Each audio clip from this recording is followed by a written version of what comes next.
Good morning, everybody. It is nice to have your company wherever you're joining us right around New Zealand on either the Motorsport New Zealand official Facebook page or the South Island Endurance Championship Facebook page. Greg Rust with you, along with Motorsport New Zealand CEO Elton Goonan and Geordie Peters. We'll be bringing you the commentary here today, live on Facebook, but also on the public address system right around the circuit, where you can listen to us on 88.2 FM, and we'll be chatting to various people here for round 3 of the Carter's Tyres South Island Series, including Greg Murphy, lots of the drivers that are competing, and much, much more. This is a fantastic venue, this one, steeped in motorsport history, the southernmost circuit of its type that you'll find anywhere in the world, and it dates back to the late 1950s, early 1960s. Some of the greats of world motorsport have come to this venue over time, so we're proud to be staging round 3 of the series. It's a 4-round championship, so it's a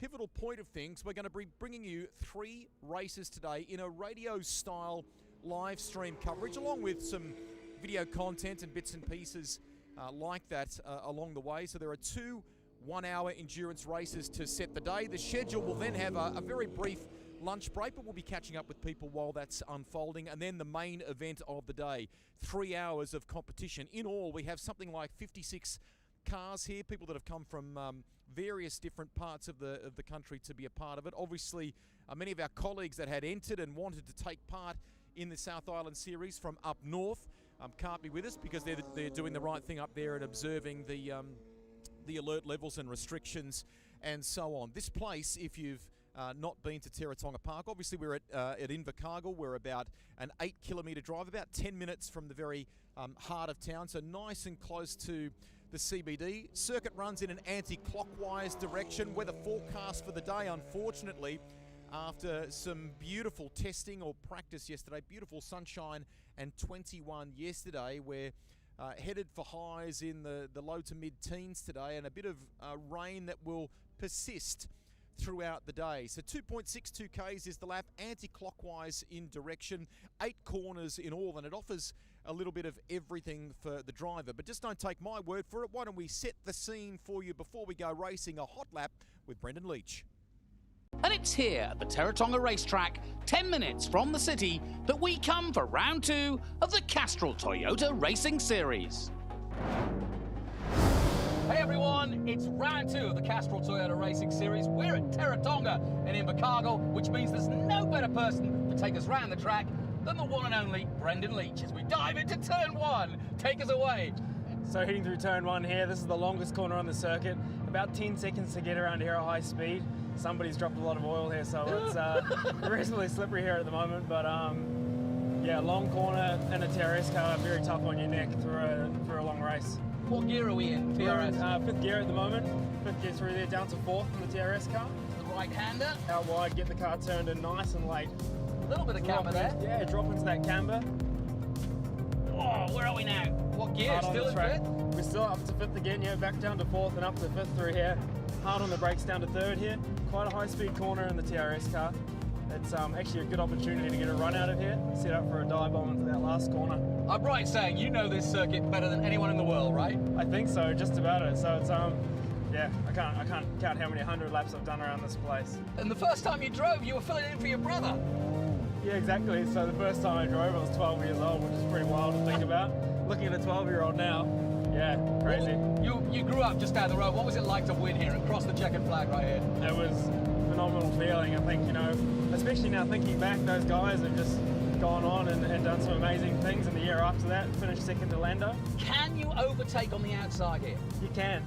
I think you're going to have some good overlap, but if you've got at least half a car on the guy you're trying to get, you're going to have a good crack at him. It's reasonably slippery through here. Wow, that lasts forever, doesn't it? Good stuff! Oh, that's hard, okay. What do they say at ITM? We'll see you right. Love it. Great stuff. Well, that was Brendan Leach, a lap of his home circuit, which, of course, here in Invercargill is Teretonga. That, my friends, is how you do it. That certainly is how you do it. Cars are on the Dummer Grid area, lining up here for the first of our 1-hour races. A big thanks and good morning to all of the officials that are braving the conditions here at Teretonga Park as well. Tough tough day for them, but they're so passionate and enthusiastic, and there's been a lot of effort going into the circuit and its preparation for round 3. They're very proud to be staging it here, and we're delighted to be here as well. So everything looks under control here for the first of our 1 hour races. Good mixture of cars in this as well, from a couple of Audi TCR machines. Dennis Chapman last night getting up to collect an award after a podium last time out, and he only jagged that, or not jagged it, but fought for that podium going into the final laps. Quite a tussle with Scott O'Donnell as well in the Hyundai TCR that Scott is set to pilot in this. And some giant killing little Honda Civics. We've got a Starlet in the mix there, a BMW as well. Harcourt's Mazda RX-8 at the back of the field, and a Toyota 86 as well. So nice, Elton, a nice mixture of cars that will be probably very nicely suited to this place in these conditions. Absolutely, thanks Rusty. It's a cracking little field, this one. Real mixture of cars, like you say, from your TCRs right down to your Honda Civics, and it's just going to make some exciting racing around here. Very, very close in terms of times. So I suppose just to give everyone a bit of a rundown of the grid for this. On pole position we've got Reece Gould in that stunning Hyundai TCR. Then we've got Debbie Chapman in the Audi A3 LMS TCR car. Scott O'Donnell in 3rd. Stephen Kelly 4th. Dennis Chapman in 5th place. Robert Judger in 6th. Mike Hall in 7th. The car of the Gibson and Booths in 8th place. Daniel Kropp, Marcus Barnett rounding out the top 10.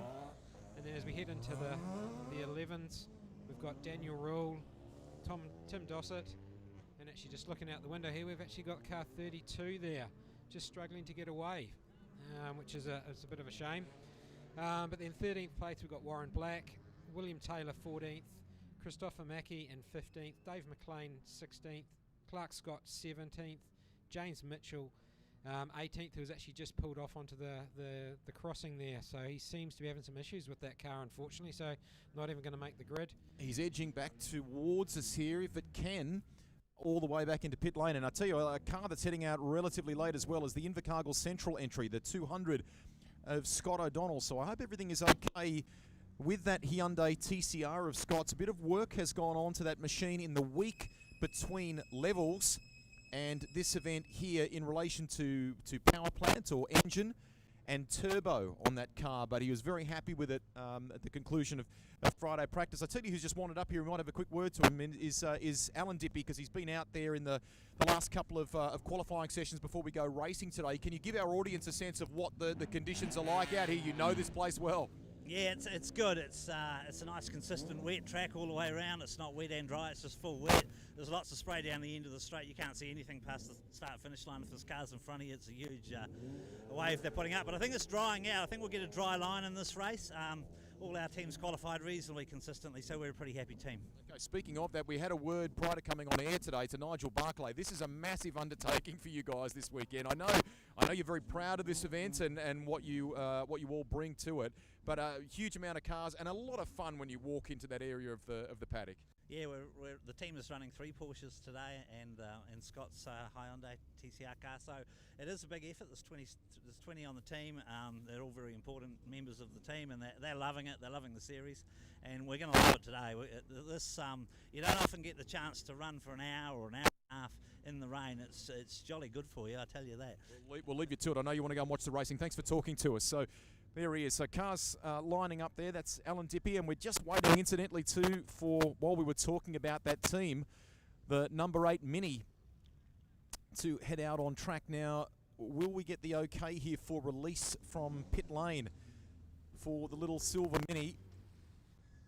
And in addition to that, the number 10 Honda Civic as well, desperate to venture out and to join the grid. Yep, Civic gets the okay. And the Mini is heading out there now, guys, by the looks of it. Yep, I think it's got the thumbs up. So now, in the meanwhile, just looks like you asked for a bit of a clarity on what happened to the 32 here. We might, if we can, just in relation to the Mitchell car. Can you just tell us what happened? He must have been gutted heading out of the lane there. It looks like he's possibly just had a TPS failure or something along the lines of that. Is it still playing up? You're looking at this now. Yeah, it looks like it is. Okay, they've got to go there. So that's that drama. Sadly, they thought they had cured it for the Mitchell Motorcourt 32 Honda. They're not giving up here. Let's just see if we can have a quick word. Did it start giving you grief as soon as you left the lane? Yeah, as soon as we came out, it just started. It just won't. It's fine when it's at idle or revving, but as soon as we go to put anything down, it just stops. We think we've got a TPS issue. Okay, so Casey's having a crack at it now, and hopefully we'll get it going. We've got a minute. Okay, we'll leave you to it. Thank you. Thanks for talking to us. So there you go. Hard luck for those guys, but they are endeavouring to resolve this right now. Thanks, Rusty. And as you've just said, that car's working their way to try and sort that problem. So hopefully, fingers crossed, they can get it sorted. But the final car is just coming around turn 5 now, just to form up on the grid. Young Harrison O'Donnell in that mini challenge car. Harrison's actually been sharing that car with young Blake Knowles in the previous 2 rounds, but he's a flying solo this weekend because Blake's off playing karts this weekend in Nelson.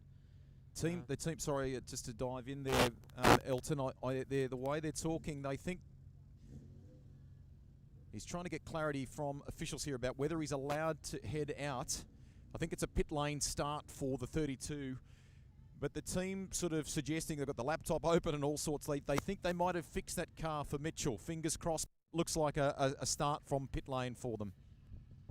That's great. That's great to hear. So we've got a full field of 20 cars that'll be starting the race, and that's a great start to the day's racing here at Teretonga. So young Harrison's just forming up now, and then we're under the starters' orders. Obviously, we're going to have a rolling start for these endurance races today. So the Nissan GTR, the R35 that you and Greg had a little bit of a play with this morning, is out at the front of the field. We'll lead the field around for their formation lap, and he'll duck into the pit lane as he comes out onto the start-finish straight. And we'll get racing with Reese Gould and Debbie Chapman kind of controlling things at the front of the field once we get moving. Isn't Reese coming off the back of a fabulous weekend at Levels just 7 days ago now in that Signature Homes Hyundai TCR? He was dynamite. He opted there to take a very different pit strategy to everyone else. And it paid big dividends the way some of the safety cars and things shook out. He pitted very, very early in that one, and then effectively went like a scalded cat, didn't he? Yeah, he tried to basically break the toe, and got a real good gap between him and the rest of the field, and that just gave him time as the race went on and his tyres came off, fell off, and just lost their grip. But it gave him enough room to just make sure when he crossed the finish line he still had that lead, and it was a great way to run the race. So this is the first of 3 races coming your way here today. A big thanks to everyone who's watching right around the country on Facebook, either on the South Island Endurance page or the Motorsport New Zealand page. You can join the conversation. We would thoroughly welcome that as we bring you our radio-style live coverage. You can leave a comment down below, and we'll try and tackle some of those questions. Maybe find some of the people that you're following, if you follow a particular driver or team, and a big shout out to all of our colleagues that are watching on the North Island and unable to be here, particularly to our great partners in Carter's Tyres, who were set to be here in a fabulous new McLaren. We were very, a Brabham, I beg your pardon, not a McLaren. We were very excited about that car joining us for the series. So much hype and interest around it. Sadly, they can't be here, but they're so passionate about their motorsport, and the Carter's family have through their tyre service business, continued to support the South Island Series, which we're very, very grateful for. Yeah, like you say, it was a real disappointment that the guys couldn't get that Brabham BT62 down here. There was so much interest in seeing such a well-engineered car. It's a very, very unique car, and with the engineering being led by obviously the David Brabham. But yeah, they'll be back next year, and they'll be bringing it down, improving actually how good some technology like that is. I was fortunate to go to the Australian launch of the cars in Adelaide about 18 months, 2 years ago now. It was a terrific. It was pre-COVID actually, so it was over 2 years ago now. and lots of hype around those machines, and tapping into the great history of Sir Jack Brabham and the Brabham family, and the lineage that they have in racing, and creating a car, a brand, if you will, based around the name, which still has so much cachet even now. So they've really made an impression. They're starting to do more things on the racing front with those cars, and tremendous to think that we could have one competing here in New Zealand. We'll get to see it at some stage on track. Just a weather update for you. It is, you may have heard Alan Dippy in that interview before talking about the expectation that we will get a dry racing line for this one. The rain is sprinkling, albeit very lightly, so damp on track, but only minor in terms of sprinkles right now. Nissan Mobile safety car into the lane. Gould will lead them. We are underway and racing. Good start as well from Scott O'Donnell by the looks of it. It is a sea of mist and water as they all fire down into turn one. 8 corners in all around this fabulous little circuit, and it looks like Rhys Gould has settled into the lead. He has nice break there with Scott O'Donnell. We did have someone tuck off to the left-hand side. I actually think that was Dennis Chapman, but he's managed to keep it together and work his way back on the track. But Rhys heads the field into turn 3, followed by O'Donnell, Debbie Chapman, the black car, and then that little lovely Lotus Exige in 5th place. That's a good point that you make about the Lotus as well. And, I mean, just such great variety in this smaller capacity class, if you will. And in each of the races today, that's another point that will make you either Geordie or Elton, as we update you on the timing. I'm talking to you from the pit lane right now. We'll update you on some of the class battles. There are races within the race. So the structure that our endurance racing has here in New Zealand means that there are different classes, 2 battling away in this one, and already Rhys Gould with that clear air is starting to pull a good couple of car lengths. It would have to be 7 or 8 car lengths now on the Audi. So the 2 TCRs out in front at present, 1 lap down. Still a little ginger for some of them, if that's the right word, as they understand grip levels and things like that, particularly when you're in a big bunch of cars heading down into turn 1 and visibility is at a premium. Yeah, and just looking out here, looks like we've actually lost Scott O'Donnell somewhere. He's just coming across the line, so he's obviously had either an off or got an issue with that car, but he's dropped from P2 back all the way back to the tail of the grid. I'll chase that for you now, Elton. I'm just wandering into the pit garage now. But see if we can't get a sense of what's going on.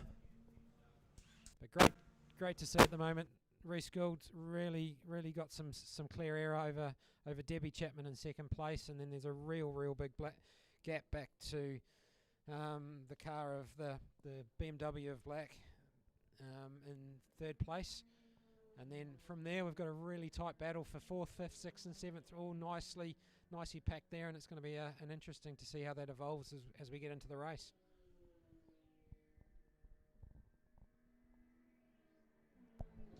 So we just wait for an update from Rusty in the lane. It's still Rhys Gould with quite a considerable margin over the fast lady, Debbie Chapman, just coming out of the exit of the Southern Loop and into Castrol.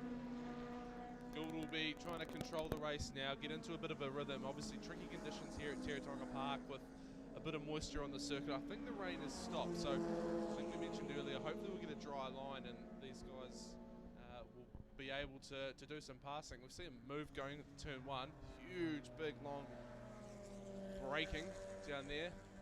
Geordie, I've snuck into, there is a little easy up, a small marquee, if you will, right beside the Transport World truck, and underneath that at the moment is Martin Dippy. Alongside him is Aaron Slight, and Greg Murphy is in there as well. You know, unfortunately for Scott, he's had some sort of off. We're not sure what's triggered it, but it's happened at the final turn on that opening lap, and he's been able to regather the car but lost a significant amount of ground, and a number of his colleagues were watching on when that happened. So a bit of spotter work going on from the likes of Slight and Murph down here at the moment. Thanks for that, Rusty. As we look now at the battle for 1st and 2nd, Debbie Chapman, that last lap by, was almost a second, or more than a second faster, should I say, than Rhys Gould. So she's closed that gap up to 0.3 of a second. So I think it could get interesting here. The Audi TCR perhaps showing some of its strengths over the Hyundai. The cars are all obviously spec to the same, but they've all got their strengths and weaknesses, much like GT3 cars and GT4 cars. Overall, on a lap, they're fast, but strengths and weaknesses play into different circuits and different conditions. So the wet weather here today looks like it might be favouring the Audi in the hands of Debbie Chapman, who's doing a fantastic job, qualified in second and now catching the leader. Yeah, one thing we're going to have to, that we'll be looking out for actually, and just looking at some of these cars going past, is actually the issue of mist and the fogging up within the cars. We're already seeing some of these cars having the wipers going and windows open, and some fog actually coming up on the inside of the windscreen. So that's going to be an issue as the cars start to heat up in themselves. But the air temperature outside's only kind of sitting 12 or 13 degrees, so it's going to cause some issues. Of course, it'll be the first time that these drivers and teams have raced in the wet this season. Safety car might be on standby here. Sorry to dive across you there, Geordie. My apologies, but we have the lights on the Nissan GT-R Mobil 1 safety car. It has not been deployed from the pit lane yet. On standby. We do not have safety car. Okay, we do now. Looks like yellow lights being displayed on the front straight. SC boards are out, which stands, of course, for safety car. So the flag is being shown to competitors around the circuit, and the Nissan, for the first time in this 1 hour race, leaves the lane. We are under safety car. So we've got a car off at the exit of the final corner. He's just parked over on the right-hand side. Out of the way, I think, but still in these wet conditions, you definitely don't want to take a risk. So I think they'll get the field under control. The GTR's out there, and looks like it's working through to pick up the leader, which is only a couple of car lengths behind. And they'll get the field under control and just recover that car, get it out of the way, make sure it's safe before we get the racing going. Elton, while we are under safety car, why don't we take this opportunity to talk to a guy who knows about those Audi TCR machines. He knows the Chapman family. He's racing today in one of the Wolfbrook Porsches, and that's Jack Milligan. So firstly, what were conditions like this morning? Pretty wet out there, Rusty. Obviously that new seal out the back's actually quite slippery, but these TCRs in this 1 hour race, they're front wheel drive and they actually handle the weather quite good, so they'll be good fun out there. The grip levels, Greg Murphy said to us before coming on air today, he actually thought it was quite pretty reasonable despite the weather that we've had so far. Yeah, the grip levels are actually pretty good out there. Like if you just go a wee bit higher offline, there's actually quite a lot of grip up there, and I think it's not as raining as much now, but the grip level is actually quite high, which is quite good. Little morning coffee for you. Can you shed some light on us on what the plan is for the race for you today? Will you start the race? Will you finish the race? You did a super job at the very end of the 3 hour last weekend. Fast finish for you. Yeah, our plan today, Steve will start the race, do his bit in the first bit, then I'll jump in at the end just to bring it home. We'll see how we go. Great camaraderie in that group. Lots of laughs last night at a dinner we had at Transport World in town. You guys don't mind having a little bit of a stir. It's a great but fun battle between the two crews, the two cars. Yeah, you always got to have a laugh. That's what motorsport's about, and it's a good crew. Obviously the James Marshall Motorsport boys doing a great job, and it's cool to see Steve. He's just started in racing, and it's cool to be a part of it. I'm really enjoying being back. Cool. Hey, we'll let you go. Final one, just quickly, from a driver's perspective, when you're in this scenario, when you're under safety car, you've just tried to get into a rhythm in the 1 hour, and it breaks that rhythm. What do you got to do to reset before you get going once again when it's like this? The biggest thing in this type of weather under safety car is obviously trying to keep that heat in the tyres, heat in the brakes, and especially in the brakes because it heats the rim, which heats the tyre, and especially people obviously don't realise that you're just going to keep that heat, and then the grip will still be there. Have a great day. Thanks, mate. There he is, Jack Milligan. So, safety car conditions, if you've just joined us on Facebook, we'll try and tackle some of your questions as well. You're welcome to leave a comment down below, whether it's on the SERDEC or South Island Endurance Championship Facebook page, or indeed on the Motorsport New Zealand Facebook page. Our coverage today, very much radio orientated once again. We're delighted to be welcoming people listening around the circuit as well on 88.2, and there are some good cars that have lined the banking around Teretonga Park here. They kind of park up for the day with their families. It's a nice social distance way of enjoying some racing when we've got conditions like this. So a reset from a safety car standpoint, and then we'll do it all again, Elton. Yeah, definitely. Well, they've recovered that car off the final corner. He's just heading down the main straight now. That was the TCR car of Marcus Barnett, the Seat Leon. But gratefully he's up and running. I would say that we're going to see the safety car lights out, which we do. He's pulled off to the pit lane and now reschooled, has control of the field. So I think he's hit the pedal and he's away. Just trying to break that gap again over Chapman as they come past some of the slower cars. I tell you what, he's got a fantastic start there because Debbie was stuck behind some of the lap traffic. I think it was car 181, Mark Denton. But Reese has already put a nice gap between himself and Debbie, who was lapping near enough, probably a little bit faster than Reese before we had that safety car intervention. So she's a little bit closer again now, so the carrot's a little bit closer. Hopefully she can put in a few more fast laps and then be right on his gearbox. We'll have a great battle for the next sort of 50 minutes remaining in this race. Geordie, a question coming through on the Motorsport New Zealand Facebook page. A very big good morning to Tony Mackay or Mackay. Thank you very much, Tony, for your message, asking, is there live coverage on Sky today?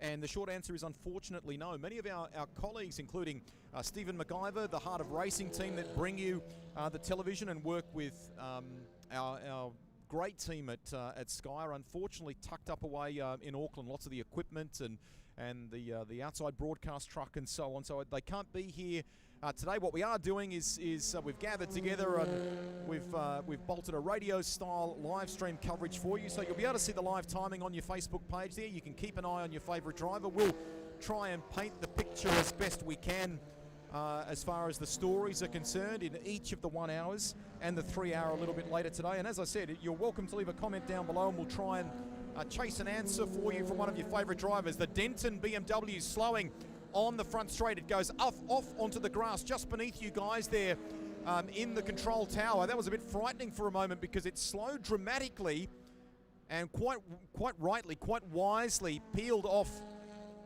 the line. They'll be concerned about visibility here, and indeed they are straight onto it. Second safety car of the day now. Mobile Nissan GTR is about to leave the lane.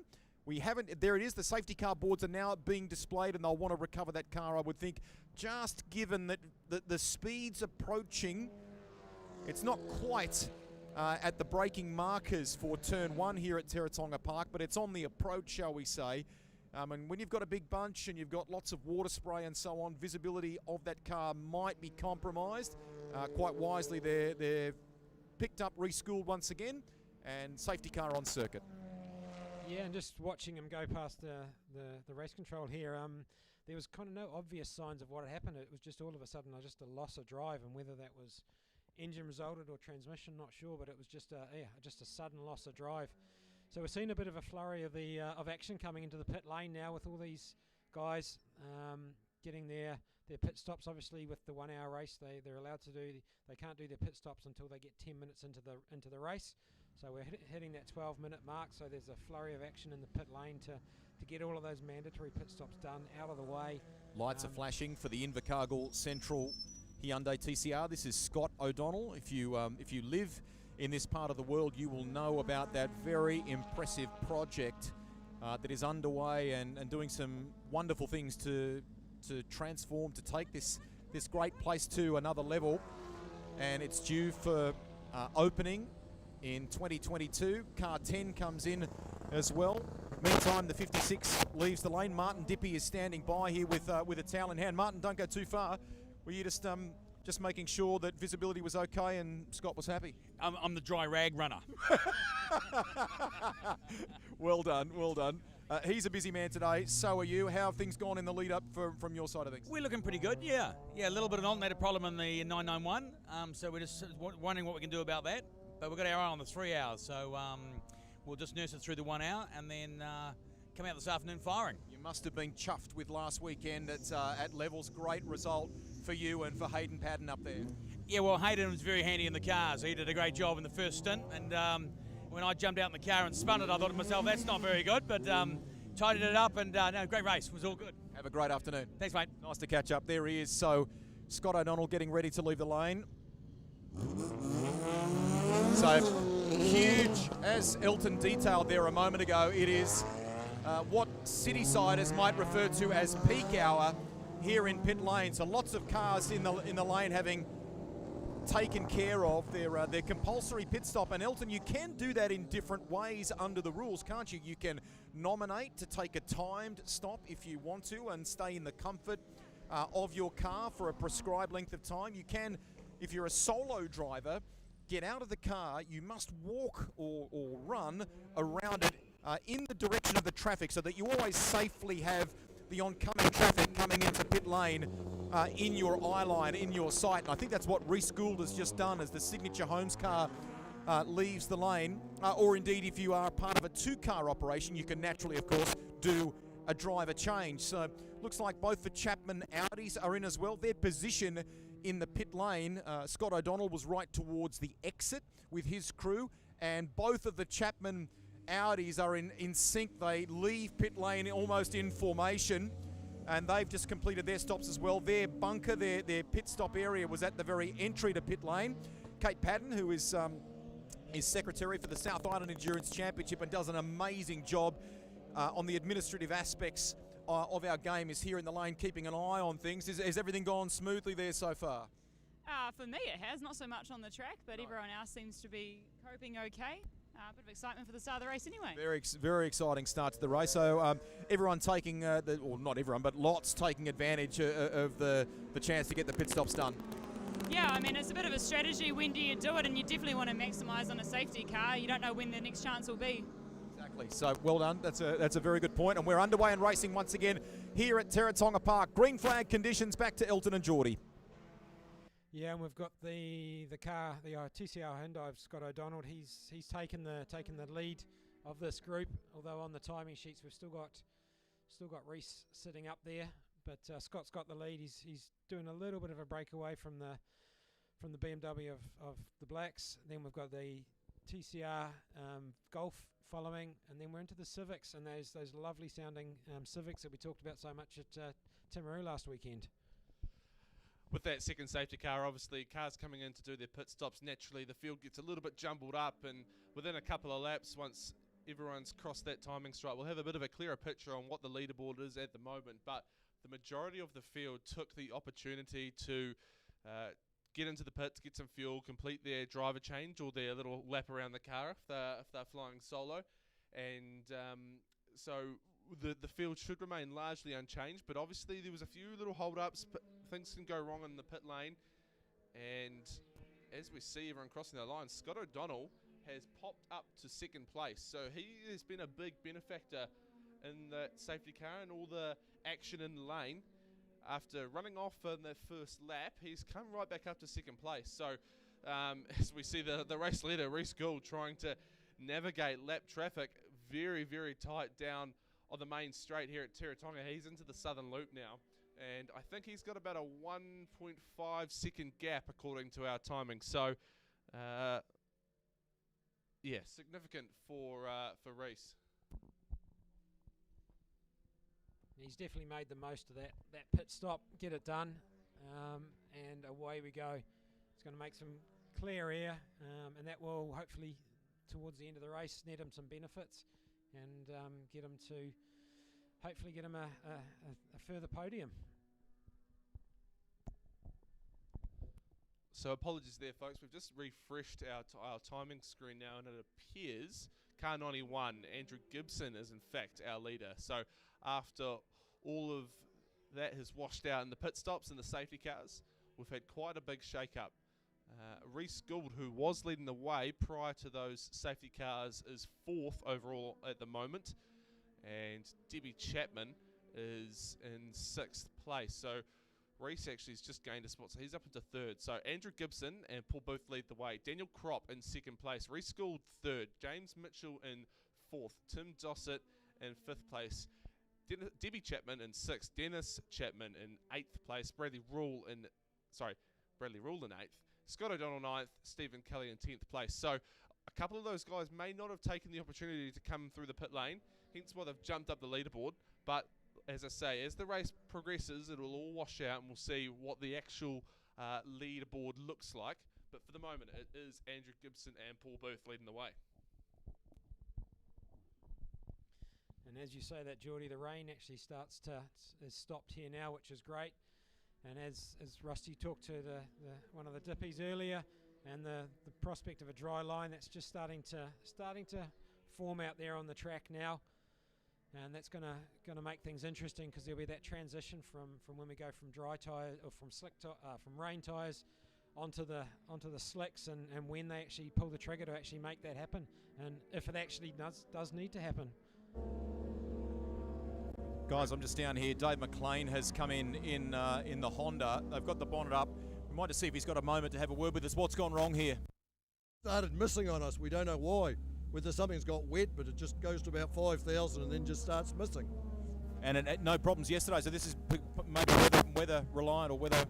That's all we can think of. I don't know. So you've just shut it off now. Are they telling you? What are the crew telling you here? They just told me to shut it off, so I don't know. But okay. Hard luck. Found a wire or something, that would be my hope, but who knows? Fingers crossed. Hard luck. There you go. Well, that's a shame if something as simple as a little bit of water in the electronics has dropped that car out, but that's racing, I suppose, isn't it, Rusty?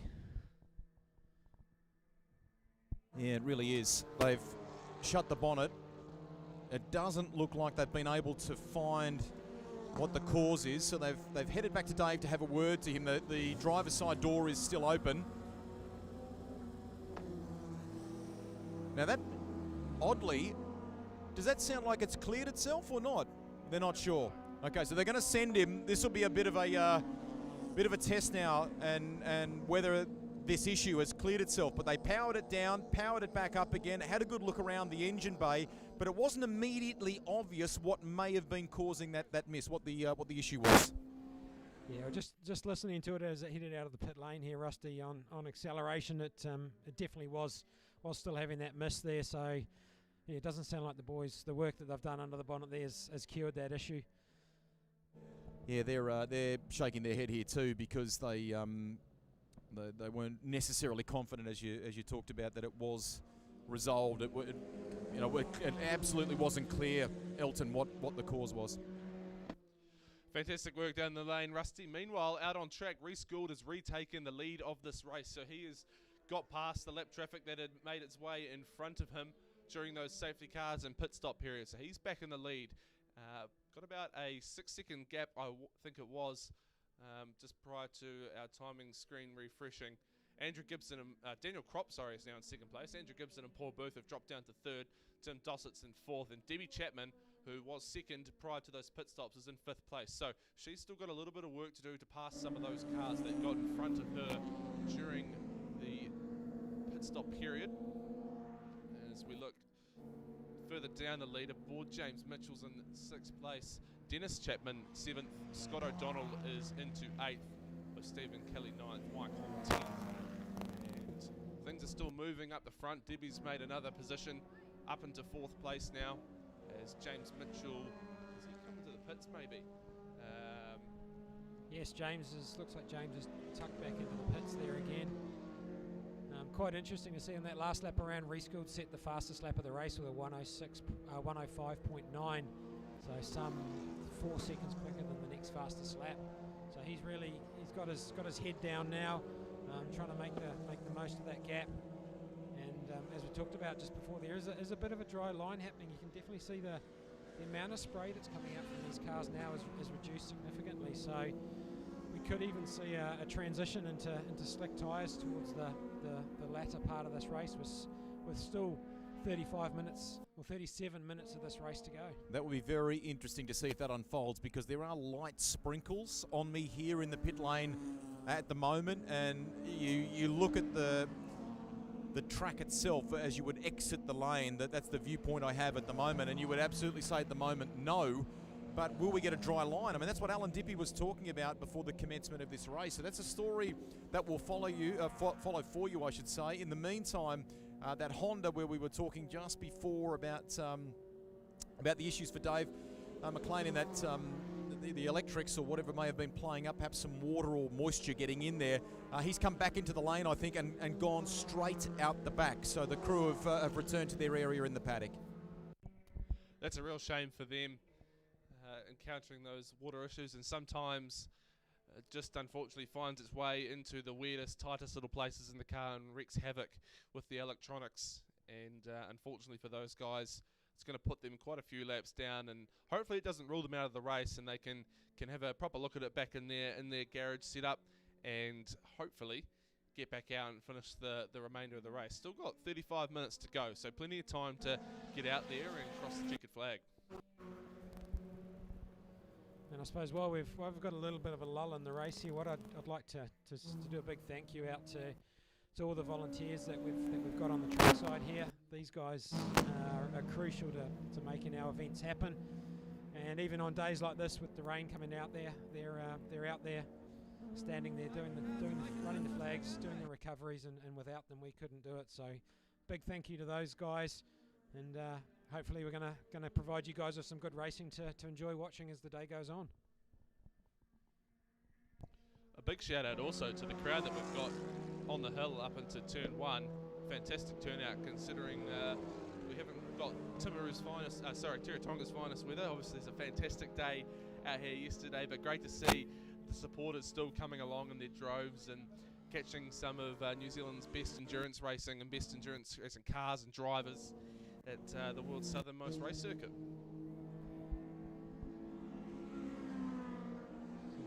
As we look back at the timing screens, how Reece Gould definitely a good 20-second lead over second place of Daniel Kropp there, both in Class B. Then we're into the Gibson Booth car in third. Debbie Chapman followed very, very closely behind by Dennis. Tim Dossett in sixth. Scott O'Donnell hot on the heels and chasing down Tim, sitting in seventh place. Stephen Kelly in that stunning BMW, and then Mike Hall and James Mitchell rounding out the top 10. Elton on down at the Signature Homes. Mark Petch is actually here, a very prominent figure in motorsport in the Tasman region for many, many decades. You were with us last weekend in the commentary box. It was a great strategy choice that the team made. How are things looking today so far for Reece? Yeah, well, as you may have seen, the safety car came out just as Reece was coming around, so the team had no chance to pull him in, so he had to do a lap behind the safety car. But it doesn't seem to have mattered. He's doing a 1.5 in the rain, which is pretty spectacular. So yeah, so just bring it home now. Exactly. No other issues. What's he sort of saying in relation to, the track and how it feels? Because it's as you know, mate, it's diametrically different to yesterday, isn't it? Yeah, but the new seal is holding up well. It's providing grip, and you've just got to watch out for the puddles. Unfortunately for Reece, he's lost a windscreen wiper, so he is he doesn't have the vision. He doesn't have the vision he would like, obviously. Okay, thank you, mate. Nice to talk to you. There you go. So there's Mark Petch. In the meantime, the 91 comes in, and obviously it would have been ideal to get this stop for the 24 red Civic done under safety car conditions, and it's being released from the lane now. So that's interesting. Unfortunately for Reece Gould, a little bit of racing with not quite one arm tied behind your back, so to speak, but it's not ideal when you've got a wiper issue on a day like today, naturally. No, absolutely, and he's definitely going to be suffering at the moment. He's sitting there in a bunch of lap traffic, but he's just coming up on the back of actually Scott O'Donnell as well. So he's about to put Scott a lap down, which will be an interesting factor, considering Scott's one of the harder racers out there. But Reece is making some good progress despite that lack of a wiper. You look on the timing board, he's at least a second faster than anyone else on the circuit at the moment, so he's doing a fantastic job out there, Reece. While we've got a bit of a moment, reads through some of the comments. We've got a comment from Emma Osborne, who's one of the volunteers here, so shout out to her and thank you for tuning in, and thank you for giving up your time to volunteer down here at Teretonga Park. We've also got another one asking us, or a question for you, Elton. When are we allowed to go racing in Auckland again? I think that's a question that many people would love to know the answer, and unfortunately, something I can't answer at the moment with certainty. Obviously, with the new alert level traffic light system that was announced on Friday morning, we're relying on a lot of the public out there to do their bit and help the DHBs get to that 90%. Once we get to that 90%, then we can then the rest of the country will be released, and we can hopefully get some racing underway. We're working quite hard at the moment to make sure that we put the plans in place, so when we get to that point, we can jump on it and get the events happening again, particularly in the Auckland and the Waikato region, who have really suffered. And you know, from my point, really hats off to everyone up in that, particularly Auckland. You know, what is it, 70 days now they've been in lockdown, and you know, realistically we're not going to see much more before the end of November at the very best. So very much a thank you for that. You guys have done a great deal of work for getting the country through this lockdown, and just hope we can get going soon. Elton, can I just dive in here? We've got a young man who's going to focus on driving real soon, so I just want to talk to him before he jumps behind the wheel for the second 1 hour race today, and that's Ryan Wood. How did things go this morning? That's something different for you, you know, out there in these kind of conditions. How was it? Yeah, no, it was pretty tough, and obviously it was my first time driving the Cup car in the wet, and we tried to take it easy from the start, and yeah, we had a look at the onboard there, and we got plenty left in it, so we're pretty happy to have that sort of margin, and yeah, we'll just do the same again in the race and just cruise around. Had the elbows out last weekend. Is it fair to say, given where you are in this championship, you've had 2 from 2 now, do you have to temper that a little bit today, or what's the approach? I think if the Collins boys get the jump on me at the start, we'll just play the long game and hopefully wear them down if that's the case. But if I can lead from start to finish, that's the race that we want, really. So yeah, hopefully have a straightforward race and see what happens at the end. Hey mate, well done too. Fantastic chat between you and Greg Murphy last night at a pre-event welcome dinner. Super job there, and you kind of alluded to the fact that you would love, if everything can line up here, to go to Australia and continue the good work that you're doing in these Porsches in the South Island Championship, to have a crack at Australia. Is that right? Yeah, 100%. That's the goal, to go to Australia and maximise the opportunities over there and see what we can do, and hopefully follow the footsteps of the likes of Matt Payne and Callum Hedge and so on. So we'll give it a crack and see what comes of it. I know, mate, that there is a lot of hard work in that, but you are living the dream. Enjoy today. There he is, Ryan Wood, who'll be up in action from the front row for our second 1 hour race. But I'll let you boys focus back on how things are sitting in our first one for the day. Cheers, Rusty. Hopefully we'll have Ryan join us later on today for the 3 hour coverage, but still out the front, it is Reece Gould with a mammoth 36-second lead over Daniel Kropp. Debbie Chapman and Dennis Chapman are both having a fantastic battle for the last spot on the podium. Debbie is currently leading that battle by about 3 seconds. So that's going to get interesting between those two track tech Audis. There's some serious bragging rights on the line there as we see them come through the Castrol part of the circuit. Debbie leading the way, Dennis in behind, about 3 seconds back. So that's going to get spicy towards the end of the race. Around about 27 minutes left to run here. So still a good majority of the race left to go. But at the moment, it's certainly Reece Gould who's got control of the racing here. I think the other point to note is we've focused on Reece and the Chapmans in those TCR cars, but actually young Daniel Kropp there is doing a stunning job in that little Civic. He's consistently putting sort of 1 minute 11s, 1 minute 10 laps in. The Chapmans and Reece, both in those very, very modern TCR cars, are doing 109s. So Daniel, definitely very, very respectable reward so far in terms of where he's sitting, and hopefully if he can keep that pace up, we might see that car up on the podium. And we talk about the class battles. So up the front, Class B is Reece Gould's leading that. Daniel Kropp is second place overall and second in Class B. Debbie Chapman third overall and third in Class B. But for Class A, we've got Tim Dossett leading the way. He's 8th overall on the circuit, and second place in Class A is William Taylor, and then in third, the 91 car of Andrew Gibson and Paul Booth. So that's a little battle there, and Gibson and Booth are in 11th place on the track. So that kind of gives you a little bit of an idea of the spread between the two classes.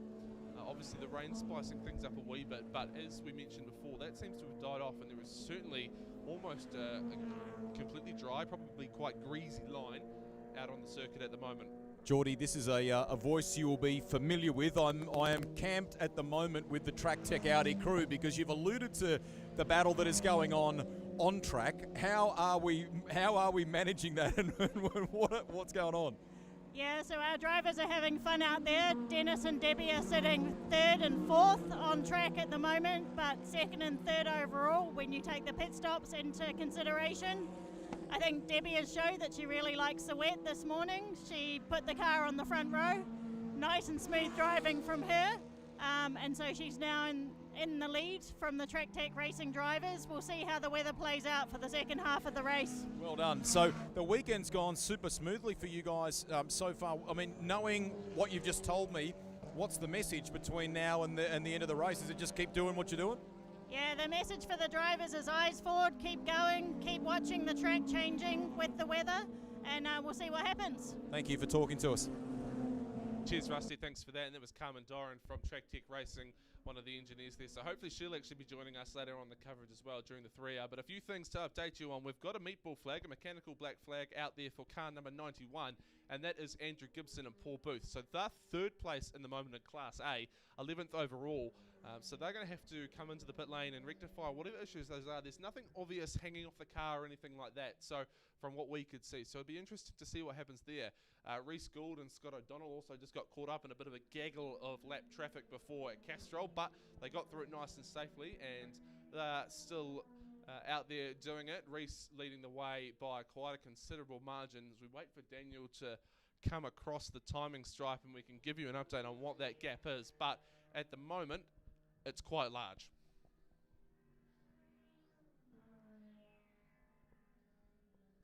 Yeah, Reece has definitely got a clean set of heels on him this weekend again. Just showing that those laps he's cut over the last 18 months in that TCR car, he's really got to understand it well, and really showing that those cars, when you know how to drive them, they're exceptionally fast, but also very, very easy to drive as well. But himself and Scott O'Donnell and Stephen Kelly out there are running around as a threesome at the moment, putting very, very similar lap times, possibly even helping each other, dragging each other along as well, which is going to be great. And hopefully we can see a close battle develop particularly between Scott and Stephen Kelly in that BMW. Elton, isn't it fantastic? Just to pause for a moment. I mean, to talk to Carmen there a moment ago, to we've spoken to Kate Padden this morning in the coverage, and as you wander up and down the pit lane and paddock area here at Teretonga Park, we are reminded of the greater quality of our sport. We have some very, very talented females in all sorts of positions in our game, and some great work being done at an international level, at a local level in the Tasman region, to encourage more to come and be a part of it. And you don't just have to do what Debbie Chapman is doing out there at the moment. We'd love you to go and be racing and be at the forefront, but there are some terrific roles in engineering, in administration, and importantly, for me, the big takeaway in all of that, it's not just the inclusivity, it's the fact that that everybody is just respectful of everyone's position and what they offer, what they bring to the table. Absolutely, Rusty, but just to interject there for a second, we've just got the safety car out, so we've got a car off at the exit of the final corner again. So the safety car is heading out on the track, going to be trying to pick up Reece, which he should be able to do very, very quickly as that leading bunch of cars come down the start-finish line now. But definitely looking at the exit of the last corner there, we've got a car off in the gravel. More than likely he's lost it under brakes going in there. Quite slippery and damp down there at the moment. So once that field's under control, I can see the tractor just starting to make its way out, getting ready to recover that vehicle, and hopefully we won't lose too many laps.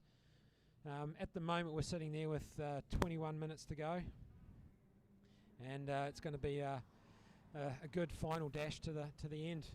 We talked about just before that dry line. It's been interesting. I've got as most commentators do, we've got a puddle that we look at when we're looking for the rain at the moment with these lovely slanted windows at the race control here. We don't get the rain directly on, so looking at this puddle outside here, there's no rain coming down, and once again there's a little bit more of a dry line developing out there, so that last 20 minutes is going to be a real dash. Just to add to that, to build on that for you, the weather is teasing us, because it sprinkles, it gets fractionally heavier, and then it lightens up. Like at the moment, there's hardly any falling from the sky. So you're looking around the skyline thinking we might actually it might clear for a bit. So it's teasing us, as I say. In the meantime, the 91 car has come in after the black flag details that Geordie referred to before. The attention is all around this exhaust, which is flailing around a little bit. So the team are underneath the Honda at the moment. They have wire and various things to try and tie that up to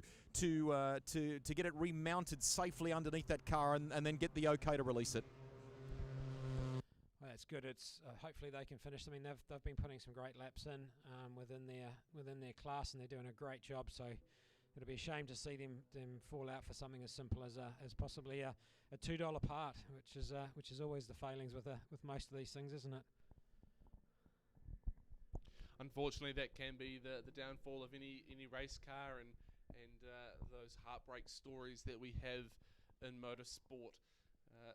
We've got the leader under control of the safety car now, so take another lap or two to gather up the majority of the field who are still circulating around at a reduced pace while we've got officials and volunteers out on the circuit. And hopefully we'll have about maybe 15 minute dash right through to the end. Yeah, so just looking down at the last corner, I can see the recovery tractor out there. He's hooked up. I think they're just trying to make sure they get that car out without it doing any damage. And that's always the issue with some of these new cars with all the front splitters on them and everything. If they go backwards into the gravel traps and you're trying to pull them out forwards, very easy to cause some damage, particularly to that front splitter, and the aerodynamics that those affect with can be massive if you get that damaged. Just the 91's been released by the crew. It pulled up for some reason at the very exit of pit lane. I'm not sure if it had an issue, but it's leaving pit lane now, which is good. In the meantime, too, I can update you. The Barnett Seat Cupra was in the lane for its stop. They've taken advantage of the safety car to get that done. The team tell me thumbs up, everything's fine. No issues for them either in relation to fogging, which you sometimes get on the inside of the windscreen.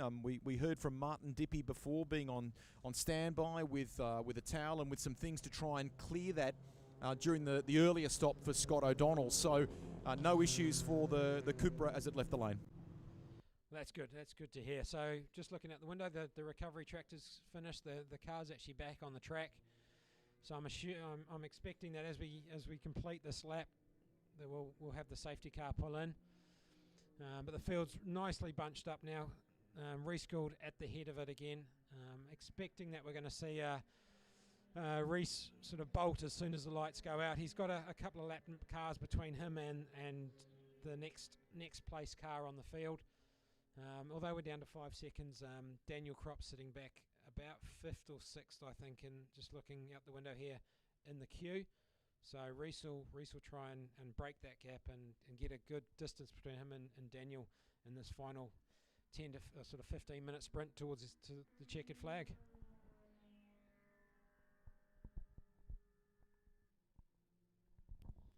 So everyone's playing ball behind the safety car, keeping those tyres warm, trying to keep as much temperature in them as possible. Obviously with the cool weather and the wet track, it's not going to heat up at the same rate as what you would usually expect. So that weaving under safety car is super crucial to ensuring that as soon as they're back racing at racing speeds again, they can get into it. And it looks like the lights are out on the Mobil 1 GTR safety car, and as that's going to peel away from the field, we will be underway racing again for another 17 minutes with Reese Gould leading the way as he comes around the elbow, waiting for the green flag, but I think he's already put his foot down, and we're back underway here at Teretonga Park. Reese Gould leading the way, Daniel Kropp in second place. 16 minutes here to go.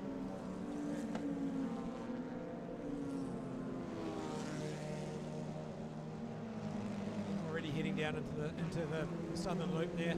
2 and 3 cars abreast. Some of these cars are going offline, so there's a lot of spray. Will always make it interesting coming into that corner, and particularly just when your brain's possibly just not race sharp after a couple of laps beyond the safety car. But Reese already got a 4 or 5 second gap over the second car on the road at the moment.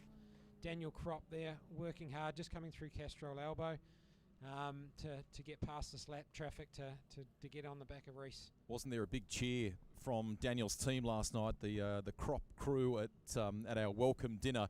There have been, Elton, as you know, as we've covered this series, some giant killing performances in this field of cars from some of these little Hondas, for example, among others, up against the TCR machines, which are, you know, naturally in a class perspective seen as faster and you know, more current on the world stage. But I love that stuff. I love those sorts of stories. They're tremendous, aren't they?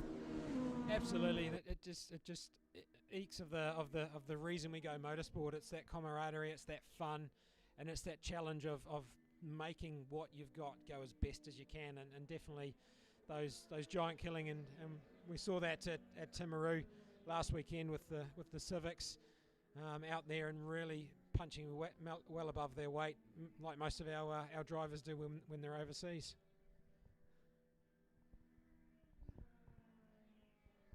So Daniel's now got past that lap traffic, that lap Integra, so he's got a clear track ahead of him. Reese has got around about a 7 or 8 second gap, unfortunately. So Daniel's got his work cut out to catch him, but I'm thinking that Reese will get to a point where he'll just start to settle down and consolidate. Fortunately, Daniel's got around about a 10-second gap ahead of both Debbie and Dennis Chapman there. And they're both at the moment lapping around about the same time.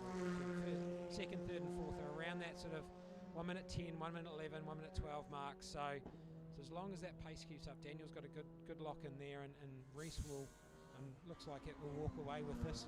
I know you guys want to focus on the final roughly 10 minutes or so of this race. Just want to take an opportunity, if I can, to have a quick word to Damon Leach, who's here. Had a tough outing last week in the McLaren at Levels. What was the debrief on all of that? There wasn't too much of a debrief, but it was just a bit of a shame that we had a bit of a tangle with another car when we were passing them. But the guys were all in high kind of spirits after the meeting, and we're keen to have another crack at it this weekend down at Teretonga, really. So you've swapped cars within the group, the family, if you like. So you're still in a McLaren, which is great, and you had a big smile when I saw you yesterday. You feel like it's the right kind of machine here, certainly in the dry. What about after qualifying this morning? Yeah, even I think definitely yesterday in the dry it was pretty speedy. I think to do about a 54 flat in the dry was really cool, and the car just really suits this sort of a little bit more of a high speed track than last weekend. So even in the rain as well, the balance and the car still felt really nice to drive. So fingers crossed it's sort of not too wet or dry this afternoon. It'll be, it's a bit more pleasant for everyone involved, really. If it was dry, all the marshals and volunteers, everyone stuck out there all day in the rain, and spectators and everything. It's not too nice, really. So it'll definitely be a bit more enjoyable probably in the dry. But we'll work with what we've got and have some fun. Okay, final one for you, because we're going to focus on the conclusion of this 1 hour race. Obviously, as you've just talked about, you're in the 3 hour coming up, the main event this afternoon, if you like. Can you give us an idea of how you guys are going to tackle this? Will Glenn start? Will you start? Is it a 50-50 split? What are you going to do? Glenn will definitely probably start the race, so that's our secret's all out there now. But he'll definitely start, and he's got to do at least 70 minutes, which is the minimum sort of driving time. So he'll depending on how hot he is out there and how the car's going, he'll usually come in pretty quick after those 70 minutes and hand the car over for me to try and battle away for almost another 2 hours. So. Good on you. Hey, I walked in underneath the marquee here, the little easy up, and you were texting. Were you texting your brother? Who are you talking to? Yeah, I was actually. Yeah, I don't really talk to him that much over in Germany, but he's obviously keeping a close eye on how it's all going. So it was good. I think we were a lot quicker than last time. It's a totally different car, but a bit faster than he's ever been around here in a GT car. So that's a good little bragging right, just to wind him up a little bit. Stuff you. Nice to see you smiling, mate. Have a fantastic afternoon. There you go. Thanks, Rusty. Good to hear from local boy Damon Leach. Obviously, the family is pretty prominent down here in Invercargill. His brother Brendan overseas flying the Kiwi flag, and the appearance as well. Barry, obviously a very accomplished racer in his own right, as well as his restoration business, and Barry's wife and the boys' mother, Marguerite, a favourite in the pit paddock. I know she's been making some goodies down there for the team this weekend. Yeah, and not many people actually know Marguerite was actually quite a handy go-kart racer in the early days, and I believe that's and Barry will must be shout at me if I got this wrong, but I believe that's where her and Barry actually met. Was at the go-kart track many years ago. But sort of picking up on Rusty's cue around women involved in the sport, and there's a massive scope whether you're in behind the wheel, whether you're volunteering, whether you're running the team. It's great to see so many out there, and we've got the likes of Emma Gilmore over at the moment running in the RX series this weekend actually. So she's flying the Kiwi flag abroad, but it's just great to have such a spectrum of the involvement for women in the motorsport scene.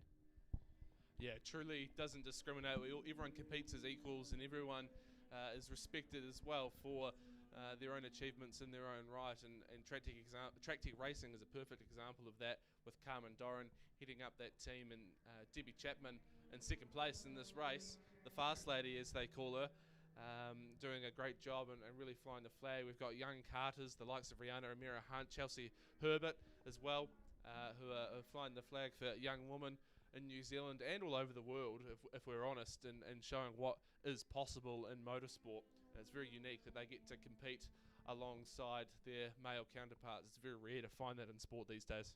Absolutely.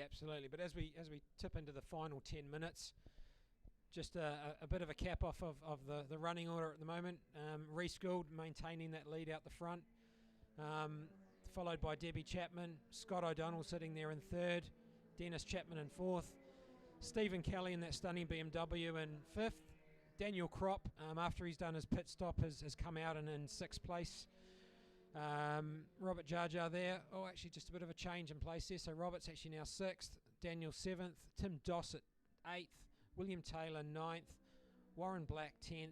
And then we're into the teens with Clark Scott in 11th, Bradley Rule in 12th, Crispin McKee in 13th, Marcus Barnett in that TCR in 14th, Mike Hall in 15th, the Gibson Booth car in 16th, James Mitchell in 17th, James Patterson in 18th, Harrison O'Donnell in that mini challenge car sitting in Boys, 19th. there are sorry to dive in there, Ilton, but it's with a little bit of reason. The 56 has come in to pit lane. We were just talking about the great work by the Insure NZ crew and this little Honda, and they're looking a little, I'll just double check with them here, they're looking a little long face at the moment. They're firing it up now. They did have the bonnet up and they were looking underneath.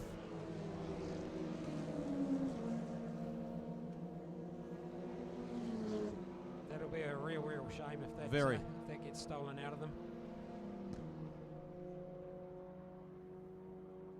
They're going to try and send him here. They'll try and fire this car up but I don't think they got any clarity on what the problem was, whether it's a misfire or, it may be a similar scenario to what we talked about before with the McLean Honda, with, water getting into perhaps the wrong places. I'm not sure if we can get a word here. We'll try and dive in. Sorry, guys, just for 1 second here. Can we have a quick word? What's gone wrong? Oh, just came around the second to last turn and we got a misfire. So we've just come in, can't find anything. So what we're going to do is we're just going to hold station until there's a minute to go and just go and finish the race and get some points. We're gutted for you because it was fun last night. All the crew, singing the praises of what this outfit's been able to achieve, mate. Is it water related? Do you think? Is it from the weather? What's caused it? We don't know. We were unplugging coils and that doesn't seem to be a cylinder issue. So it could be something like a crank sensor or cam sensor. It'll be something like that, or maybe something a little bit of water's got into something. Hard luck. Yeah, thanks, mate. Thanks, Rusty. And you mentioned there Dave McLean and his Honda earlier on encountering some issues with the moisture of his own, and unfortunately it doesn't look like they've got back out on the circuit, so they're still 30 laps down, so it doesn't look like they've been able to solve that issue, which is a real shame. But refocusing now to the last part of this race, we've got just over 6.5 minutes remaining. Reese Gould leading the way, Debbie Chapman in second place, Scott O'Donnell in third, so TCR 1, 2, 3 and 4 with Dennis Chapman in fourth place. Stephen Kelly is in fifth. Then in 6th is Robert Gaga, Tim Dossett in 7th place. William Taylor, so Tim Dossett 7th place, but also leading Class A. William Taylor 8th place, 2nd in Class A. Then it's Warren Black in 9th, and Clark Scott, who has now been promoted to 3rd place in Class A. So now, just over 6 minutes remaining, it's going to get quite good out there, I think. A few little battles, particularly between Scott O'Donnell and I think that was, yes, Dennis Chapman. So they are fighting for position as they go into Turn 1, the Southern Loop. Yeah, it's going to be really tight though. All those 3 TCR cars in 2nd, 3rd and 4th are all doing consistent lap times of 1 minute 7s, 1 minute 8s. They're all within about half a second of each other, so it's going to be a real tight battle there. And I know ending that race at Timaru last week, Scott and Dennis had a real close battle with Dennis trying to take some inspiration from Paul Radisich in his early days in the World Touring Cars, and they got rather close with a little bit of rubbing his racing mentality. But with Dennis taking that final space when Scott had a mechanical issue. But Dennis has just done a big lunge down. Oh no, that's Debbie's just done a lunge just past one of the lap traffic just to get some clear air again as they come out on the main straight with Scott and Dennis very close behind. So there's also a 3rd car weighing in on this battle for the last spot in the podium, and that is Stephen Kelly in the BMW. They have to navigate, all 3 of them, some lap traffic going into the loop. It gets a little bit awkward down there sometimes, but they're all through safely. So this could become a 3-car battle. Lap traffic is always going to play into it in endurance racing, so hopefully it doesn't hold them up too much, but if it does, it's certainly going to make things a hell of a lot more spicier. Yeah, and just watching Reese Gould going past us in the commentary box here, he's actually starting to hunt for water now. He's moving off that dry line, trying to find some water to cool those tyres down, because there's definitely hasn't been any rain for about 5 or 10 minutes now, and that's making a big difference. And those tyres will be starting to get to the end of their life. So just trying to keep them cool, keeping them at that operating temperature. And you can see him moving around, just going off that main dry line just to find that water again. Obviously a very crucial part of any race is managing your tyres, and even more so when you're on a wet weather tyre and the track is dry. That degradation starts to play into it at a lot higher rate. Lose a lot of grip. So we've just had the Sayed Cooper. Sorry, Geordie, we've just had the Sayed Cooper Barnett. I think it is going around on the final turn that brings them onto the main straight here at Teretonga. Now he's recovered that. Good job, and I think it's skirmish free. So he's gone around onto the grass just on the infield, recovered, got back on track, and everyone else doing a nice job to take evasive action of the 199, but it is going very slow on the front straight here. It's not been able to get back up to racing speed. Will we see that car pull off? Good spotting, Rusty. Potentially the car may have gone into limp mode. Or no, he's just got his foot down now. So he's back underway at racing speed and hopefully shouldn't affect anything else in the remainder of the race. 3 minutes left to run here at Teretonga Park. Reese Gould still leading the way. Debbie Chapman in 2nd place. Scott O'Donnell and Dennis Chapman and Stephen Kelly. A great battle for 3rd place shaping up there on the track. Not long to go though, so the moves are going to have to start being made. They'll all be eyeing each other up, seeing where their weaknesses are, seeing where their strengths are over one another, and putting together the puzzle pieces to try and line up an overtake. And just looking down through the field further, Geordie, there's a good little battle developing for that top 10 spot with Chris Mackey, Clark Scott and Bradley Rule all within a second of each other. So really tight there. So that's going to be an interesting just to see how that evolves over these last couple of minutes. Yep, and we see the 56 car of Daniel Kropp rejoining the race now. So they've had a misfire issue, and they said they'd be out there for the last part of the race so they can collect the checkered flags. So they're going to be around and circulating. But yes, certainly a great battle shaping up for 10th place out on the circuit. They've been quite close all race, and I think it's going to get quite exciting. Just under 2 minutes left to go here.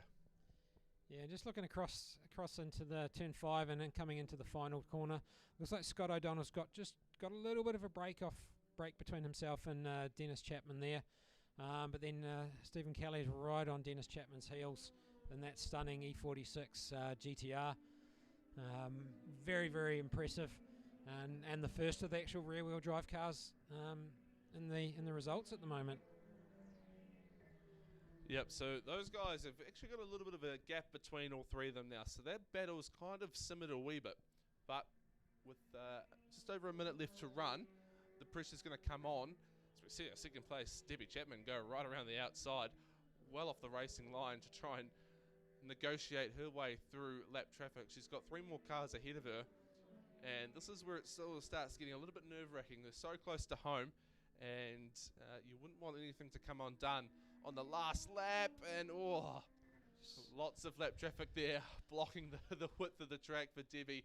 But they've all made it through there safely, albeit perhaps a little bit awkwardly. Yeah, it looks like that Mazda actually just ran out a little bit of road on there, unfortunately, but managed to keep it all together. Once again, Debbie's down the inside coming to that final corner to get that lap traffic. Amazing how well those TCR cars are under brakes. Elton, if I can just dive in here, I know we're going to just keep an eye on the finish. I've just had a quick word to Reese Gould's crew. I know you flagged the question mark before about hunting for some damper ground to look after those tyres. They said the other thing to keep in mind, he's not been reporting that on the radio, I should say. The other thing to keep in mind, we covered a little bit earlier, he's had that wiper issue. So a lot of this has been about, for Reese, very cleverly trying to ensure that he keeps as much clear air in front of him by positioning the car on track in those right places, just because he's battling at times, although the rain has virtually stopped here in the lane at the moment, he's battling without those wipers. Yeah, thanks, Rusty. And speaking of Reese, he has started the last lap of the race now. So as he heads into Castrol for the final time, he should have no issues in bringing the car home to take the first 1 hour race, Class A and B, this morning at Teretonga. We wait for the rest of the cars, though still the majority of them are yet to start the final lap. So there will be a little bit of niggle here in the final laps. So as Debbie Chapman comes down, she takes the line for her starting her final lap. Very closely be Scott O'Donnell, Dennis Chapman, and we've actually lost the Stephen Kelly car. He's dropped back, so possibly got caught in that lap traffic that they've just been through. Quite possibly, but here is Reese Gould. He's going to collect the checkered flag to take the first 1 hour here at Teretonga Park. Congratulations, Reese Gould. A great drive from start to finish. Controlled the entire length of the race. And even with a few issues with tyres and no windscreen wiper, he's brought it home with almost a lap margin. So well done to Reese. We're going to watch now for the rest of the positions. Debbie Chapman, Scott O'Donnell and Dennis Chapman. I think they'd all closed up a wee bit on the track. So we'll see as they go into the back part of the circuit who's going to take the final podium positions. And as well see who takes out Class A. At the moment that's Tim Dossett leading the way. Those last of the Class B cars, though, are starting to come round, so we'll see as they emerge who's going to take second, third, and fourth, and it's going to be Debbie Chapman who crosses the line in second place. A fantastic drive from her. Scott O'Donnell in third, and Dennis Chapman in fourth place. Well done to those guys. Great racing up the front. And Stephen Kelly crosses the line, taking that fifth place. Great finish for him. Robert Jar Jar, Tim Dossett in 6th and 7th. William Taylor in 8th. Warren Black will come across the line in a few seconds to hopefully round out that 9th place. And then we will have Chris McKee coming across in 10th. So a great finish to that race. Stunning, exciting race. Well managed by Reese up in the front, despite that windscreen wiper problem. But Reese has done an exceptional job. And 2 weekends in a row, too, Elton. Let's not forget that's off the back of a brilliant performance at Levels last weekend. Very different conditions there, but a strategy approach that was a little similar insofar as he pitted very early at Timaru and got it done. They weren't quite able to get in just from a timing point of view when they wanted under that first safety car today, but it didn't matter. And despite being hamstrung by that wiper issue, has been able to bring it back here at Teretonga Park, park that car up in front proudly of the number 1 on the start-finish straight. Our top 3 will gather here. We will have interviews with them at the conclusion here, just once everyone is in place, and then there'll be Bit of build-up for you to the second 1 hour race of the day. Lots of variety here. Well done to Reese Gould. Joined on our podium today, Debbie Chapman. What a great drive into second position. And Scott O'Donnell, a fighting third after that incident earlier in the day. We're just getting ourselves in position here for some Facebook coverage as well. We're going to film these for you and turn them around, and we'll post them in the coming 10 or 15 minutes or so. Scott O'Donnell jumping out of the Hyundai, having a look at the front of his car, and he ventures around to congratulate Reese Gould. Nice camaraderie here. And as I say, second time in as many weeks, second time in 1 week, in fact, that Reese Gould has been victorious in this Carter's Tyres South Island Endurance Championship. A super performance in the Signature Homes TCR entry.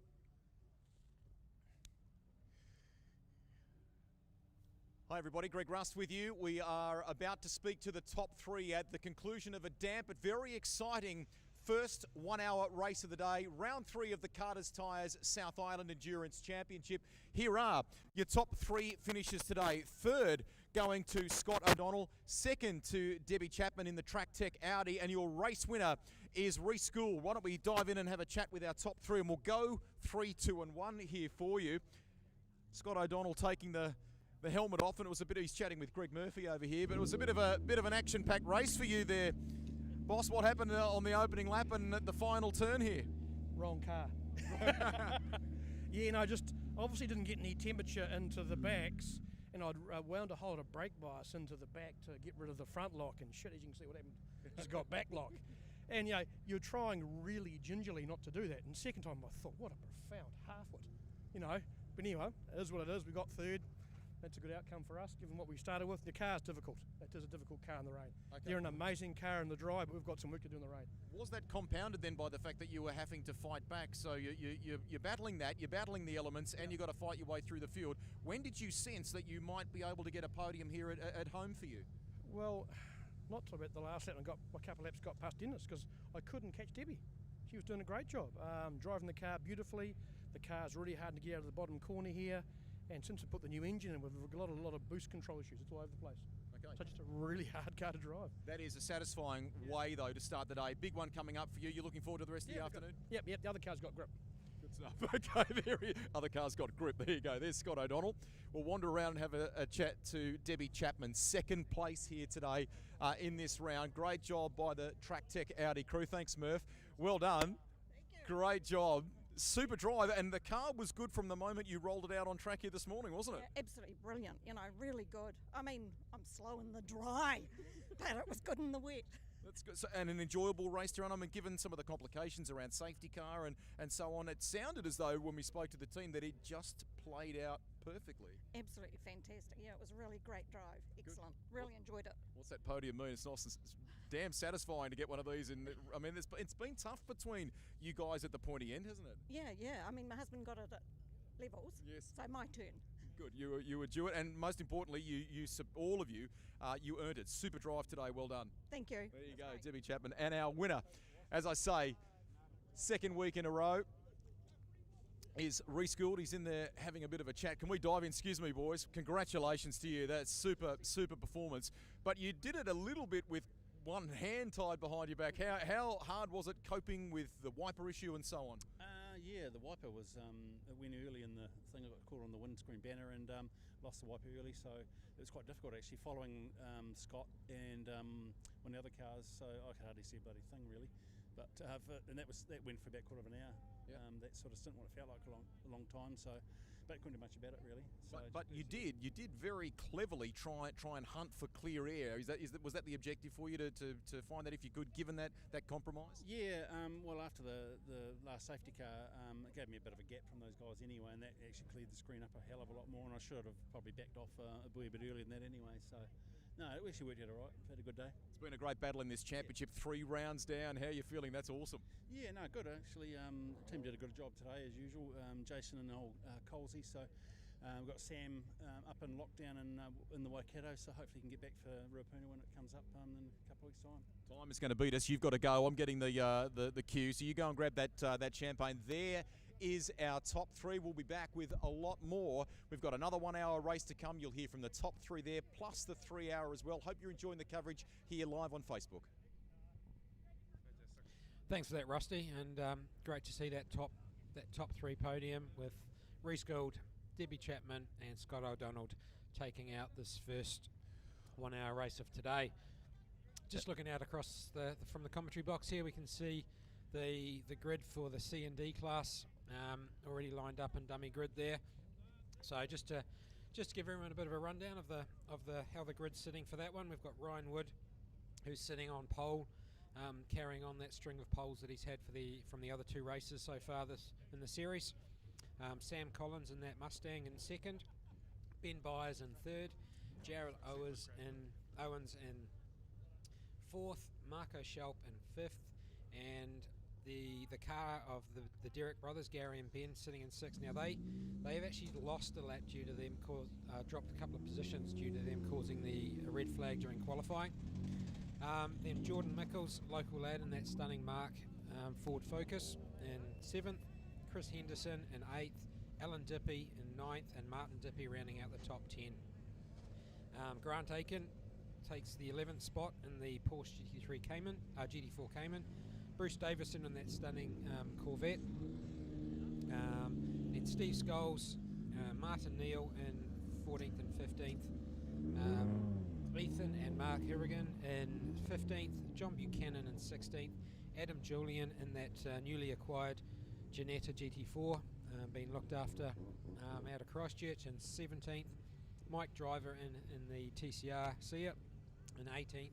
John Wadsworth and Braden Phillips rounding out the grid with 19th and 20th. Elton, just they're doing such a good job here with the continual flow and to keep the schedule running to time. Our top three, very quick photo, got the trophy, got the champagne, but we haven't had time to crack the champagne, so they're literally walking out the back to the paddock to do that. In the meantime, the cars that you've just very kindly detailed from a grid perspective are all leaving the lane. So there is, in this field, a very large portion of Porsches, a lot of them. But there are a few other standouts. So look for Jordan Mickles, a local driver in a Mark car. And similarly, the 777 of Sam Collins and Nick Ross. We talked a little earlier today before coming on air on Facebook about some of the little technical challenges they've been having with that 777. It looks amazing and sounds amazing, that car. And they've decided this round, just to try and get their heads around it, to get on top of it, the crew there, that they're just going to focus on the 1 hour at the third round of the championship. But gee, it's an amazing machine, and it'll be one to watch in this one here today. I know Ryan Wood's done an amazing job, and we've talked up quite rightly. I mean, it's well deserved, the talent of this young man, but you kind of sense he may not have it all his own way here today. There's going to be a few other stories in this field that we'll follow very closely. Yeah, absolutely, and like Ryan spoke to us about earlier during that first 1 hour race, this is his first ever race in the Porsche Cup car in the wet. So he's learning every lap he's out there at the moment. He's learning what the car's doing, how it's reacting, how those tyres are working for him. So it's definitely going to be a bit of a step into the unknown. And he was quite open in saying that if the Collins Mustang got ahead of him at the start, he was happy to let them go. And he'd played the long game, call his pit stop at the right point, and just work towards getting a nice solid points finish. At the end of the day, he's on target to hopefully win the series for the class. And so for someone on his first outing in the class in that car, it's a real massive achievement. It certainly is.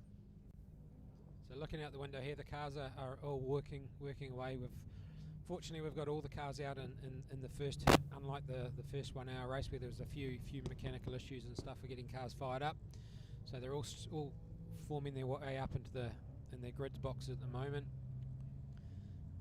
The Collins car down there, I can see, just turn their lights on, just trying to make their way through, make themselves known. Jordan Mickles working his way in there into 8th spot there in that stunning looking Focus. It's actually great to have two different examples of what the Mark Car products. Well said. Well said. And another driver to watch out for too, just to keep building on what you've been discussing here, Elton. You know, he's got a lot of experience in this field. He was on the podium just a week ago at Timaru. That's Marco Schelp. So he was brilliant at the national round last year when we were at Highlands in that car. He said he felt exhausted last week in the warmer weather at Timaru and battling some of these youngsters. It really took it out of him. He was almost speechless at one point in the post-race interviews, but he'll revel today in these sorts of conditions too. And nice to see Alan Dippy in car 911 as well. So he's also got a very busy schedule today. So he's a couple of rows back, in fact directly behind in the starting order, behind Jordan Mickles in that Mark car that you were just talking about. That Porsche's come from Asia that he's in. They had a little trouble firing that car up this morning and getting it running.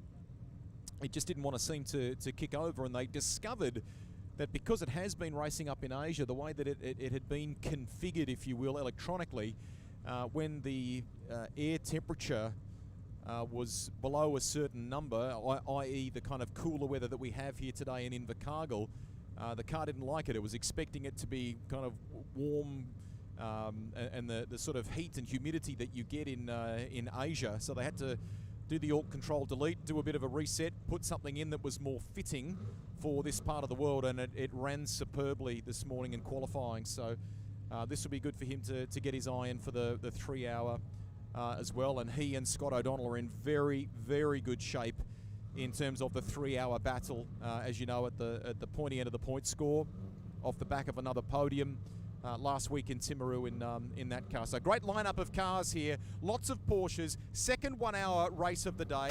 The mobile Nissan GTR safety car will lead them around Teretonga Park, and then we will get this one underway once that safety car peels off. Rolling start, and the action will commence. Building to a great afternoon here. We hope you're enjoying it live on the Motorsport New Zealand Facebook page, and also on the South Island Endurance Championship Facebook page. Thanks to all of our sponsors, to Carter's Tyres, to Michelin, to Pirelli, and many more that have been instrumental in making the series go around, but particularly to the administrative team that, you know, despite all the challenges that we've had, they've had big fields rolling up to each round, and it's been thoroughly enjoyable. Round 3 of 4 of the championship. Story's been about this teenager, Ryan Wood, with his eyes on an international career, if he can stitch the right things together, and hopefully pairing with a good Porsche team in Australia to maybe race there in 2022. He's got enormous speed, fearless, as we saw at Highlands and again at Timaru. But as Elton has detailed, these are very different conditions for the youngster. Just to know what the Porsche will do, what these wet tyres will do. The rain has stopped here in the pit lane. We've had constant sprinkles for the first 1 hour race of the day. Still very damp track conditions. You are welcome to leave a comment down below as well on Facebook. We'll endeavour to tackle some of those for you on either the Surdec page or the Motorsport New Zealand page. Compulsory pit stops will again be a feature of this one. It's one of the unique rules of our sport. Even though it's only a 1 hour race, you can have 2 driver entries. You can have a scenario where a single driver decides to relax and stay at the wheel of the car and have a pre-nominated timed pit stop. Or alternatively, you can get out, do a little lap of the car, jump back in, strap back in, and go racing once again. And for the single driver entries, that tends to be a very fast way of executing the stop, getting that box ticked and done. Absolutely, Greg. But just looking at the grid, we're actually missing a car. We're missing the 10th place car of Martin Dippy, who's supposed to be lined up beside Alan there. But yeah, seems to be not there. That's the old. I think I can see him out the back here with Nigel Barclay. Just 1 second, guys, and see if we can answer that while they're on the roll-up lap.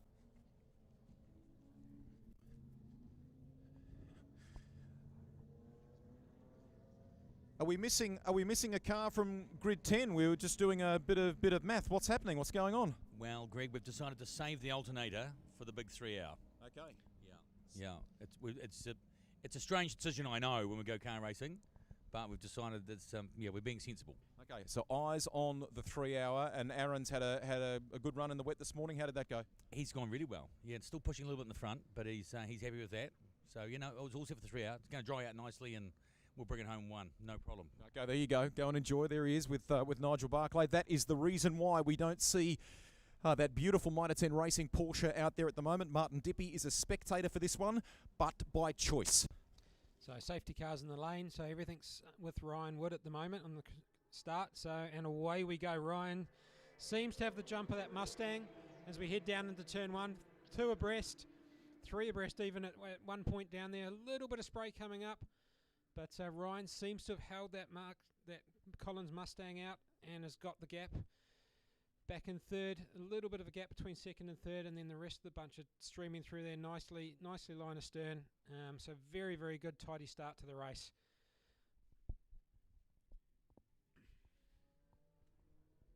Feels interesting, the weather conditions, doesn't it, guys?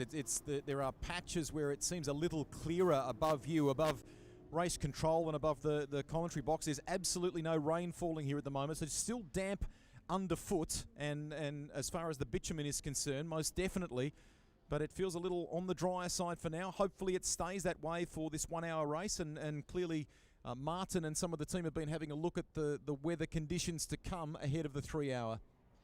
Yeah, well, it's interesting. Just looking out on the start-finish straight here, there is a very, very distinct clear line, and straight away you can see everybody over on the left looking for that water. So I'd expect to see some of these guys coming in very, very quickly to get off those wet tyres and get onto that slick. There's a good defined line of dry track there for them to work through.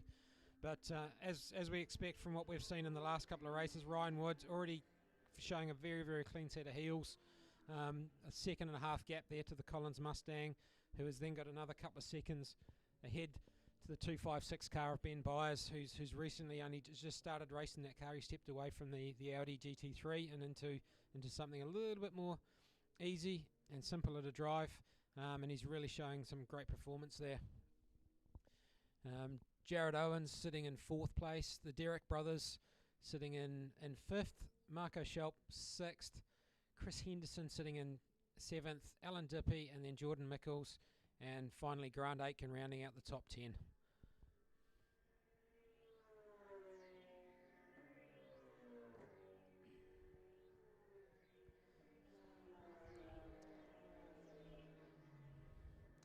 So Jordan making some very good moves on the start-finish line there, getting ahead of the Dippy car, so taking that 8th place, sounding extremely nice, that focus, but putting in some good clean passing moves there.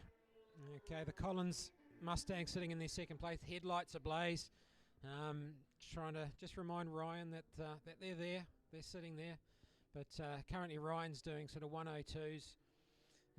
The Sam Collins is doing 103s, and the rest of the field are sitting sort of 104s, 105. So Ryan at the moment's definitely continuing that impressive performance from those first 2 rounds. Looking across at the pit lane now, we can see Braden Phillips is in. Whether he's got possibly looks like a mechanical issue. Definitely it's too early for him to conduct his mandatory pit stop at the moment. So it's a shame that he's in so early on in the race.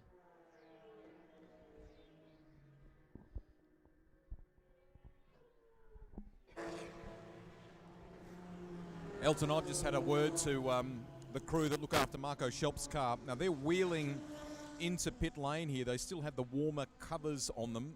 4 new tyres on a little trolley, and the crew have told me they are dry tyres, so they had them on standby in the pit lane for Marco Schelp if need be. Yeah, and I'd expect someone of Marco's experience. I mean, he's done multiple races around the Nürburgring where you can get, like Teretonga here, you can get 4 seasons in one day. In Nürburg, you can get 4 seasons in one lap. So Marco's experience is really going to come into the fore here, and just understanding how those Porsches work and exactly when that changeover period for those those tyres going from wets to slicks is going to be crucial, and possibly moving up a few spots in the results. But definitely looking around the track, everybody is hunting for that little bit of water just to keep those tyres cool. Obviously, it's the same as we had with the first 1 hour. They can't actually do their mandatory pit stop until 10 minutes into the race and 10 minutes before the end of the race.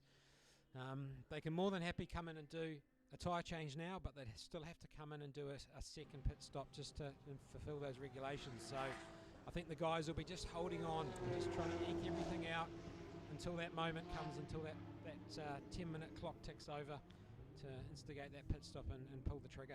Elton, I'm just wandering out the back to the paddock. I'm hopeful that I'll get some clear reception for all of you listening. I think the Carter's tyres, Braden Phillips' Falcon has got some sort of issue and it's limped back around. I've just seen Kate Padden and she's made eye contact with me and kind of shook her head. She's not clear, neither am I, as to what the problem is for the 43. So I think I can still talk to you. He's jumping out of the car. See if we can grab a word with him. He's just unplugging. Braden, we feel for you. What's happened there? Got a drivetrain issue of some sort, but not too sure what it is. We thought it was the tyres in qualifying, but just seems to not be the case, so I'm not too sure, sorry. Okay, so is it making like a vibration or a sound or something that's unnerving? Vibration, just any gear, like it's just squealing away as it gets higher in the RPM range, so you're not too sure. Hopefully we can get it back out for Roy Brenner and feel for you. yeah, it's a bit of a shame, but all good, no worries. There you go, Braden Phillips out very early in this one in car 43. Real shame to drop Braden, like we're talking about in qualifying. Braden's a very, very experienced young driver for his age, and has driven a plethora of cars. So yeah, real shame that we've lost Braden. So we're now just 6.5 minutes in. Once again, Ryan Woods, clean set of heels, 7-second lead over Sam Collins. Ben Byers in third, Jared Owers in fourth, the Derek Carr in fifth, Marco Schelp, Chris Henderson, Jordan Mickles, Alan Dippy and Martin Neal rounding out the top 10. So how are you taking it, Geordie? Good start to the race?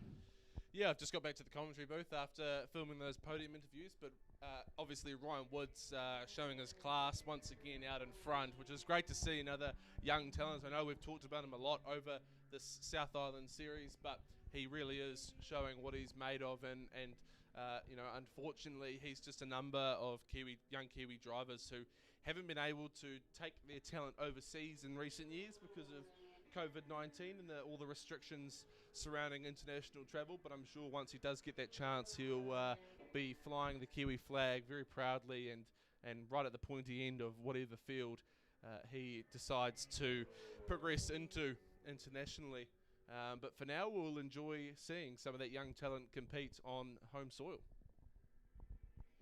Yeah, definitely a bright young star there, and we found out last night he was one of those lucky few that got selected for an interview with Earl Bamber for the Porsche drive that runs in the Australian Porsche Carrera Cup Series. So very good luck to him, and we also know that young Ronan Murphy was one of the others that got an interview as well. So it's a very, very close fought battle for that seat over in Australia with Earl Bamber. Earl's obviously got a lot of experience with those Porsches, and he's basically nurturing that talent of New Zealand drivers. And you know, a huge amount of credit needs to go to Earl and his team for giving back to the sport. I mean, obviously he's had a stunning career internationally with the likes of Le Mans and the World Endurance Championship, racing Porsches and all sorts in the GT sphere, and to now you know, use the position that he's you know, accumulated throughout his professional years to help give back and find that next rising star. I mean, Matthew Payne, he's a hot name at the moment. I think he's showing just, you know, Kiwi kids need that little bit of a break, and it can be quite hard to get the money that you need to compete at the front end internationally. I mean, there's a lot more money floating around some of those European families than your average Kiwi family, and scholarship programs like Earl's and like the Tony Quinn Foundation is another new one. We've had Speed Sport Scholarship and all sorts over the years. Give those Kiwi kids a break to head overseas or just to get started even. It's a huge amount of value, and you only have to look at the names that have come out of these programs to know how important they are for New Zealand motorsport. Geordie, Elton, while you guys are chatting away there, lots of debate happening here in the pit lane just in relation to the drying line. I mean, it's a very prominent, very prevalent line starting to appear on the track, and the question now is, what do you do? So is it going to stay this way? Do you delay your compulsory pit stop? There still is the odd sprinkle of rain on my face as I talk to you, but it's so light, it's so minor, that the focus is more on. I mean, you can see the Derek Porsche looking for wet ground, similar for Marco Schelp. So the debate at the moment now is, do you change tyres? Do you go to dry tyres? What will the time lost be like in the length of minutes or seconds rather required to execute that job? And do you try and delay the compulsory stop? But if you do that, are you going to be hurt by that later in the race? So lots of discussion about that right now. I think there's certainly the dry line starting to form, and all the teams were out here testing yesterday, so they know just how fast they can be in the dry, albeit perhaps a little bit greasy, not completely dry for the 100% of the circuit. So they'll know what their numbers are, and they'll be getting the abacuses out and the calculators and doing all sorts of wizardry with mathematics to try and calculate when exactly is the optimum point. But I would suggest, I think the pit window is now open, so we could see some guys dive into the pit lane fairly shortly if they believe that being on the dry tyre is going to be the fastest way around the circuit for them. Yeah, absolutely, Geordie. And just looking at that gauging puddle that we've got outside, there's definitely a few drops on there. So I think something like this is actually going to fall into the hands of that local lad like Jordan Mickles. Him and his father are experienced racers. They'll be able to look at here and hopefully reading the weather a little bit better than some of the imports. And possibly this is where Jordan could actually maybe gain a few places to make that right call. I've been here a couple of times, and you talk to the locals and you look up at the sky and you think, oh no, it's clear, and then they'll look into a certain spot or see which way a tree is blowing, and they go, oh no, the rain's coming in 5 minutes, and sure enough they turn out to be right. So you're 100% right, Elton. I think the local knowledge of the likes of Jordan Mickles and his crew, all locals of course, they'll be able to pick what's coming with the weather. It's quite overcast. It doesn't look not hugely black clouds, but there's certainly some darkness in the sky, so there is potentially a bit more rain coming. I know the rain radar said we're meant to have rain throughout the day, light rain throughout the day, but at the moment we've got a little bit of a reprieve, so who knows? Not sure the weatherman knows, but perhaps some of those Southland locals will be able to pick the shift in the weather and get that tyre change just right, or hold off if they know that the rain is going to come down within the next 47 minutes. It does feel a little warmer here at the moment, I've got to say, just fractionally warmer in the pit lane. I'm with Jimmy Hewlett, who is on the radio to Ryan Wood. We're going to let him get that radio message done to him before I dive in and have a word. So obviously getting some feedback from the young fella while the race unfolds. We'll try and get a sense of what he's talking about on the radio. I know you're busy here. Quickly, is he happy? Yeah, he's all good. Obviously, we're in a situation where we're thinking about putting sticks on the car, but we're in the lead, so we won't be the pioneers on that. We'll just keep the rest of them covered and keep on trucking. Will you change anything in relation to when you tick the compulsory stop, bearing all that in mind? I'll just stand around and look at the sky and pull an idea out of the hat. Good for you. There he is, Jimmy Hewlett. Very good. Yeah, just looking at this rain radar at the moment, the joys of the internet at the moment, and just seeing the rain, or the lack of rain actually. It looks like we're actually in a bit of a clear spot, so we might actually end up with a dry running of this race. You know, touching wood and fingers crossed and every other superstition we've got. But yeah, doesn't look like we're going to get much through. Possibly a few sprinkles between now and at least the start of the 3 hours. So it could be a dry race and possibly maybe even we see a lap record. Nice cool temperatures, making these cars work nicely. Big call from you there, Elton. Perhaps a lap record. Let's have a look at what our current lap record is for the 1 hour in the South Island Endurance Series. So the race lap record was set by Hugh Gardner in a Porsche GT3 in 2016. It's a 1 minute that is a race lap record. The lap record is a 57 seconds and .931. So we're a wee way off that at the moment. We're about 4 seconds off. And sorry, that was set by Chris Henderson in a Toyota Sprinter. Ryan Wood out there, his best lap of the race so far is a 101.6, so around about 4.3 seconds off. But as we said, the weather's going to get a little bit better. The track's going to get a bit drier. More rubber will go down on the circuit, and the grip will increase, and ultimately so should the lap times in theory. So one to watch over the next 45 minutes that we've got remaining in this race.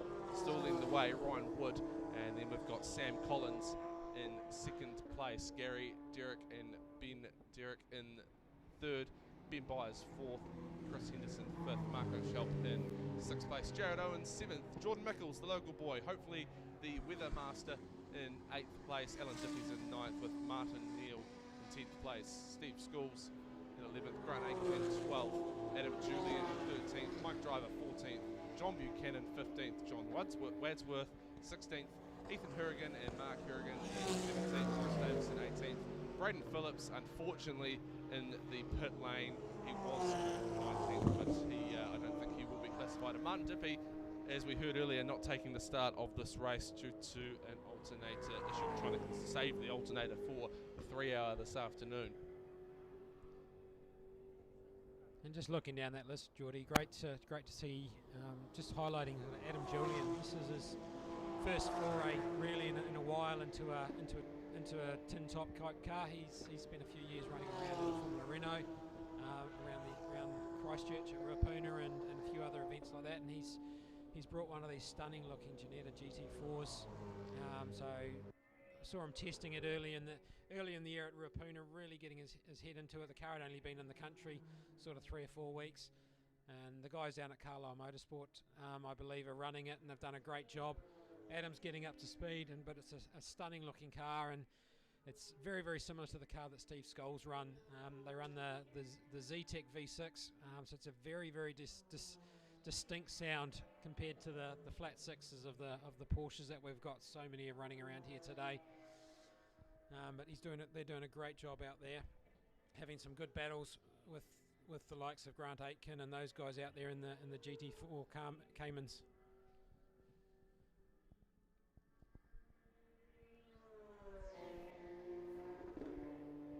Many of the second drivers that are here in the lane are fully kitted up, ready to go with helmets on.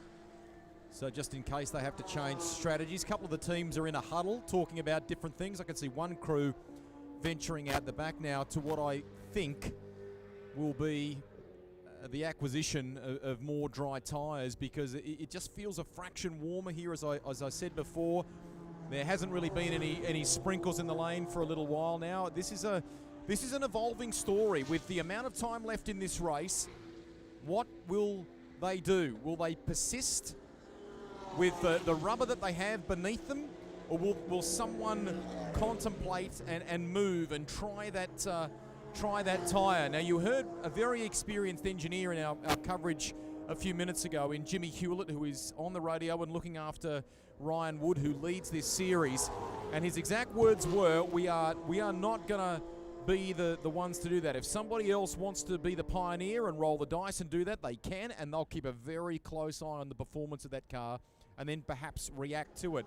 But to me, unless we get another little shower, another little sprinkle of rain, I just wonder whether the slight warmth that we're now getting and the drier line that you boys have spoken about in the commentary, just the impact of that and what it will do to the race result in this third 1 hour of the Carter's Tyres South Island Endurance Championship. I think, talking about fortune favouring the bold there, Rusty, I think someone like a Sam Collins who's sitting in behind Ryan Wood, if you look at the lap times, at the moment he's not able to compete with Ryan's lap times. So someone like Sam Collins, who's got a fairly comfortable margin in terms of lap times for the cars behind him, someone like him could take a gamble, chuck on the slick tyres and just see what difference it makes. It may be that it's not fast enough for him to catch Ryan, but it could be all the difference. It could be a couple of seconds faster and just be enough for him over the next 40 minutes to close down that gap. and he in theory shouldn't have to worry too much about the cars behind him because he's got about a second on them as it stands anyway. So he can hopefully at least claw back up to second place and perhaps even challenge for the win. In saying that though, like you said, if Jimmy Hewlett sees that the dry tyre option is working, then they will call Ryan Wood in straight away and get him onto those tyres, so he is not compromised in any way, and he's got the maximum amount of time on the faster tyre to consolidate his lead. Yeah, and the other challenge that Ryan's going to face now is he's starting to catch some of that lap traffic. So, you know, he's dropping a couple of seconds, 3 or 4 seconds on that last lap to what Sam's doing. So that's going to start factoring into how Ryan's going to run his race as well. And you know, maybe he does pull the trigger a little bit early and come into the pits if Jimmy and those guys feel comfortable that the weather's going to hold.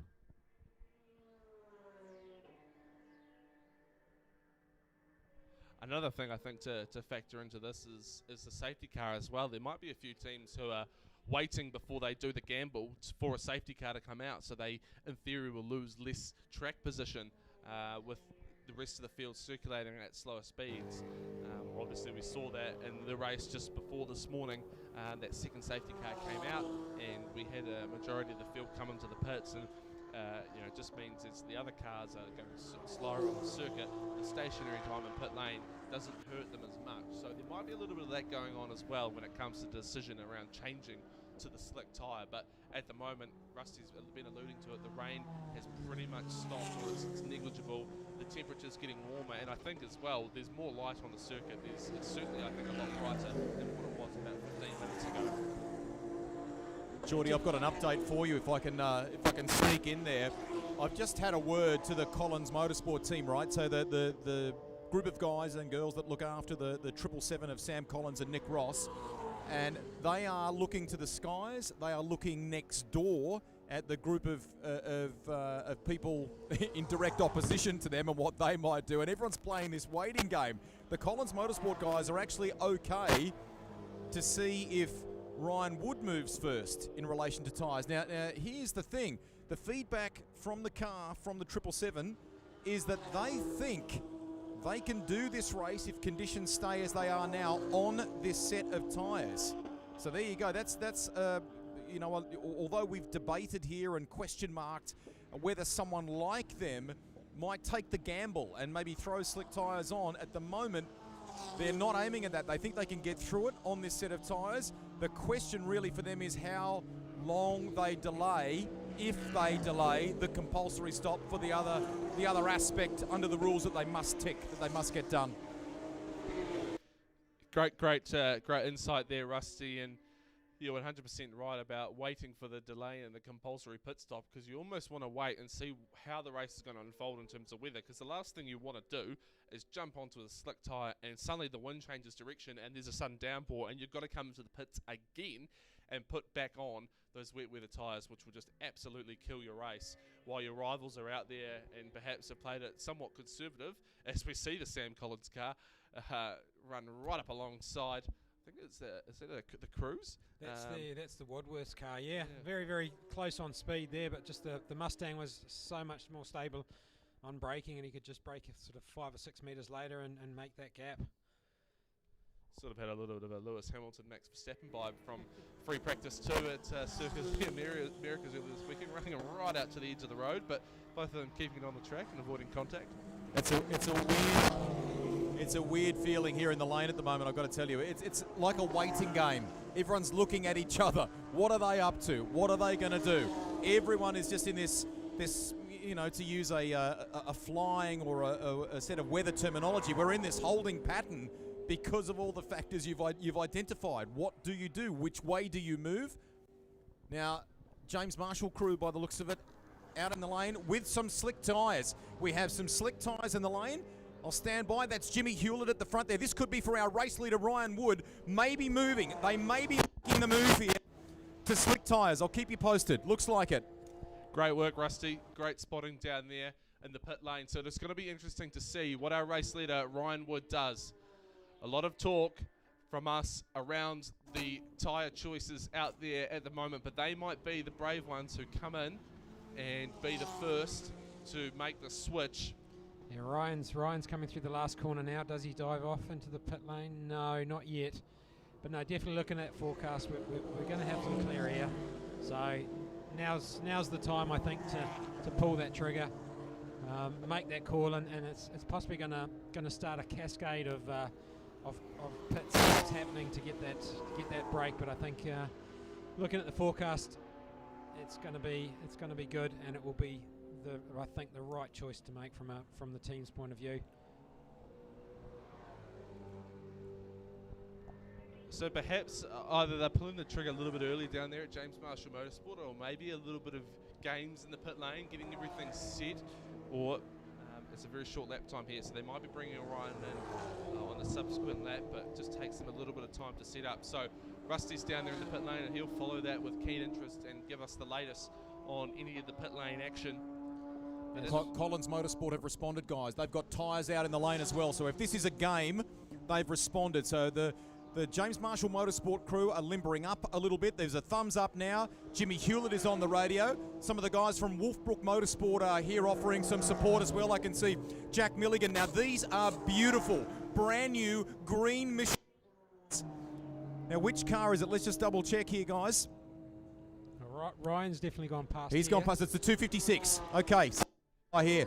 First of the pit stops. So we're going to get a pioneer for us. So off comes the wet tyres. Compulsory pit stop happening as well. Driver gets out, ventures around Ben, around the front of the car. As you have to do, you must go when you execute the driver portion of it as a single driver entry. You must always have the traffic in your line of sight, the incoming traffic into the lane. Good job by the crew here with that fresh rubber going on. So here we're going to have a benchmark here. You two, no pressure, no pressure. We'll get you to keep an eye on the lap times. So the 256 is the first to do it on green rubber, and it leaves the lane, and this will give us an indication of what to expect. I'm just having a look at some of the wet tyres as they come off. Watch, oh man, wow, okay. So the right rear on that car, some of the belts have started to come through, so it's gone by the looks of it. On the very edge, Elton, of the tyre, you can see. So that was timely. It had to be done by the looks of it. Yeah, so it's going to be interesting to see how quickly Ben gets himself up to speed, gets those tyres up to temperature. Hopefully they've been in the blankets for a little bit to aid that process. But yeah, Ben's definitely going to be that gauge, particularly for the James Marshall guys. They've sort of shaken the rust off the pit stop. They're running out the back. Sorry, Elton, that's rude of me. I don't mean to. They're running to the oven. You know, they can run these systems in GT racing where you have a small marquee, if you will, a small sealed easy up with sides on it, and there is a heater that feeds hot air into it, so you can keep the tyres in there in like an oven, almost like a makeshift baking oven. Now they have pulled 4 brand new Michelin tyres straight out of that from out the back. Jimmy Hewlett again is in waiting mode at the front. I'm going to see if this is for Ryan. It's for Ryan. Thumbs up this time. So there you go. They are ready. They are standing by. They have wasted no time here. The 256 had barely left the lane. The Collins guys are watching on eagerly. They are right here, like it's like a Hawkeye scenario, watching this. So we've got Ryan. He's just coming through turn 4, just negotiating a little bit of traffic. He's on that final sprint down into turn 6. Got himself some clear space. So yes, like you say, Rusty, we expect to see Ryan darting into the pit lane now. Wouldn't be surprised to see the Collins Mustang come in. They're about half a lap behind him, and follow that process. What's interesting here? A great observation by the guys next door. They've watched very closely. So good was the team, and I suppose has been good in just getting them a little bit ready for what is about to unfold here. Here comes Ryan.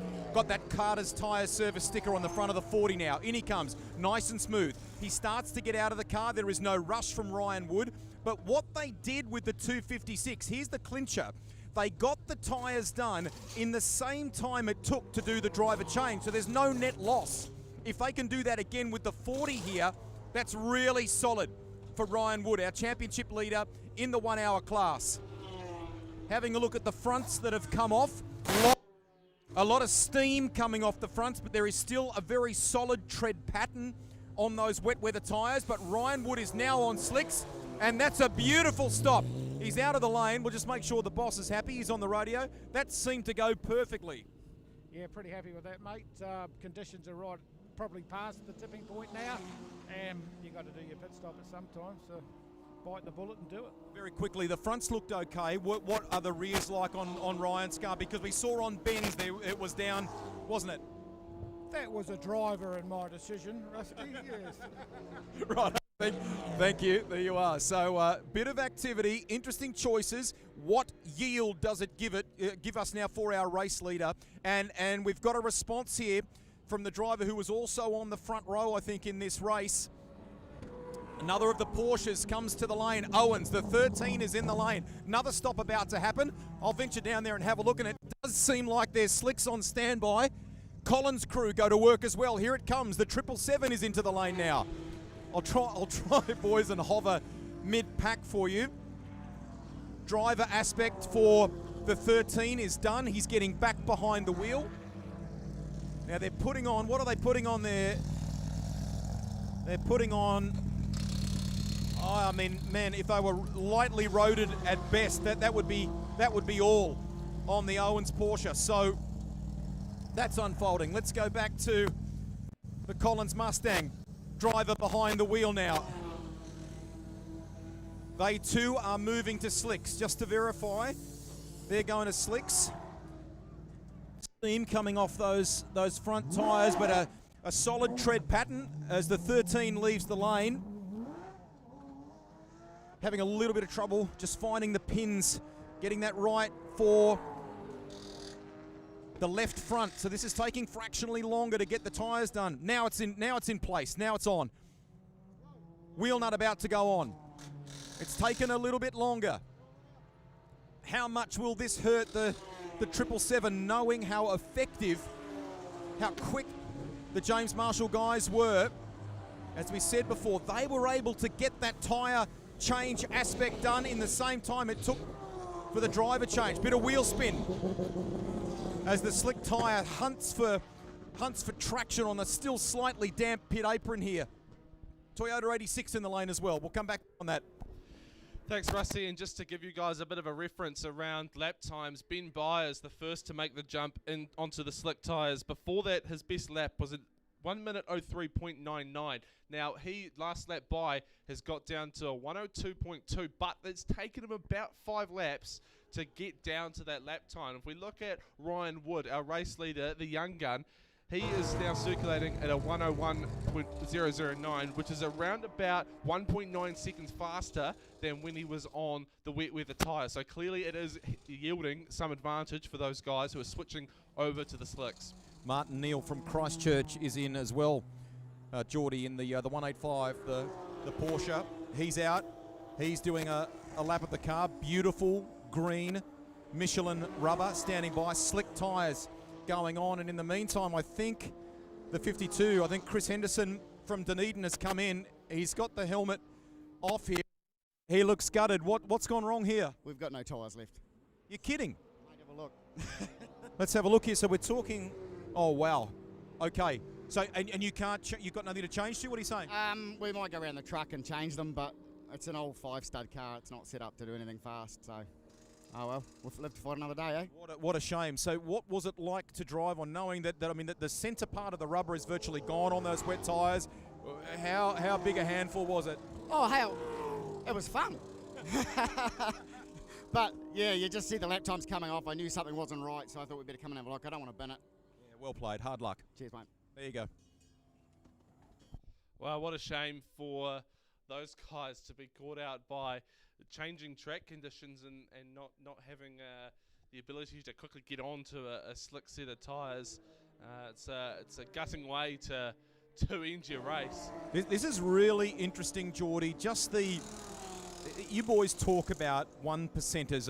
Elton's been there and raced overseas and so on, and you're asking at times. We've got some some fantastic people in our paddock and in our pit lane here, and there are a lot of enthusiasts, as you guys know. But but where they can, the teams that have had that, just maybe that little bit of extra time to rehearse for something like this, if it crops up, you can tell that the benefit is being felt right now. They're seeing the benefit of that. If they can execute the tyre change, if they have the gear, if they have the wherewithal, if they have the practice, it makes a big difference.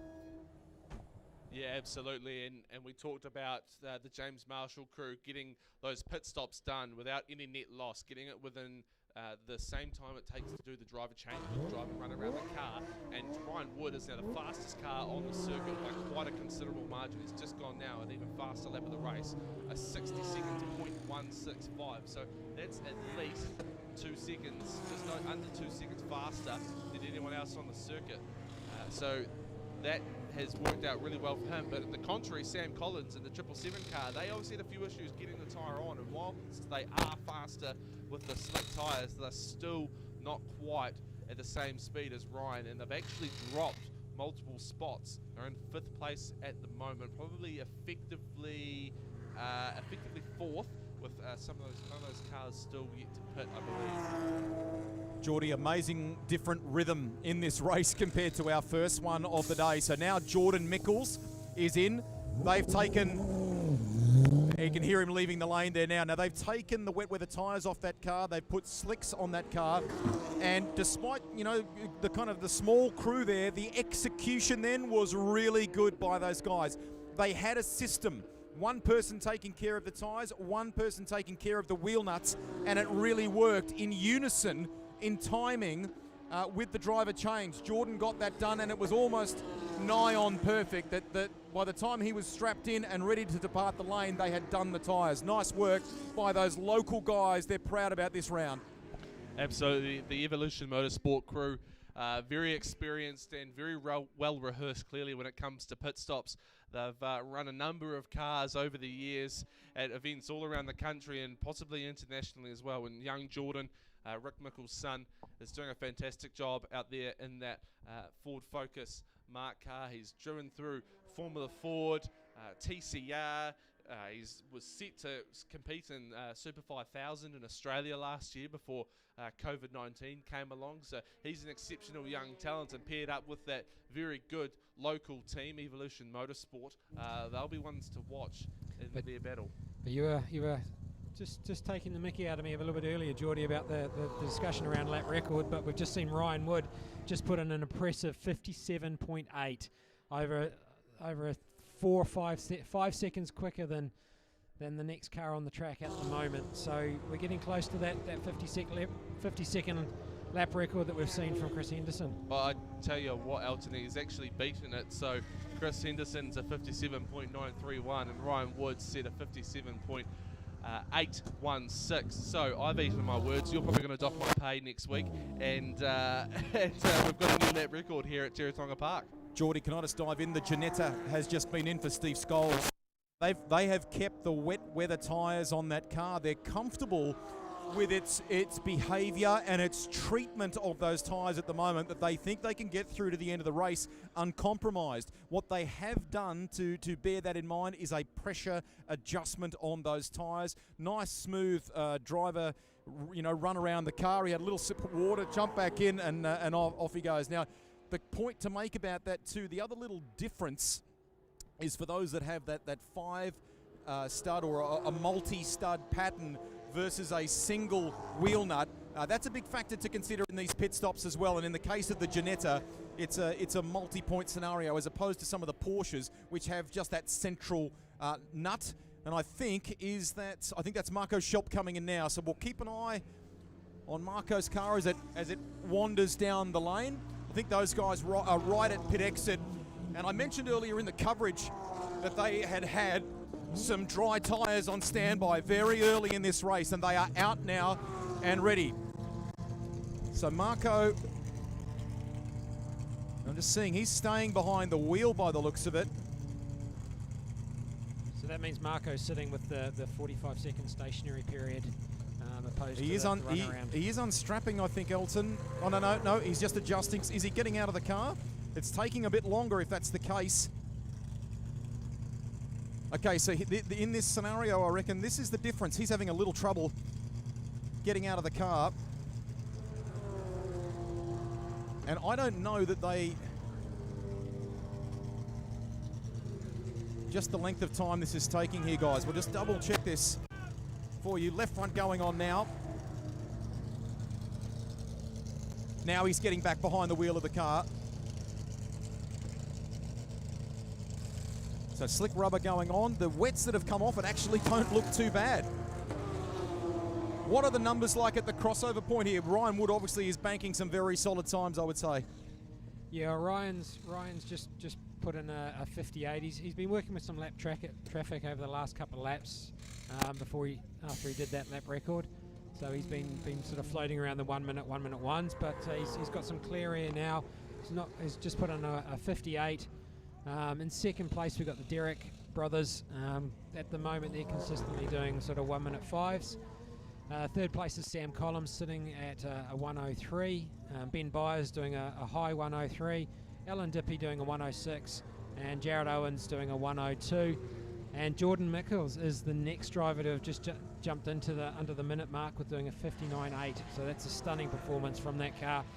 And I remember talking to Jordan yesterday afternoon, and he was extremely excited to break that 1 minute barrier. Can I just give a little shout out here to Marco Schelp's crew? You can hear him leaving the lane there now. Now he found, when he got out of the car last week and he got that podium finish, he talked about how physical the racing in this class was, and I think that's something he's experiencing again today. But full credit to Marco's team. There was absolutely no compromise on safety in the way they went about that pit stop, using the torque wrench firstly in the way that they took the wheel nuts off, putting the wheels on properly, but then also torque wrenching them before they sent him again. It was actually, you know, it may not have yielded the speed they wanted in what happened in the stop, but it was done beautifully. Yeah, well, Marco's extremely experienced in the endurance racing field, and he knows that taking your time on those little things there makes sure that you actually finish the race instead of relying solely on the wheel guns and everything. So just that little bit more care will actually yield their results. And while you were just talking there, Rusty, we also had Chris Henderson rejoin us. So possibly tuck back into his pit garage, into his pit tent. Maybe change the tyres and just going out there just to try and get a finish and get some points. It's interesting how everyone has the reality check too, Elton, when they leave the lane on the slick rubber. They give it a bit of welly once they get past the the delineation line where you can go full gas again and get off the limiter, and the back end tends to want to step a bit in the slight damp that is still there. So we've now got Alan Dippy in the 911 Porsche. Slick tyres going on that car as well. Let's have a look at the wet rubber that's come off it again. I mean, there's lots of, it looks dramatic when you see it because there's steam coming off what is very hot rubber, but there is a very clear wet tread pattern still. It is not down to its belts or torn or anything along those lines. Obviously it would be the way the edges appear, Elton, you can tell that it would absolutely not be at its best. But on the whole, though, it doesn't look as bad as I perhaps anticipated after so long out there on a drying line. Again, this is another solid stop by the crew. There's no sort of sense of rush here. And Alan getting ready to leave the lane behind Grant Aiken. Yep, and once again, very, very experienced crews, both with the guys who look after Alan, but also Grant Aitken. And like you say, that to make those tyres work best, you need to have those clean edges on those blocks, and just the more and more they lap. And we've just had the Collins Mustang just have a little bit of an excursion onto the grass as he came out of the last corner. So no dramas. He gathered it back together and got going again. Hasn't lost too much speed, but just definitely shows that Sam is really pushing it out there to try and make the gap up. I think he lost the spot and all of that to Ben Byers. So Ben moving up into second place, Sam Collins in third. The one to watch is going to be local boy Jordan Mickles. He's lapping faster than a couple of the guys in the sort of third back to sixth where he is at the moment. So we've got 16 minutes to go, which is roughly about 15, 16 laps. The gap looks quite considerable, but we could see Jordan move forward, certainly into the top 5. If not, perhaps challenging for fourth and perhaps if luck goes his way with safety cars, maybe even a podium spot, which would be fantastic. Story for Jordan. Geordie, just a little endorsement for our great sponsor in Michelin and some of the tyres that are coming off these cars at the moment. I've just had a word to the crew on Alan Dippy's car, and they said to me they're in pretty good shape, these wet weather tyres, and they said we are not surprised about that because they've got experience from going to Bathurst some years ago and doing a 45-minute stint in very similar conditions, and the tyres that came off. Now this is interesting, the 777 is back in the lane, the Collins Mustang. That's not scheduled, I don't think. But the point I was trying to wrap up there is that the tyres are in, those wet weather tyres are in good shape and can actually be used again another day, the way the team are talking. I'll try and find an answer as to what has caused this. They're looking at the front of the car, telling him to shut it off. What a shame. They, in speaking with them at the welcome dinner last night, they had really high hopes that this 1 hour and some of the in-depth work they'd been doing just to sort of cure a few little gremlins would yield a good result here today. They just wanted to get on top of that. Now the attention is on the right front. They're going to try and jack this car up. I'm not sure if we can get in and have a word. We'll endeavour to do that if we can get permission here. They're shaking their heads. Gutted. So gutted. Possibly a little bit of damage from that excursion they had on that previous lap, maybe, or a bit of contact that maybe when they were passing Ben Byers, or getting passed by Ben Byers. And it looks like the right front is out of balance. Maybe I'm not sure what that is. They're clearly unhappy and they don't feel it's safe. Can we dive in and have a word? Sam, I'm gutted for you. What's happened here? We just had a front wheel bearing collapse, and I had no brakes, and I started overshooting the corners, and I radioed in. I said, look, can we have a quick run over it, and because something's not right and it's dangerous. So we pulled it in, and the wheel bearing's just gone. Gee, I feel for you. You guys have done a lot of hard work of late, and I know the focal point here was just trying to get through the weekend, get a result, wasn't it? Look, it just feels like we can't win, you know. Like, we bought this car, it's always at the pointy end, but just a finish is something we need, and I think the team deserve, but today is just not our day, again. So we don't know, we might pack up, regroup, and go back to the Waikato. Keep chipping, mate. There you go. I mean, you can tell from his voice, just the tone of his voice, how disappointed they are, guys. I would love them to keep persisting with this car. I know they've had in years gone by that magnificent 900 horsepower weapon that Paul Radicic has driven, but when you watch this car and sadly they are pushing it past me down the lane. I wish it was going under its own steam and battling out there for a podium. It looks amazing. We just wish that it was regularly fighting for a podium rather than them sort of endeavouring to find answers for little things that happen with it. Yeah, it's definitely a shame there, Rusty. It is one of those absolutely stunning looking cars on the track, and like you say, when it's firing on all 8 cylinders, it's absolutely brilliant. But just little mechanical gremlins like that, and we had the gearbox at Highlands. And they had another issue at Timaru last weekend. So it's just those little gremlins are just catching the guys out at the moment. But I know they're working very, very hard to get on top of those, because it's absolutely a podium finishing car once it's going to fire on all cylinders. Just looking out over the field here, and seeing the cars that are coming in to watch the race up at turn 1, on the new banking outside turn 5 there. Great to see so many cars there. Along the pit straight here opposite the pit lane here, there's some more cars here. It's absolutely fabulous to see so many people out here enjoying the racing and what is going to turn out to be looking like a stunning day according to the weather forecast. And don't forget, if you are out in the crowd, you can tune in your car radios to 88.2 FM to have commentary delivered right into your car stereo or any receiver that you've got around the circuit. We've just got 11 minutes to go in this 1 hour race, and Brian Wood is still leading the way. Ben Byers second place, Jared Owens in fifth, Jordan Mickles, the local boy from Invercargill, he's in fourth place and doing a mighty job circulating. It's one of the fastest cars at the moment. In fact, it was faster than the leader that last lap by.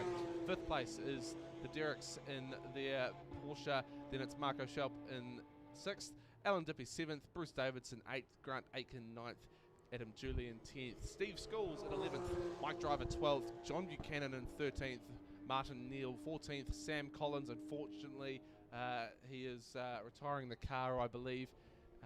He's currently still 15th based on the amount of laps that he's completed, but he will drop down the order, and then it'll be John Wadsworth, the Hurricanes, and rounding out to the field, Chris Henderson, although I think he's back out there, and unfortunately Braden Phillips and Gordon Dippy out of this race.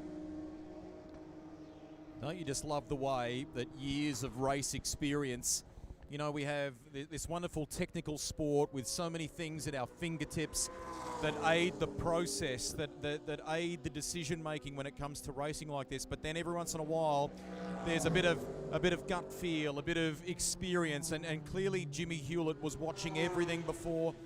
They made a great call to use the 256, even in a minor way, just to get a sense of what the circuit would be like in dry conditions. And obviously with an eye to the sky, knowing what the weather would be like for the remainder of this 1 hour race. On paper, we're not there yet, but doesn't that seem like a masterstroke decision? Yeah, definitely. I mean, Jimmy's got years of knowledge. He was involved with working with the Carters as they've been running their cars, and obviously with Gary and the boys not getting the car down here, Jimmy's been recruited by James to look after the Porsches that he runs. And that experience has just come to the fore on this event, just holding off, you know, like you say, using Ben as that, I suppose, that test case, get him out there. And Ben was very, very quickly up to speed. He actually got stuck behind lap traffic in those first 2 or 3 laps he was out there, but he was still, even in lap traffic, still lapping faster than what he did when he was out there in the wet. So that was a great masterstroke by Jimmy. And everybody's kind of gauged their pit stops from that, and obviously we saw the Collins guys pull the trigger very quickly, and then Jared and Jordan followed, and Marco followed pretty quickly after suit. So yeah, experience comes to the fore there. But looking out in the track here now, we've actually got quite a relatively spread out field, and like Geordie just mentioned earlier, Ryan Wood has got a good break over Ben Byers in second, Jared Owens in third, Jordan Mickles and the Derricks rounding out the top 5.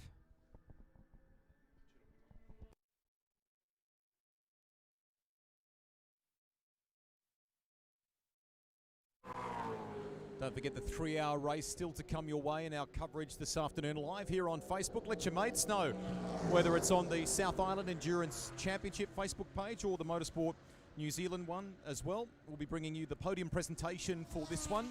We'll turn that around for you on Facebook, and then live commentary, radio style streaming of the 3 hour, which is our main event this afternoon, and we'll cover plenty of stories in that one as it unfolds. You can leave a comment down below if you are watching on Facebook and you are enjoying things here. We'd love you to join the discussion, to join the conversation. We'll try and answer some of those questions as they unfold. Geordie. Sorry, Rusty, we're just dealing with a few little issues up here in the combox. It's 7 minutes to go here in this race, and we'll be back underway. I might just quickly throw to an ad break. Just very briefly, we'll be right back with this coverage as soon as possible. No one would have believed the dawning of 2020. That pandemic, bubble and lockdown would become everyday language. That mask wearing in public would become compulsory. And that we couldn't travel in our country, let alone overseas. That our roads would fall quiet but for essentials. And the lovers of our sport, motorsport, could only go racing in our dreams or online. From home, from far, we would watch the toll COVID-19 would take on our lives. But it was also a year when we learnt to be a team of 5 million. Beyond expectations, circuits reopened to summer motorsport and drift kings and feats of endurance. When the border closed, we made our own race of champions. Hill climbs, rally stages, it's roared into life.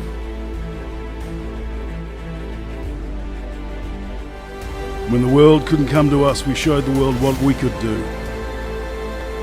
And our drivers, mechanics, engineers, officials, marshals, volunteers and fans could turn their dreams back into reality.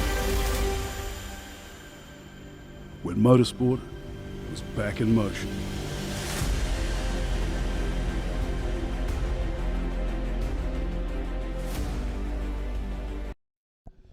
We're back live here at Teretonga Park for the penultimate round of the South Island Endurance Series. Just 5 minutes left to run in the Class C and D 1 hour race. Ryan Wood leads the way. Ben Byers in second. Jared Owens third. Jordan Mickles, the local boy, in fourth place. The Derricks are in fifth. Marco Schelp in sixth place. Alan Dippy seventh. Bruce Davidson eighth. Grant Aitken ninth. Mike Driver 10th. Adam Julian 11th. Steve Scholes in 12th. Martin Neal 13th. John Buchanan 14th. John Wadsworth in 15th. Ethan Hurrigan and Mark Hurrigan in 16th. Chris Henderson 17th. And unfortunately, we've got 3 cars out of this race. Sam Collins retired not long ago with, I believe, a suspension issue. And Braden Phillips was retired at the very early stage of this race. And Martin Dippy didn't take to the starting grid with an alternator issue. So, 4 minutes and 23 seconds remaining. Ryan Wood's got a very comfortable lead. We talked about him breaking the lap record before. He's actually just a couple of laps ago gone even faster at 57.1. So he's 8 tenths of a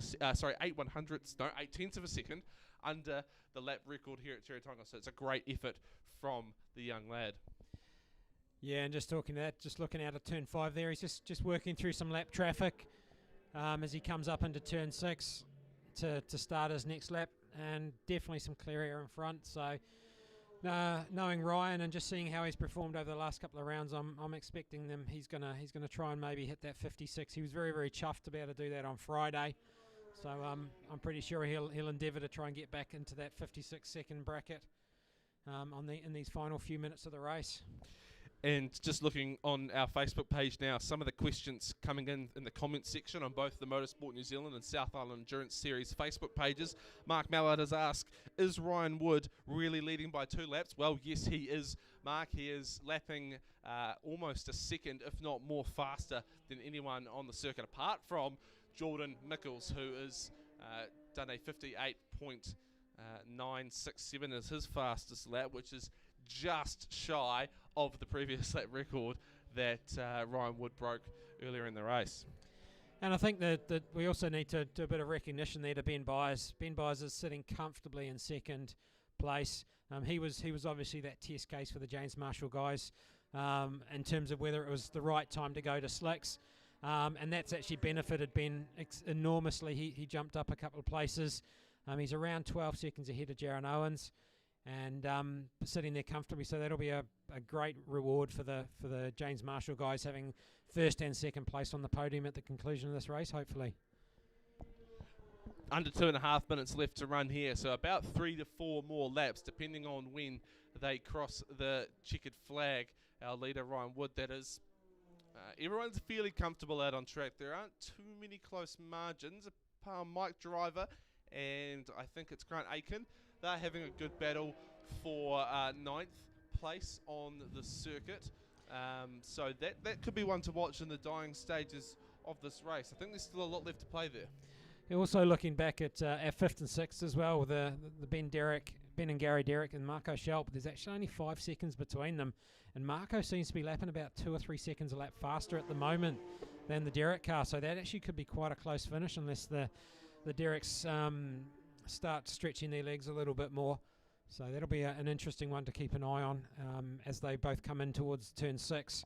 And Marco just gains a little bit under that concertina effect coming into under the brakes, and then that gap will extend again as we get onto the main straight. We'll watch that one closely for you here in the commentary box on our live coverage on the Motorsport New Zealand and South Island Endurance Series Facebook pages. just an update as those guys cross the line. That gap is... we've got the checkered flag out. So it looks like... Did Ryan Wood grab that checkered flag? That's caught us by surprise. Yeah, with still a couple of minutes left on the clock. So anyway, that's so the conclusion of that race, the results being that Ryan Wood takes out the overall race win. Ben Byers taking out second place, a lap and a half down, or 2.5 laps down. And Jared Owers taking out third place and taking the overall. We're looking down into Class C. Bruce Davison takes that win, completing 51 laps. And then John Wadsworth taking second place in Class C, completing 48 laps. So what an impressive feat by Ryan Woods. That's 3 from 3. He's taken the clean sweep on all of these three rounds so far, with the pole, the fastest lap, and the win. So he's proving that he's definitely a force to be reckoned with in the future, and it's going to be great to see his progression. Ben Byers, very, very impressive job with what he's done, moving into the Porsche, brand new this year for him, this car. So he's done an exceptional job getting up to speed with that. Once again, very, very well engineered by James Marshall and the guys down there. Obviously Jimmy Hewlett involved as well, once again very, very experienced.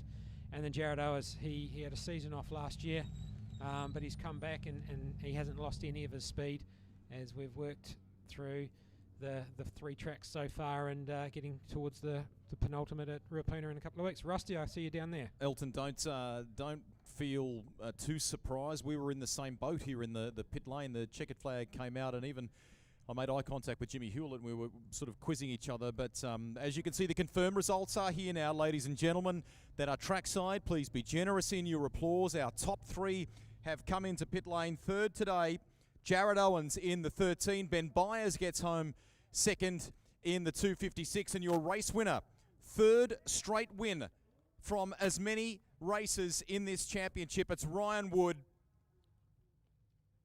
We'll record some stuff here for Facebook in just a moment, which we'll turn around for you, so you'll be able to see the presentation with the top 3. Some of the media have gathered here. Some of the crew have come to congratulate their drivers. We've got the trophies and the champagne on standby for them as well.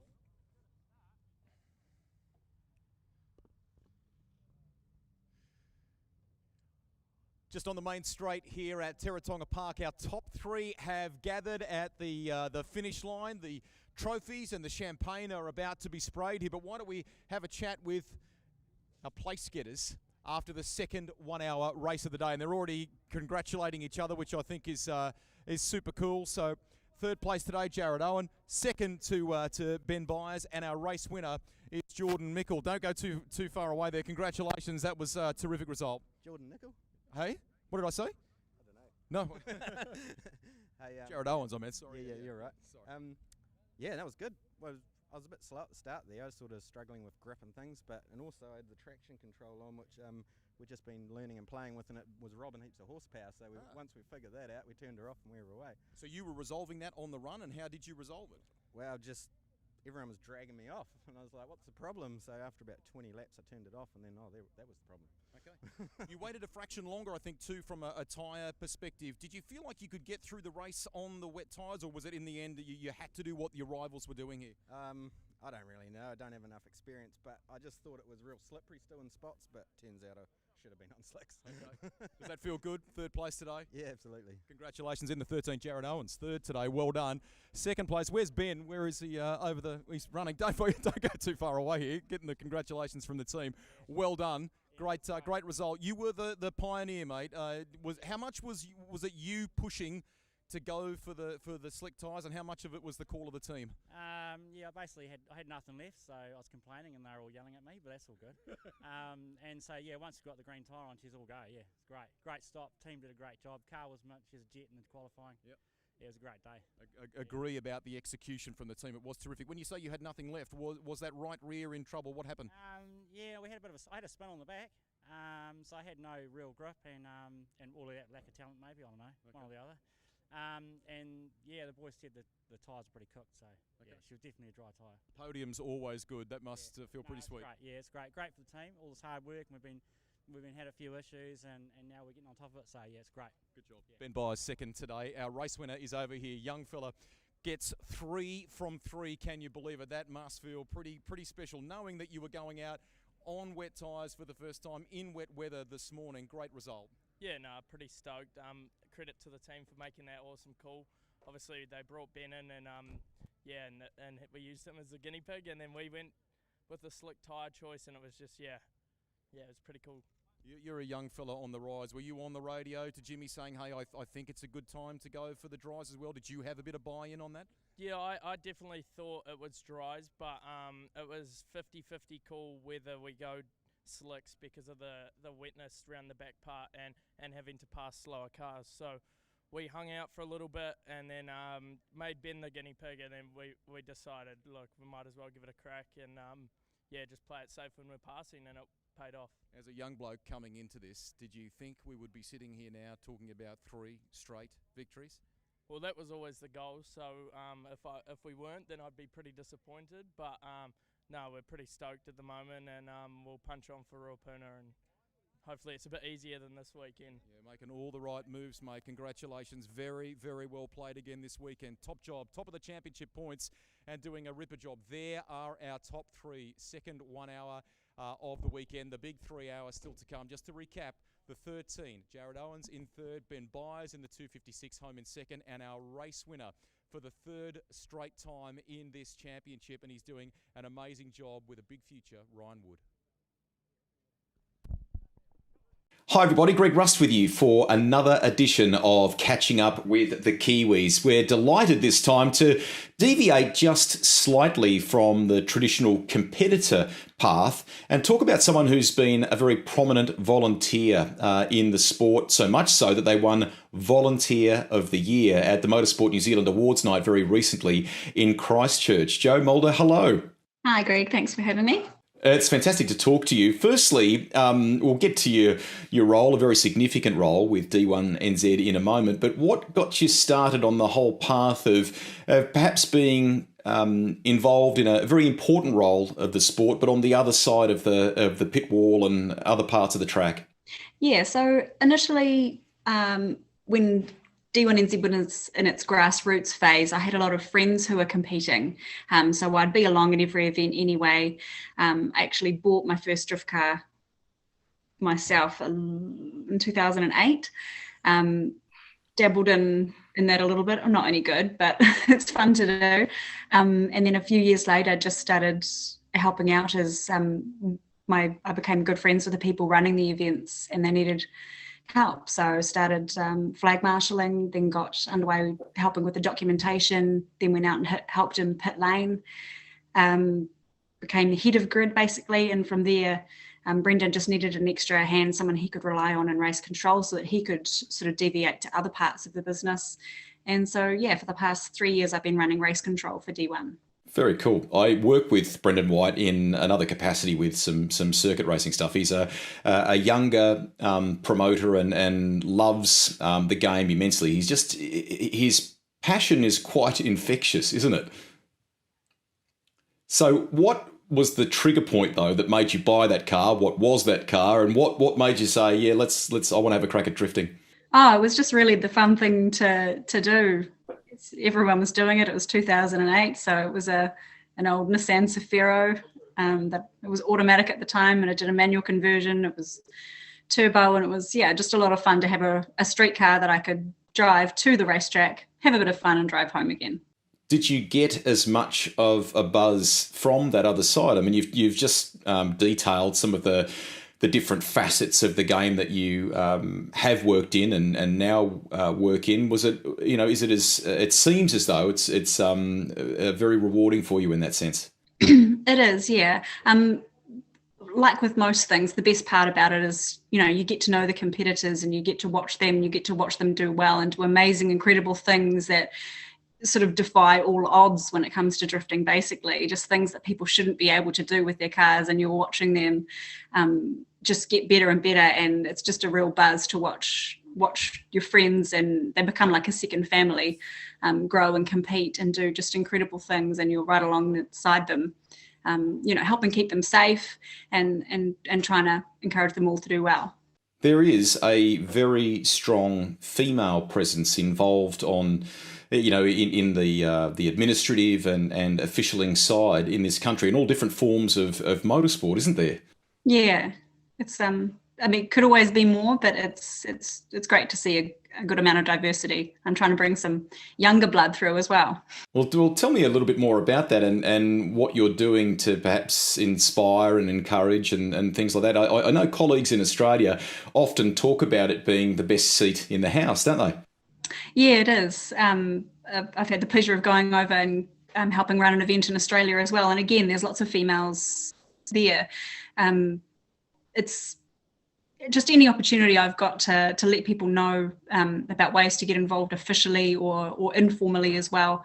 I'm just encouraging it, because a lot of people, unless their friends or family are doing it, think that it's something that's out of their reach. But I mean, anyone can get involved and show their passion. It just really takes someone who's going to be there, be reliable, show up, do the right thing at the right time, and try to learn how to make those good decisions and sort of build their way up within the hierarchy of an event management, basically. And a little bit of, that great work ethic that everyone in your team seems to have, from the endless pack-ins and pack-outs. There's some hard work involved, but if you love the game, that pays back in other ways when you get to see the competition and you get to be actively involved in it. Yeah, and along the way, we've seen some amazing international competitors come over and compete, and you get to meet them, which are sort of like the stars of the sport internationally. And also we've travelled to Australia and met a whole lot of incredible drivers over there as well. So yeah, it opens up some amazing opportunities, and yeah, highly recommend it. Tell me, I mean, obviously, I think you're a mum too, is that right? And you've got, a business. So, it's quite a juggle, isn't it? It is, yeah. My business actually is building predominantly drift cars. Okay. So it fits in quite well. Yep. And yeah, it's mine and my husband's passion. So he doesn't mind, of course, sharing the load of childcare when I've got to go away for an event weekend. Yeah, he doesn't mind. He comes back, and that's what he does as well. He builds race cars, and then sometimes when we have international drivers come over, he'll help run their car sort of in the team. And when we're not at doing official events or building cars in the workshop, we've got our own cars out on track. So it's pretty much what we do. Where would you like it to go within the balance of all that? Because family's obviously important to you. You have a business and so on, but you're immersed in this. You love it. What's the next step? So at the moment, race control, D1NZ, very prominent and important role, and I would imagine that Brendan would love to keep you in that because it is such an important part of his show. But what's on the wish list for you? Maybe 5 years down the track on the motorsport side. I'm sitting my clerk of the course certificate qualification next month, so getting that. And I've seen you at the endurance racing that I've had the pleasure of sitting in race control and helping Deb as well. So I'm, rather than stepping back with the family, I'm looking to diversify and get more involved in more events and anything that I can be a part of. It's in your blood, so. Good on you. I mean, and it becomes, as is so often the case when you talk to other people in the paddock, it's a family game, isn't it? So family end up when it's like that, you are a group of families all together sharing that same passion. Yeah, that's the one. All right, let's so knowing that you want to tick that box and move up, is that how full on is that process of trying to get that tick so you can do that role? Motorsport New Zealand are making it quite easy now. Bruce has got all this online training, so I'm signed up for that. It's sort of do it at your own pace, and then just a final Zoom meeting, I think, at the end of it. So I'm hoping that it won't be too hard to get my foot on the bottom ladder and go from there and attend more events and get get more qualified. I don't know. I'm not really sure how it The works. live TV means that we are, now quite intrusive. We want to take the audience into every aspect of motorsport, and that often means peeking into race control and hearing and seeing what they're up to and so on. Is that side of things okay for you? How do you find that? Yeah, that's fine. I was up there when you came in and interviewed Deb at the Endurance Series. Hampton Downs. Yes. It can be quite full on. So, as long as there's nothing happening on the track during an actual drift event, then I'd be more than happy to have you up there. It's got to be a thing where, in addition to having that qualification, if you like, from Motorsport New Zealand, it obviously needs sort of leadership skills and good people skills and so on. Has that stuff been something that you've developed over time as well, or has that kind of come naturally through business and life and so on? I guess it's probably come naturally, and that's probably how I've ended up in that role. But it's always something I'm working on. I used to go up and down the pits, for lack of a better word, yelling at the drivers where they needed to be and get here and go here and do this, and I need this from you now. So that sort of a leadership style I've had to pull back on a bit, have to be use a little bit of a sugar to get my way with some of the drivers and the officials even. Learned a bit of tact over the time.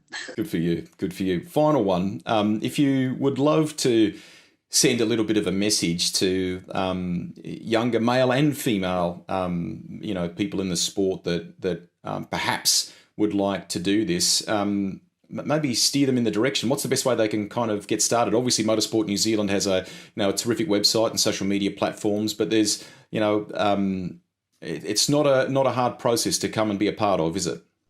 No, and there's many promoters out there having many different kinds of events.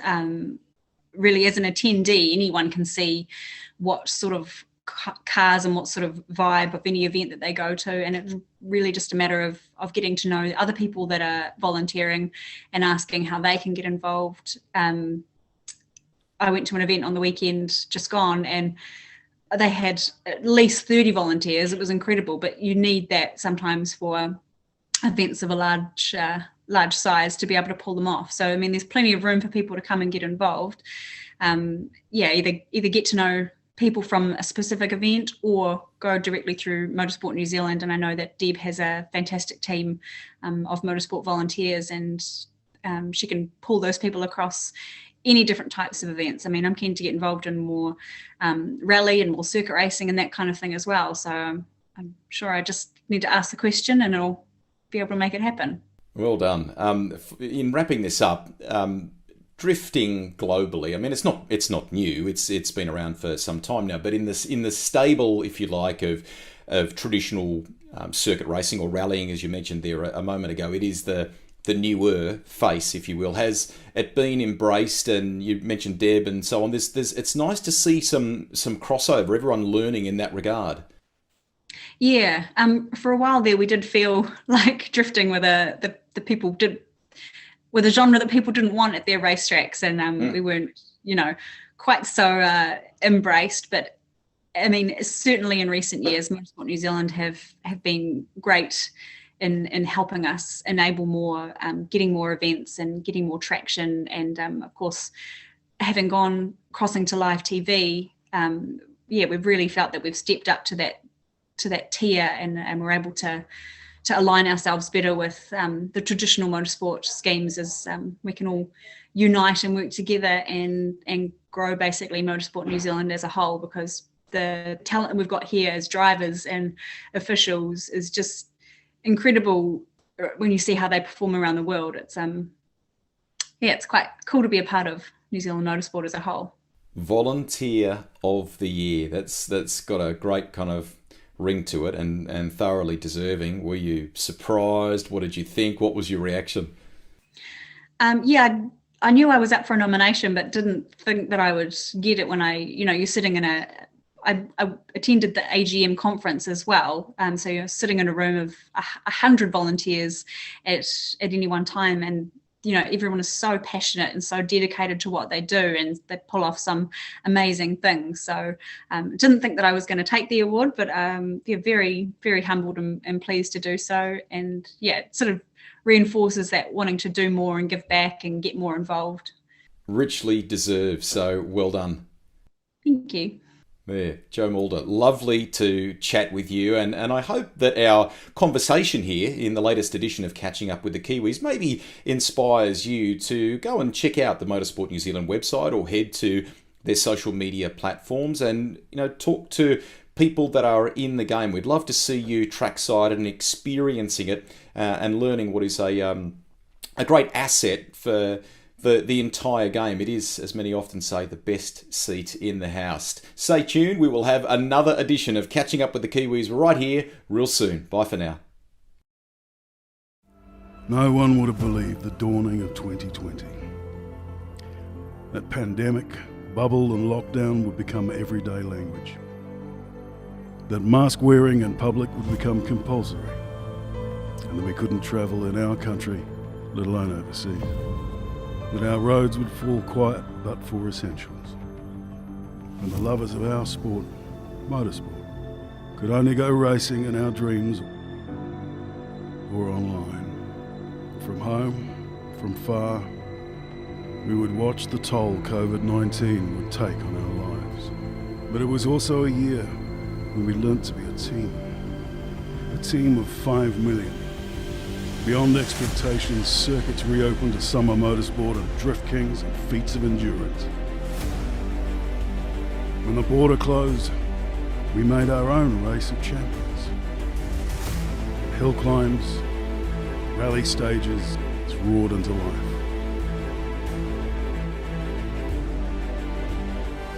When the world couldn't come to us, we showed the world what we could do.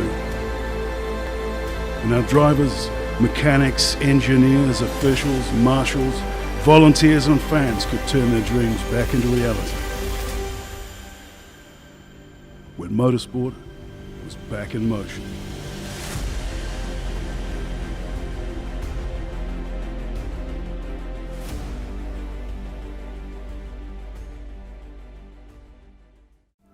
No one would have believed the dawning of 2020. That pandemic.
Hi everybody, Greg Rust with you for another edition of Catching Up with the Kiwis. We're delighted this time to deviate just slightly from the traditional competitor path and talk about someone who's been a very prominent volunteer in the sport, so much so that they won Volunteer of the Year at the Motorsport New Zealand Awards night very recently in Christchurch. Jo Mulder, hello.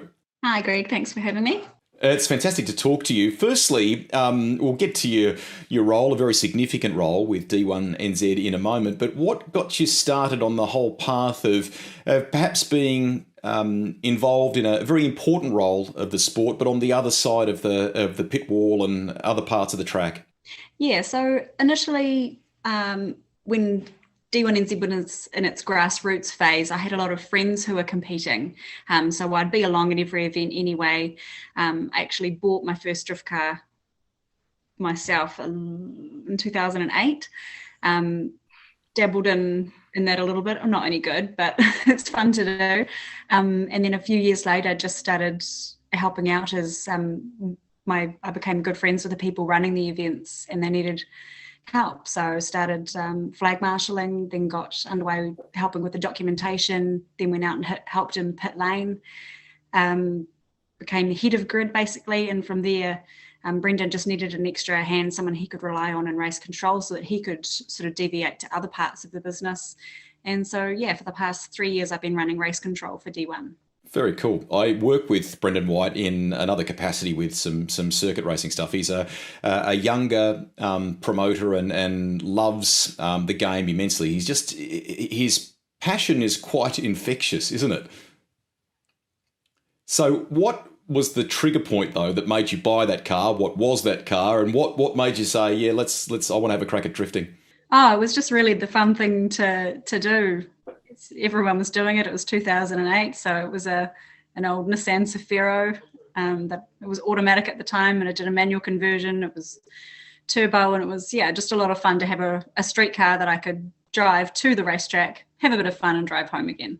Did you get as much of a buzz from that other side? I mean, you've just detailed some of the different facets of the game that you have worked in and now work in. Was it, is it it seems as though it's very rewarding for you in that sense? It is, yeah.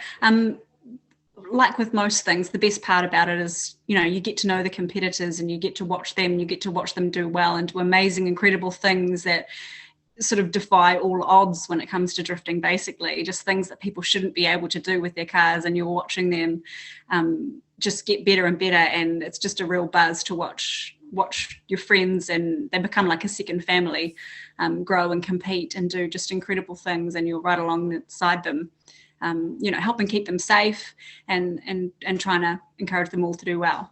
There is a very strong female presence involved on, in the administrative and officialing side in this country, in all different forms of motorsport, isn't there? Yeah, it's it could always be more, but it's great to see a good amount of diversity. I'm trying to bring some younger blood through as well. Well, tell me a little bit more about that and what you're doing to perhaps inspire and encourage and things like that. I know colleagues in Australia often talk about it being the best seat in the house, don't they? Yeah, it is. I've had the pleasure of going over and helping run an event in Australia as well. And again, there's lots of females there. It's just any opportunity I've got to let people know about ways to get involved officially or informally as well. I'm just encouraging it, because a lot of people, unless their friends or family are doing it, think that it's something that's out of their reach. But I mean, anyone can get involved and show their passion. It just really takes someone who's going to be there, be reliable, show up, do the right thing at the right time, and try to learn how to make those good decisions and sort of build their way up within. No one would have believed the dawning of 2020. That pandemic, bubble and lockdown would become everyday language. That mask wearing in public would become compulsory. And that we couldn't travel in our country, let alone overseas. That our roads would fall quiet but for essentials. And the lovers of our sport, motorsport, could only go racing in our dreams or online. From home, from far, we would watch the toll COVID-19 would take on our lives. But it was also a year when we learnt to be a team of 5 million. Beyond expectations, circuits reopened to summer motorsport and drift kings and feats of endurance. When the border closed, we made our own race of champions. Hill climbs, rally stages, roared into life.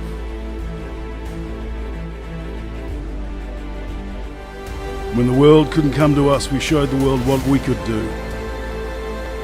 And our drivers, mechanics, engineers, officials, marshals, volunteers and fans could turn their dreams back into reality. When motorsport was back in motion.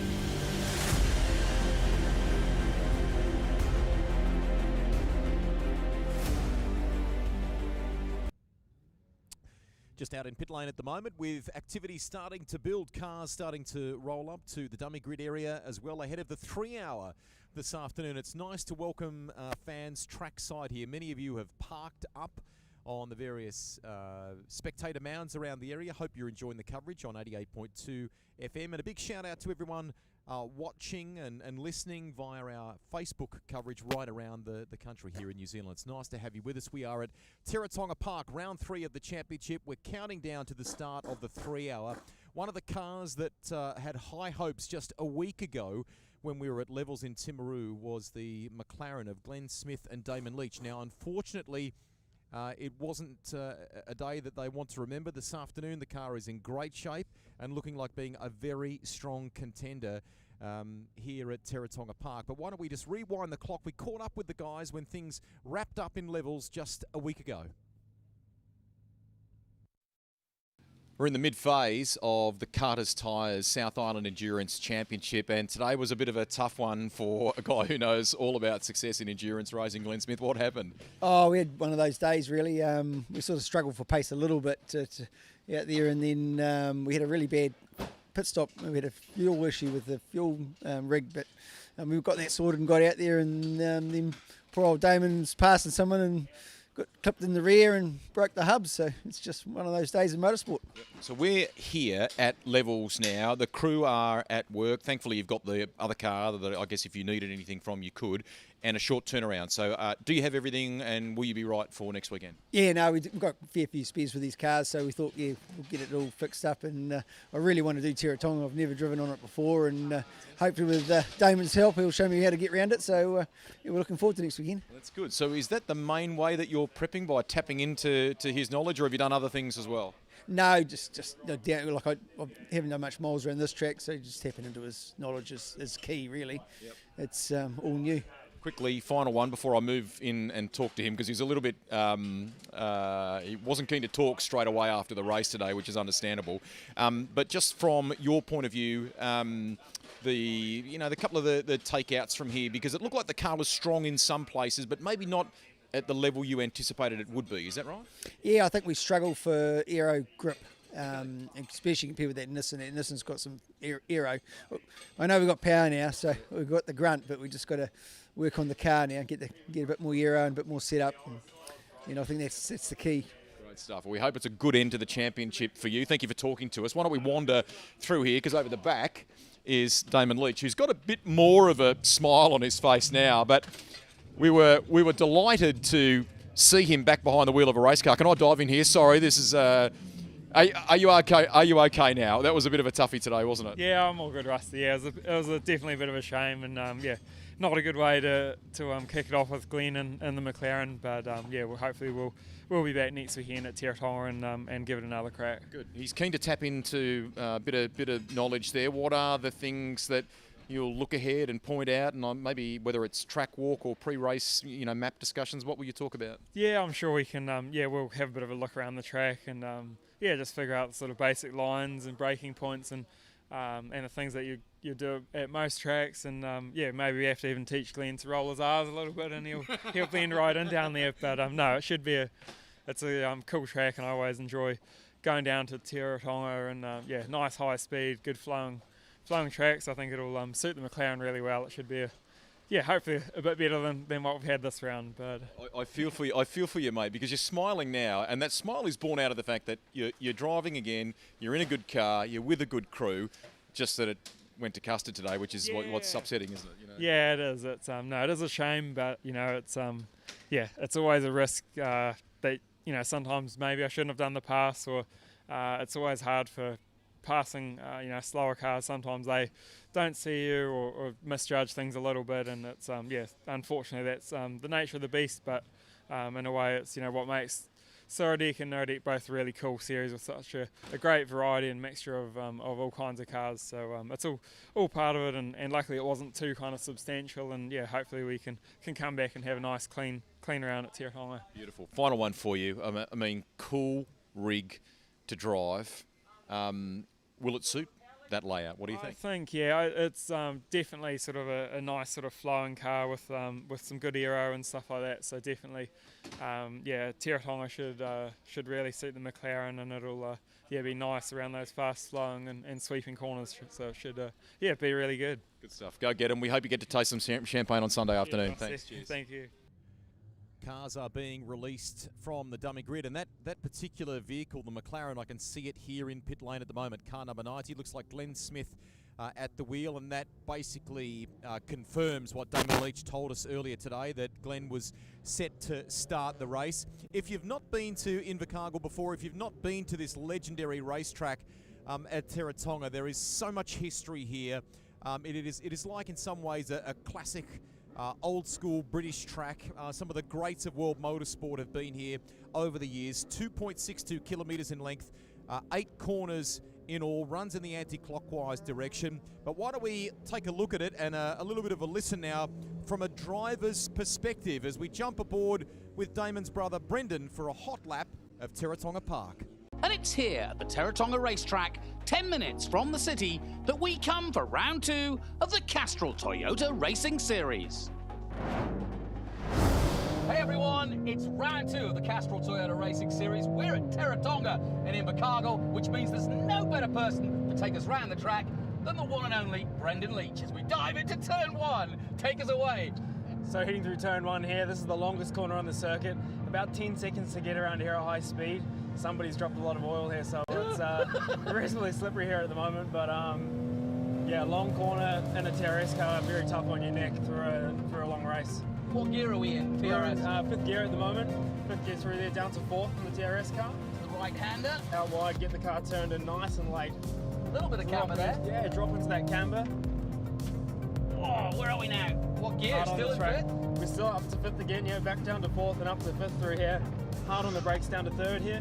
Quite a high-speed corner in the TRS car.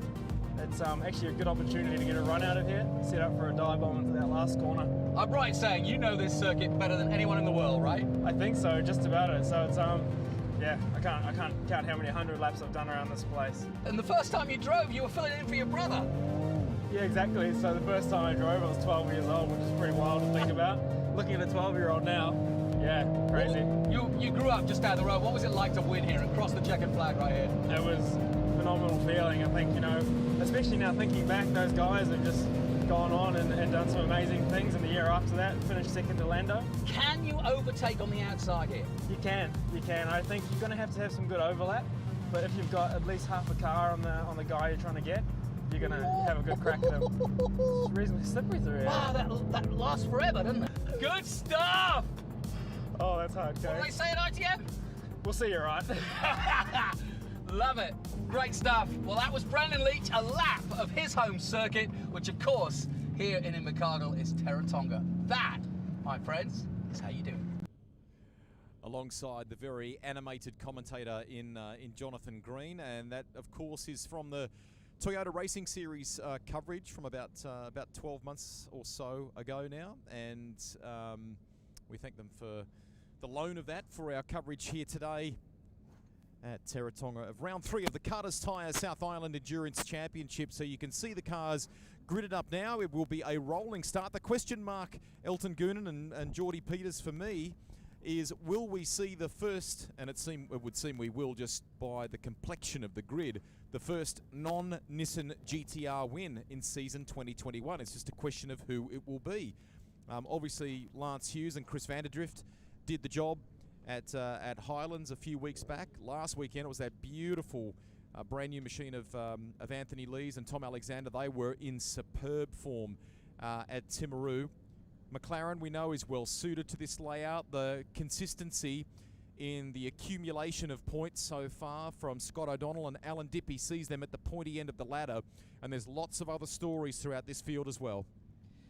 Yeah, and thank you, Rusty.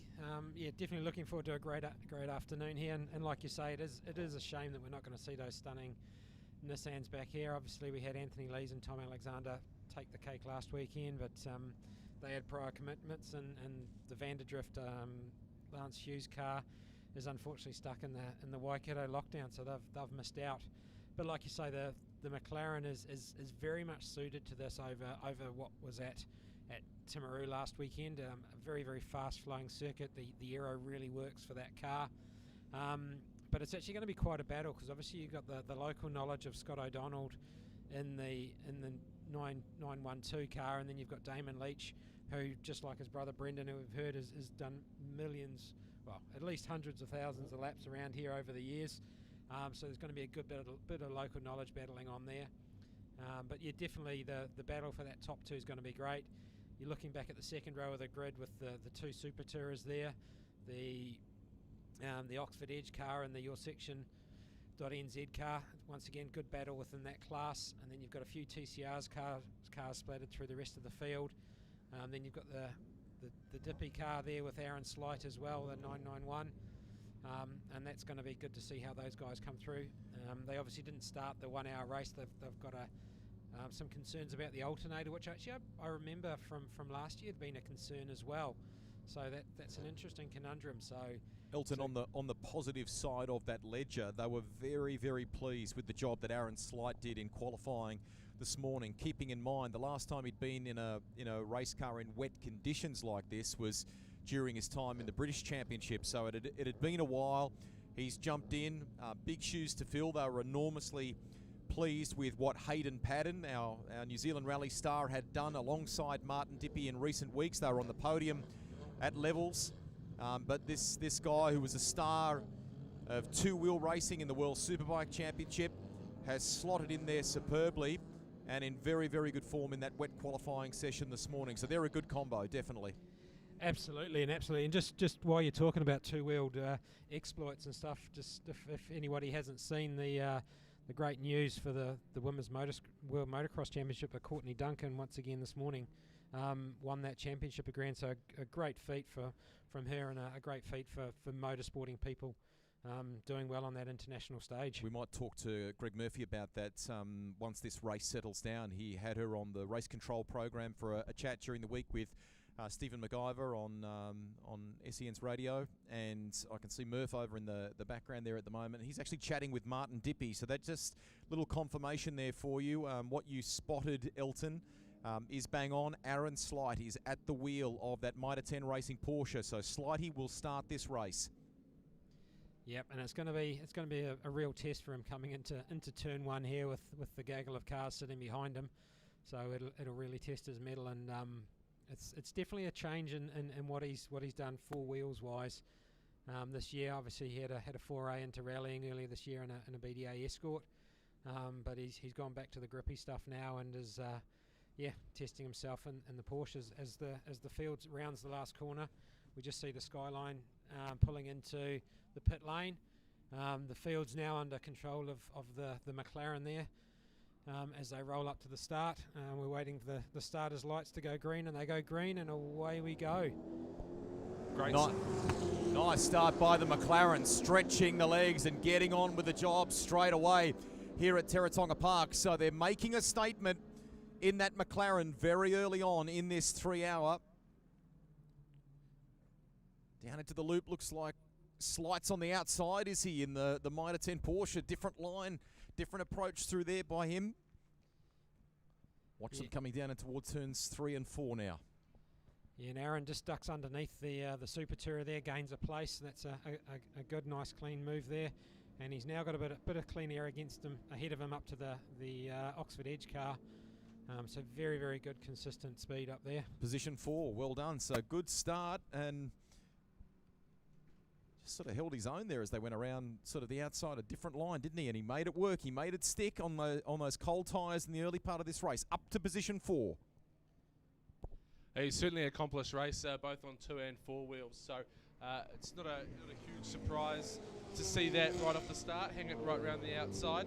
As we look at the leaders, that McLaren is certainly getting away from the Porsche, even just after one lap. So I think it's a very clear statement from them that they're going to go hard and go early and try and build a gap.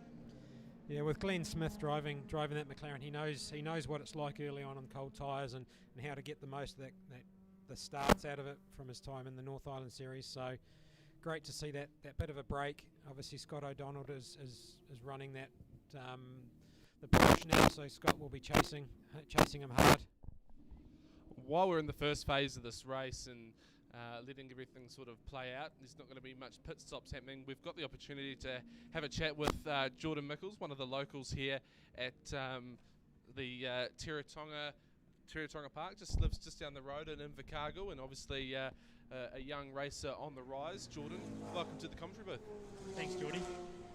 So obviously you were out there earlier today competing yourself in the 1 hour in that new Ford Focus. How's that car been for you?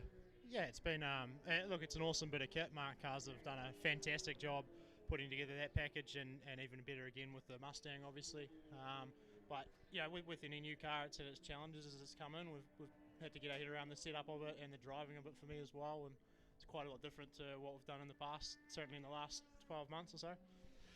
So in the last 12 months, you've sort of been doing a lot of stuff in TCR with the Honda Civic. Whilst that and the Focus, they kind of look the same. They're kind of on opposite ends of the spectrum, aren't they? Yeah, there's not much Focus about our Ford Focus, you know. The TCR obviously front-wheel drive, 2-litre turbo, and the Focus Smart Cars are base innovations built chassis, the same as the Super Tourers and things we've seen over here, but with a Ford Coyote V8 engine in it. So. Yeah, you sort of go from 360 horsepower to about 530, and rear-wheel drive as well. Quite a big difference. Absolutely. You talk about the technical challenges and learning the difference between the cars. Obviously, you've got a great team down here that your father runs, but you've also had some help, I understand, from Jason Lifting up in Auckland, who isn't actually able to be down here, so he's doing engineering by Zoom almost. Yeah, Zoom, TeamViewer, and James Watson, I'm sure if you've been on Facebook, you would have seen. Super clever guy. He's put together a live stream feed from the car, so that's been great for our sponsors and everyone else that's wanted to watch. But also a key part of Jason's contribution to what we're doing, and Mike Cullingford stuck in Auckland as well. So using modern technology to get the best out of the situation that we have. It's great to see innovation right from, say engineering via TeamViewer to actually going and putting a little bit of investment into a live stream so that Jason and the team up north can watch you from the in-car, because that's one thing that you can't do that over TeamViewer over the phone. Yeah, that's right. And if you've seen the live stream, it's monitoring things from the CAN bus in the car, so there's some crucial things to keep an eye on, but then also just interesting for people to watch and different perspective from the race as well. So yeah, James has done a really good job. It's definitely all James, so I struggle to turn my phone on myself, let alone that. So keeping on the sort of topic of COVID and how that's affected things, obviously last year, 2020, was meant to be a big year for you. You were set to go overseas and do some things in Australia, but that didn't quite work out. What did you have on the cards, and what are you kind of looking forward to now? Yeah, the COVID thing was weird, probably the weirdest one for me. We picked up the drive in the Formula 5000 and had effectively almost moved over, and we'd done a few test days, and then to get to the Melbourne Grand Prix qualify on the Thursday and then be on a flight home on Friday or Saturday morning or whenever it was. Yeah, bit of a weird one when the whole event was cancelled, and obviously we've been stuck here since. So with sort of hopefully the end of all these COVID restrictions coming into play over the next couple of months, what's the future looking like for you? What have you got lined up? What are you wanting to do? Look, I'd like to say I had a clear plan lined up, but there's nothing certain. I certainly would love to get back over and do something over there. We're still in touch with everyone that was involved in that campaign, but obviously as time goes on and motorsport progresses over there are other kids that have taken that opportunity too. So yeah, it's a hard one. At the moment it's hard to plan anything, so exactly where we'll go we're not sure, but we'll be in something. You've looked and you've had open wheelers, Formula Ford and the S5000. You've done TCR. What's the sort of goal for you? Are you an open wheeler guy, or are you a tin top racer, or just anything with an engine? Yeah, look, anything with an engine really. Like any opportunity you've got to grab, and we have done. The open wheelers are just sensational to drive. But then when you start to jump in some of the GT stuff, or even the Mark car we've got, you realise how far technology's come with saloon cars, and they're quite a lot of fun, really enjoyable to drive. Obviously, the New Zealand Grand Prix is a big event in New Zealand, and lots of young guns like yourself compete in that. Is that on your radar for 2022? It's definitely on the radar. Yeah, we've talked to a couple of teams, and obviously Jason Leifting had an involvement in that Grand Prix and a few other things last year. So yeah, the interest's certainly there. It's just certainty around the times and where the country heads as well. Have you had a chance to test an FT50 or an FT60 in the recent times? Yeah, Toyota were fantastic when we won the Formula Ford Championship in 2019 and gave us half a test day in the FT50 and a green tyre run as well. So yeah, cool bits of kit. The 60 I haven't yet. I understand they're a wee bit different, but it's such a fantastic series, well run.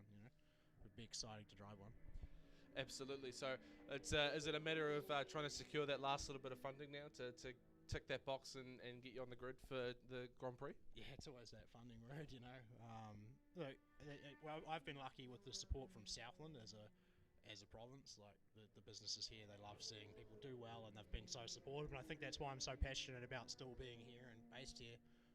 So who knows? That perhaps we can keep talking to the people we are, and it may be something achievable. But obviously, it's just so hard for businesses the same as us with planning at the moment and putting up funding like that. I understand absolutely the uncertainty behind just throwing it at my passion. But like I say, they've still done it this year, and it's just amazing in my eyes. Nothing quite like Southern hospitality, is there? No, mate, it's great. How long have you been down here? What day did you come down?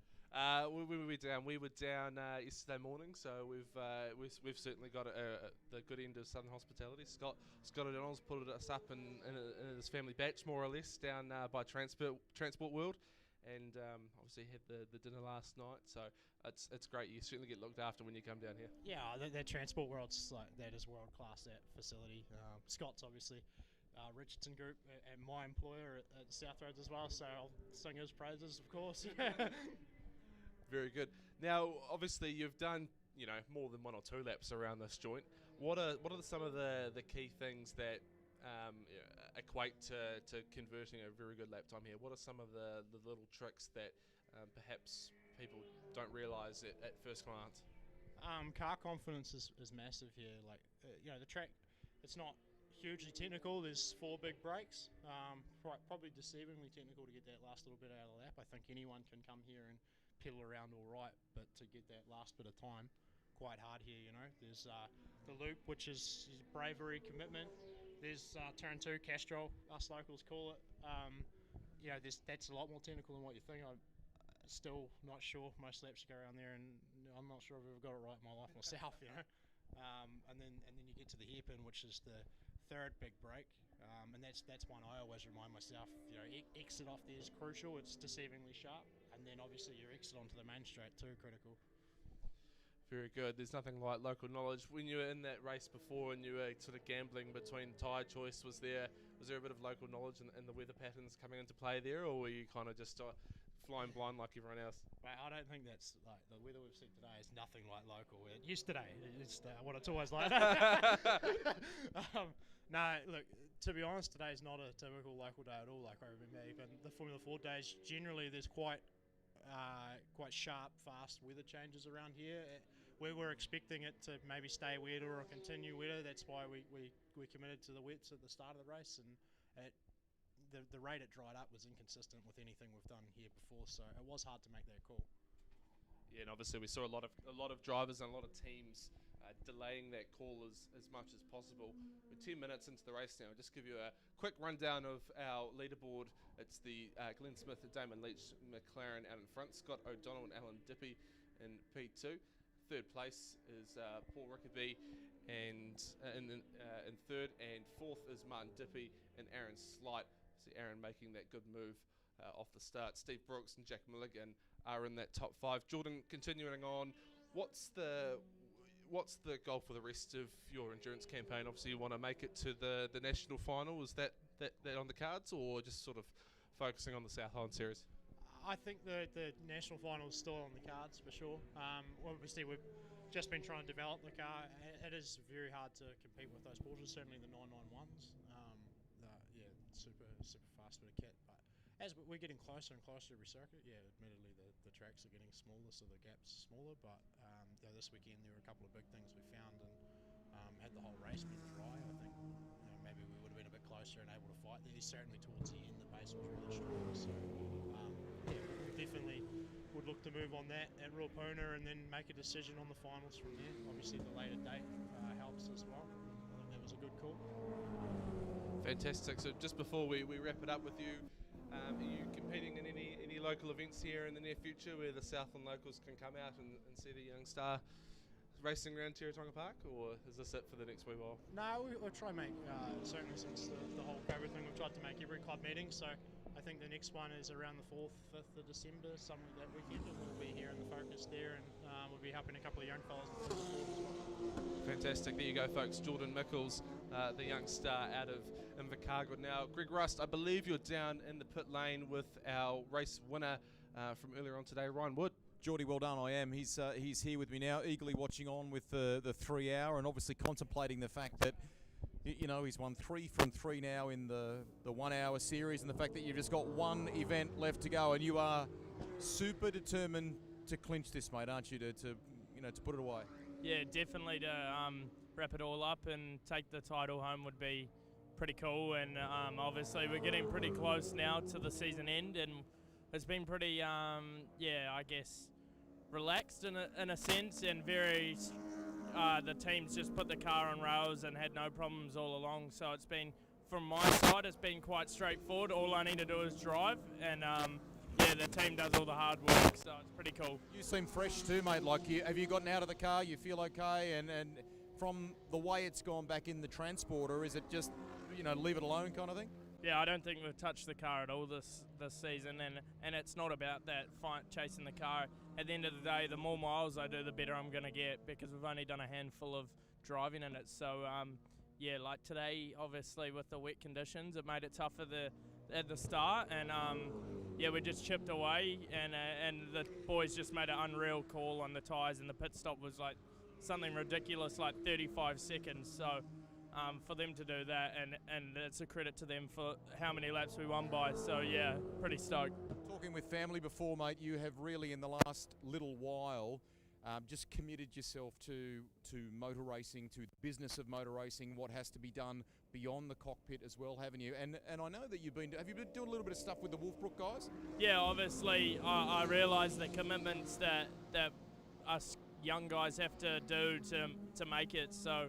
I've really put my foot forward this year and tried my all to give myself the best shot next year. So, having the Wolfbrook boys behind me and stuff like that, and just giving them a hand when I can. And they were there my first ever time I drove the Cup car. So they've been there the whole way, and ever since then they've supported me. So, yeah, it's been pretty cool to see them gaining experience too, and getting better and better and better. So, hopefully we can all have a clean round at James Marshall Motorsport's home round. So yeah, there's a good fun vibe in that outfit. They don't mind stirring each other and having a bit of fun, which is great. So for you, once we get beyond Christchurch, and I know you only want to think about that right now, not really think necessarily beyond there, what are the weeks that follow have in store for you, and what are you hoping to sort of put in place? Obviously the dream is Australia, and that's on the radar, mate, before we even really know it, isn't it?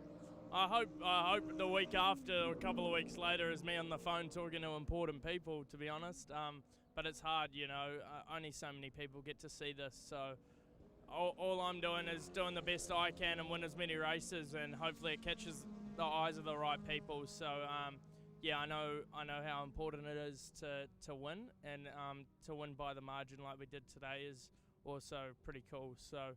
Yeah, we'll see what happens afterwards, and like you said, our focus is on Christchurch first of all, and give ourselves the best opportunity to do it all again. Final one for you. Have you stopped for a little moment in the midst of all this and gone, how bloody cool, I'm a teenager roaring around in a Porsche and loving it?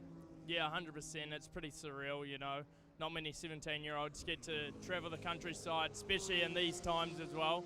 and do what I'm doing. So yeah, if I can travel the world and do this and get paid at the same time, I guess that's pretty cool as well. We would love to see that, mate. Go and get on the tools. Look after the Wolfbrook guys. Nice to catch up. There he is, Ryan Wood. We'll wander down here because I can see Greg Murphy, Martin Dippy, James Penrose. They're all in a bit of a huddle, and I reckon we're getting a tiny little sprinkle here in the lane, guys. Not enough to necessarily worry me massively. This is quite a brains trust here, isn't it? What are we discussing? Can I interject? You probably wouldn't guess what we're discussing, actually, and because it actually has got very little to do with car racing. No, that's not fair. What I'm discussing is how Aaron's doing very well in fourth. Yes. He's doing a lovely job for us, and I couldn't be prouder of him. Was that the expert tips from you before he got in the car? Well, I've once again been on the barbecue, so I've fed him up. He's only a skinny little bugger. So he had a couple of chicken legs and he's away off racing. Now, we've been off interviewing a couple of people, so why don't we just update the state of play here? So obviously the Glenn Smith, Damon Leach and McLaren leads from Scott O'Donnell and Alan Dippy in the Porsche. You guys are sitting in fourth, and I noticed before Nigel Barclay on the radio, and is that because Aaron's been gradually chipping away at the gap to the Rickaby Roads Falcon? I'm not sure. I haven't been concentrating.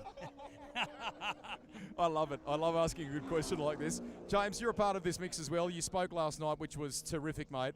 Just from your standpoint, the growth in a racing sense for you continues, but on the other side of the pit wall, have you enjoyed learning, lending that expertise to these guys?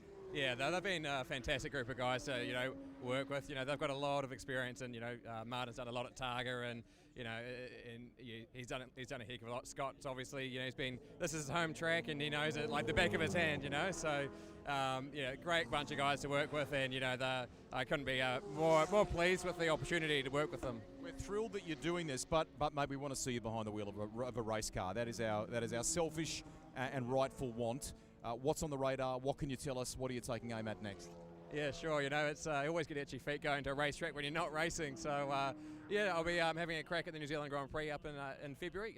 Good stuff. Yeah, Hampton Downs, and hopefully next year we'll be able to get overseas and get that driver to Europe at the British Formula Ford Festival going. So that's on the cards, and bloody excited for it. You should be, mate. You've earned it, and enjoy the rest of your weekend. Nice to catch up. Hey, just quickly, we're getting as you and I spoke, a couple of tiny little sprinkles. From what you've seen, because you'll have gone and done your homework, I know what you're like. Are we likely to get more in this race? What do you think? I think at the moment you just got to keep an eye on it. At the moment it's not quite there to make a difference. But at the same time, the boys will be on the rain radar, and they'll be on the radio to them. So yeah, it's just about being observant and making the right call when you need to. Thanks for having a moment and chatting with us. Cheers. There he is, James Penrose. So good young guy, as you all know, up there in the commentary box with a huge amount of talent, and I love that he's immersed himself in the data and sharing the knowledge that he has for the guys in that group of racers. But as I say, we really wanted to see him behind the wheel of a good race car again soon, don't we? Yeah, absolutely. James is one of those kids that he's just keeps chipping away at it, and is in the last season of Formula Ford, taking the clean sweep of the South Island Series and having a real good battle with Matt McCutcheon in the National Series was great. And then I think to cap it off, he came away from Ruapuna in May winning the championship, and then heading off to the Motorsport New Zealand Elite Academy and actually winning the Camp Week as well. So he's just had a real good run of things, and just unfortunately COVID's put a hold on him heading over to Brands Hatch to take part in that 50th Formula Ford Festival, and it's actually going to be a real awesome event. They've got some of the old guys, Roberto Marino coming back in his original car, Jan Magnussen's going back in his original car, so there's going to be a real element of celebration there, and it's just a shame that we can't get any representation from New Zealand over there, because the guys can get over there, and that was something James said last night. He could get there, but it was coming back was going to cause the issues.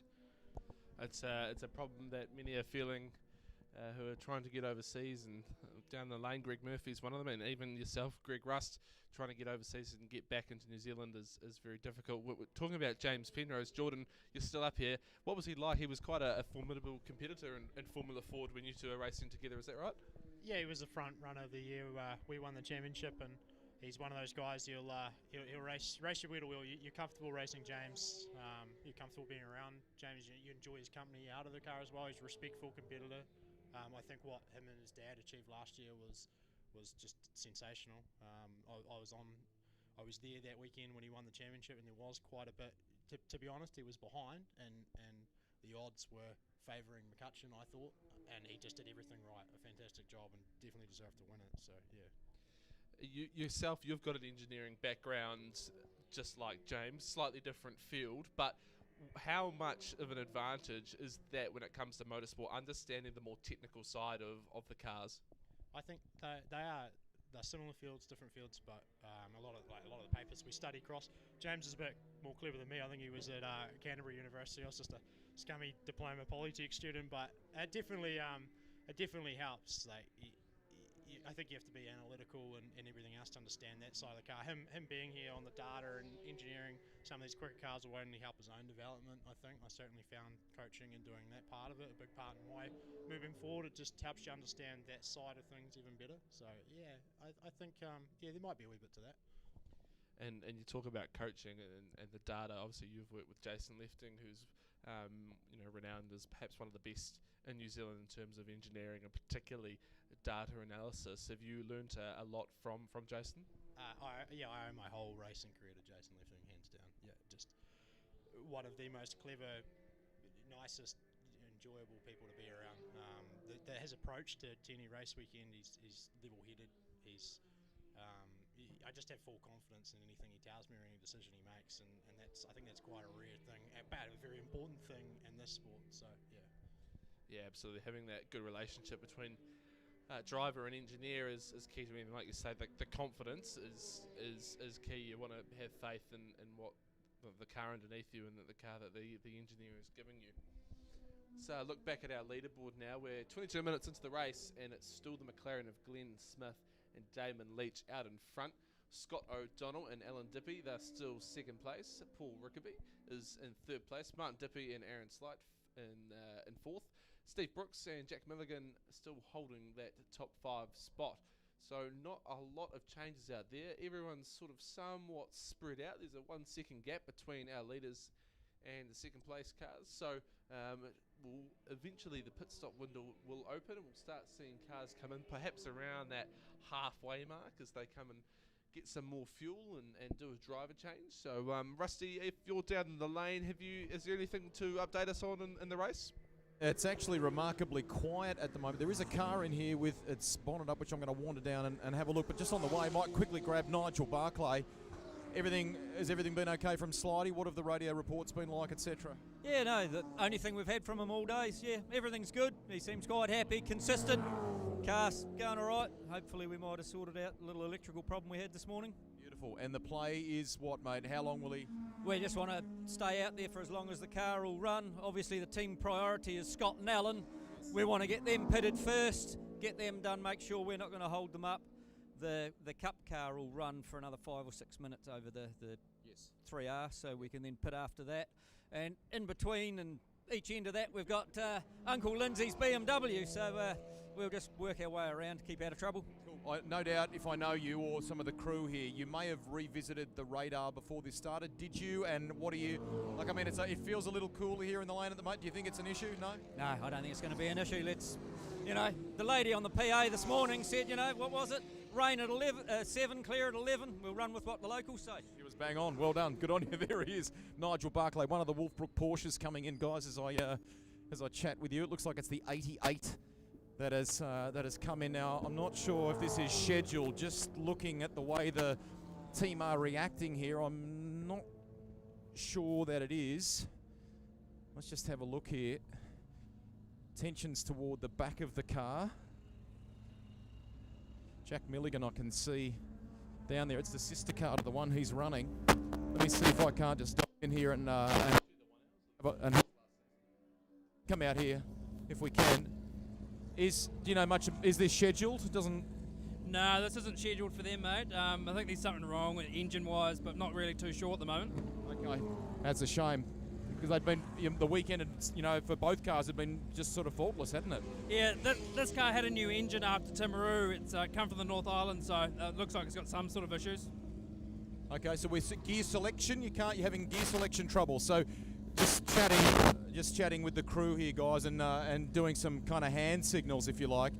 And the suggestion was some sort of paddle shift issue. It does look like they're going to send him out again, though. So the Bill Riding Flanagan entry is leaving the lane, but the suggestion from the crew was some sort of dilemma, I think, around shifting. And the 76, the kitchen car, is in the lane as well.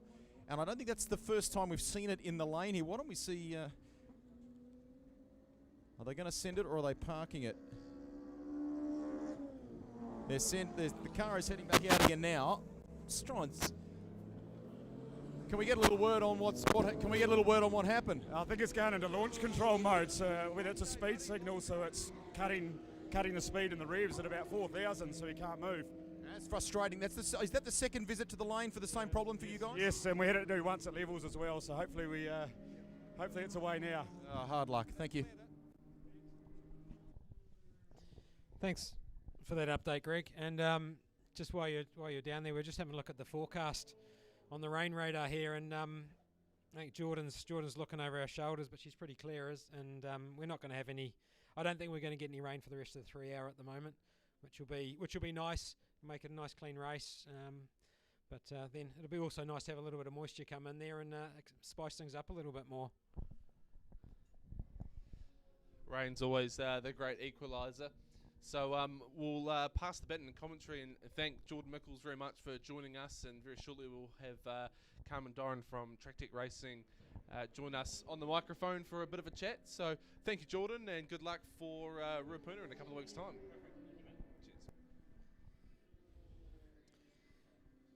So as we just get close to the half-hour mark, just giving you a bit of an update. We obviously got Glenn Smith out there in that stunning McLaren. At the moment, he's kind of hovering around the 58-second lap times, so doing really, really well. Putting some consistent lap times in there. Scott O'Donnell's out there in the Porsche and the GT3R, putting in 59s, mid 59s, so just a second shy, and sitting around about 5 seconds behind Glenn Smith.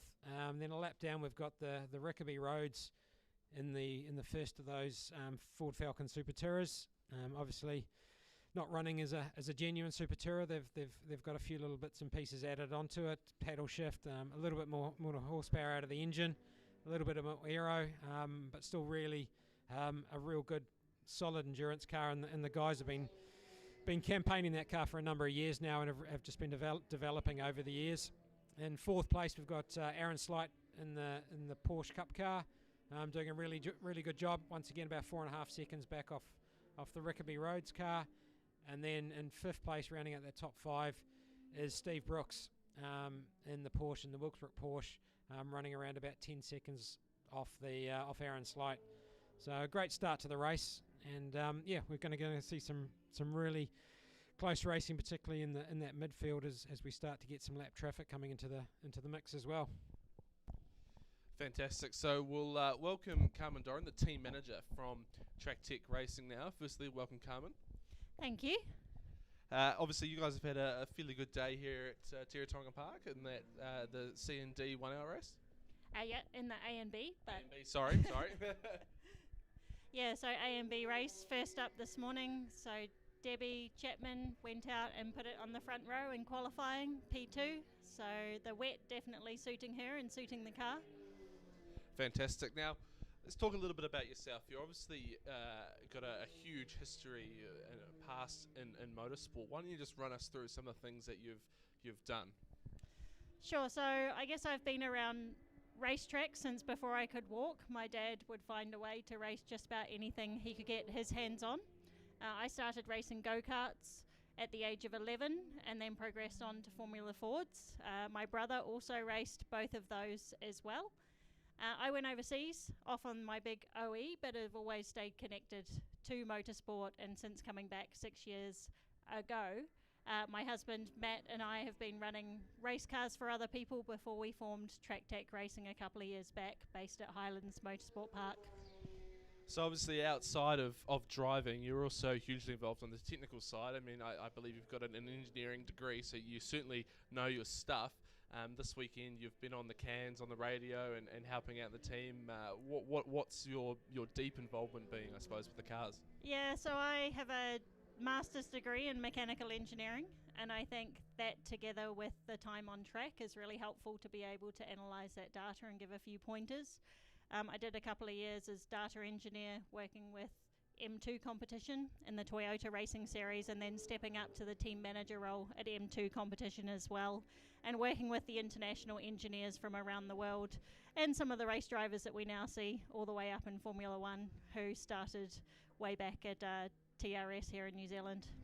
So you've been around, you've seen, like you say, you've seen those top international drivers and things like that. So now you and Matt have started Track Tech Racing. What's the kind of ethos around your team? What are you guys doing with the team? Yeah, so when we started Track Tech Racing, our goal was to join New Zealand motorsport with the world. For those that don't know, Matt has a lot of experience around the world in all levels of motorsport, including Formula E, IndyCar and Formula One.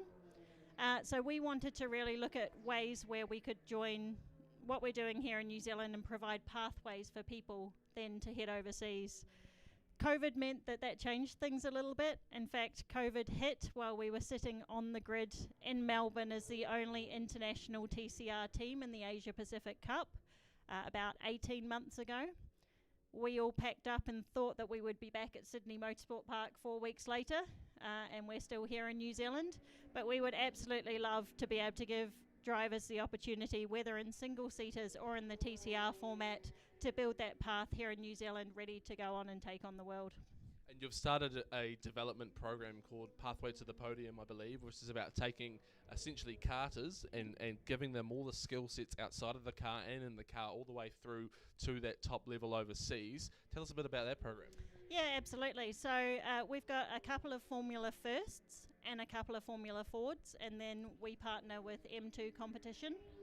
And the idea is to work both on the skills that you need on track, but also these days there's so many things that a driver needs off the track as well, around talking to sponsors or social media, coming and talking to people like you over the radio. All of those things are really important. So it's not just being a good driver. To really continue that pathway, you need to be able to have exposure to all of these things. And one of the ways that we do that is bring our young drivers along to some of the bigger race meetings we have. So last year when we ran Liam Lawson in the R8 at the National Endurance Series, we also had some of our young junior drivers along, cleaning wheels, but also getting to see what goes on behind the scenes. Yeah, young Louis Sharp in the Formula First season last year, he did exceptionally well for a rookie, and as you say, he was cleaning the wheels of Liam and Lawson's and Scott O'Donnell's R8. It was almost 12 months ago, I think, in Highlands Motorsport Park.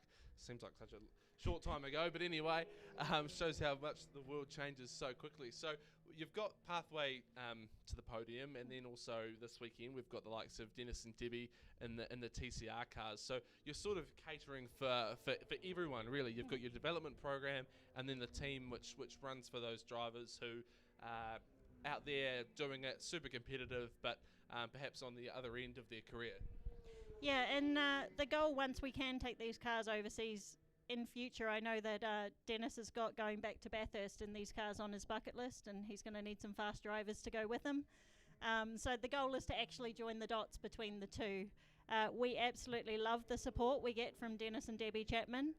Debbie coming home on the podium today, and also Class B champion from last year.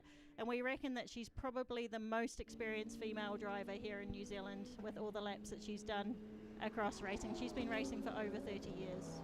We talked earlier in the show about female involvement in motorsport, and we highlighted Track Tech and the fact that Debbie getting P2 and yourself as the team manager and hugely involved in the technical side of the sport. What kind of, I suppose, message do you have for other women out there, particularly younger women wanting to get involved in the sport? Yeah, I guess I grew up in a very supportive family environment where I think once you put your helmet on, it makes no difference. And I know both from my family and also the Chapman's family, that's always been the way that they've approached things. I think that going out in a race car can be a real leveler, and especially today we saw it in the wet, that smoothness, and so we actually take that part aside. It definitely needs that supportive environment, and we're happy to offer that at Track Tech Racing. So if anyone did want to come and have a chat, we'd love to see some more females around the pits, and happy to share some of our experiences, my experiences, and I'm sure Debbie's happy to share hers as well. How do you think motorsport as a sport is tracking in terms of that female participation? Obviously, we've got a Women in Motorsport Commission, which is promoting female participation, but compared to other sports, say rugby, cricket, where we've seen a real rise in focus on the women's competition, motorsport is unique in the fact that men and women compete as equals. And I love that. One of the things I loved when I was driving was as soon as I put my helmet on, then it didn't matter, and we were out there competing as equals. And I think that's a really unique thing about motorsport, that we are able to go out and do that. I think in terms of, and we're talking about the drivers, but also in the pits, so the technical side, when we see engineers coming through. I also at M2 competition, one of their engineers is female there. So you see some really high level females participating across the sport, and I hope that will continue to develop. Fantastic. So any young woman listening in out there at the track or in our stream, please get in touch with the likes of Track Tech Racing or any team, Motorsport New Zealand. Happy to we'll welcome you into the sport and get you involved in some other way. One thing we haven't talked about in terms of your TCR program, earlier in the year at Highlands, you guys actually won the New Zealand Touring Car Championship with Chris Vanderdrift behind the wheel of one of your cars. We did. So we're looking forward to running the TCR Championship again next year. Earlier this year we had a one-round championship, which made life very exciting, especially with some wet weather thrown in for race 1. We had Chris Vanderdrift out there in the car. We had Greg Murphy, who's floating around here today, out there in the car as well as Lockie Fitzgerald-Symes in our third Track Tech Racing Audi. And Chris, absolutely masterclass, never driven a front-wheel drive before. Out there racing, and came home and put it all together for the championship, and just through consistently getting faster and faster out there on that track. Having the likes of Greg Murphy and Chris Vanderdrift in those cars, in terms of the development and getting like a data bank, how valuable is that going to be going forward for you guys when you've got young drivers coming through? Yeah, I think that every time you're building up that data, it gives you the chance to refer back. And for example, yesterday we were referring back to data from Rowan Shepherd, who was Rowan and Lockie were the Class B 3-hour champions last year in the TCR. So we were able to refer back to that data yesterday and then really help both Dennis and Debbie with some coaching. And I think we can do the same with other young drivers coming through as well, as we're building up more and more of that data bank with some of these professional drivers jumping in the car. Fantastic. So looking forward now with the Endurance Championship Series, we've obviously got the final round in Rapuna in a couple of weeks. I assume you guys will be there for that. We'll be there. Home race for Dennis and Debbie. Of course. And then hopefully we'll see you on the grid for the National Championship final early next year now, in April, I believe. Yes. Mm-hmm. Yep. So we'll see what happens. I think one of the things we've learned at Track Tech Racing is we've actually stopped planning so far ahead as we used to, as I'm sure lots of people have with COVID. So we'll get through the rest of this year. We also have some Formula Ford and Formula First races to get through, and then we'll look ahead to 2022, but you'll definitely see us back out there on track. And for the TCR, New Zealand TCR Championship, what's the go there? Have you guys got spots available for drivers who might be keen to come along? Tell us about that. Yeah, so we run 3 of the Track Tech Racing TCR Audis, and we do have drives available for that TCR Championship. I think the Endurance Series this round and also last round has really shown how much fun it is to go out and race in these TCR cars and this level playing field. That's what TCRs is really all about. And having those TCRs all on the podium and out there so evenly matched is a real precursor to how exciting a TCR championship could be looking forward to the future. So if you want to come and have a chat to us, we're happy to give some more information, but we do have drives available if you're interested in that TCR championship for 2022. and the pathway to the podium program for all those young karters and race fans that are out here and listening in on the stream, how do they get involved in that and become a part of that? Yeah, so the first step is the Formula First. Now, that's not something we do a lot of down here in the South Island, so it does mean travelling up to the North Island, but the Formula First is a great way to learn about passing and drafting and a little bit of racecraft. We think that that's really the great way to make that step before then moving up to the Formula Ford. So you can come have a chat to us. We also have some simulators that we built up with the support of Callaghan Innovation and UC Motorsport, and they become part of that program as well. So there's some simulator work, there's some on-site race work, there's some testing, and then there's some off-site coaching and around the sponsorship and the media work as well. So come have a chat and we can share some more information. One thing we hadn't touched on, simulators. You guys have got quite the motorsport powerhouse. Formula First, Formula Ford, TCR. You've had GT3 cars. I know you've got a couple of historics in the workshop as well. But now, simulators and e-sport, how does that fit into what you guys are doing? Yeah, so it wasn't something that had been on our radar before COVID last year. We had a simulator, and actually what we have worked on together with the support of UC Motorsport, we had 2 engineering students work with us over summer last year to really develop the simulator platform. So new seat in it, a play seat that was imported. We've put in yaw and bump into the simulator as well in terms of the feedback. We've really worked on the tuning of the VR. And so it's been great to have those UC Motorsport team working together with us on that. And also a big shout out to our test drivers, Liam Lawson and Louis Sharp, who provide us all the feedback. What we're trying to do is get simulators that are getting closer and closer to a real life online race car. And what we found is that while simulators were out there that were more saloon car based, that single seater simulator, unless you wanted to spend really mega bucks, it was hard to get something that really gave you the feedback. So it's been good to have that feedback from Liam Lawson in developing that. Fantastic. And going forward, are you guys perhaps looking, I mean, I know Motorsport New Zealand, we're looking at launching an eSport championship to sort of recognise some of the talent and skills that are out there. Is that something that you guys are going to become a part of? Maybe sign up the first Track Tech eSport driver? So at the moment we hadn't thought about that, but you know, we're open if there's some drivers out there. But between Formula First, Formula Ford, Super Tourers and TCR, we're relatively busy at the moment, but I reckon we could squeeze simulators in there as well. Fair enough. How big is your team in terms of personnel? Obviously there's you and Matt, and probably maybe someone else at the core group, and it grows over a race weekend. Yeah, so we've got Matt and Nick are in the workshop full time, and then when we get to race meetings, depending on how many cars we're running will depend on how big the crew is. I think the biggest we got to with crew and drivers was the National Endurance Championship last year, where we had 40 people between crew, drivers and support. So that was pretty exciting. But a race meeting like what we're doing today with the 1 hour, then we've got 5 of us here. Fantastic. Well, thank you very much for your time, Carmen, and good luck for the rest of the series. I'll let you go now and make the trip back up to Cromwell, where you guys are based at Holland Motorsport Park. Sounds good. We've got some testing in Formula Fords to do tomorrow, so... Fantastic. This is Carmen Doran, team manager of Track Tech Motorsport. Rusty, have you got an update for us down the lane? Geordie, I sure do. While you guys were chatting away there, out the back of the pit lane in the paddock area, almost side by side, the Kitching team were working away on their Honda Civic. They have not been able to fix that gremlin in the car. They kind of need to do a fairly serious alt control delete, but they've done things like jack the car up, run it off the stands, and then try and do a few things in relation to switches and electronics.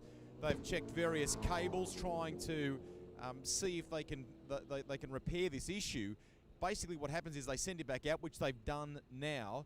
They get about 1 lap, and it tends to start happening again. So he's at least headed back out now for another shot at it. And in the meantime, right next door, the Wolfbrook Porsche team have, it would seem, lost at least 1 car, very sadly. So the 88 has come back in.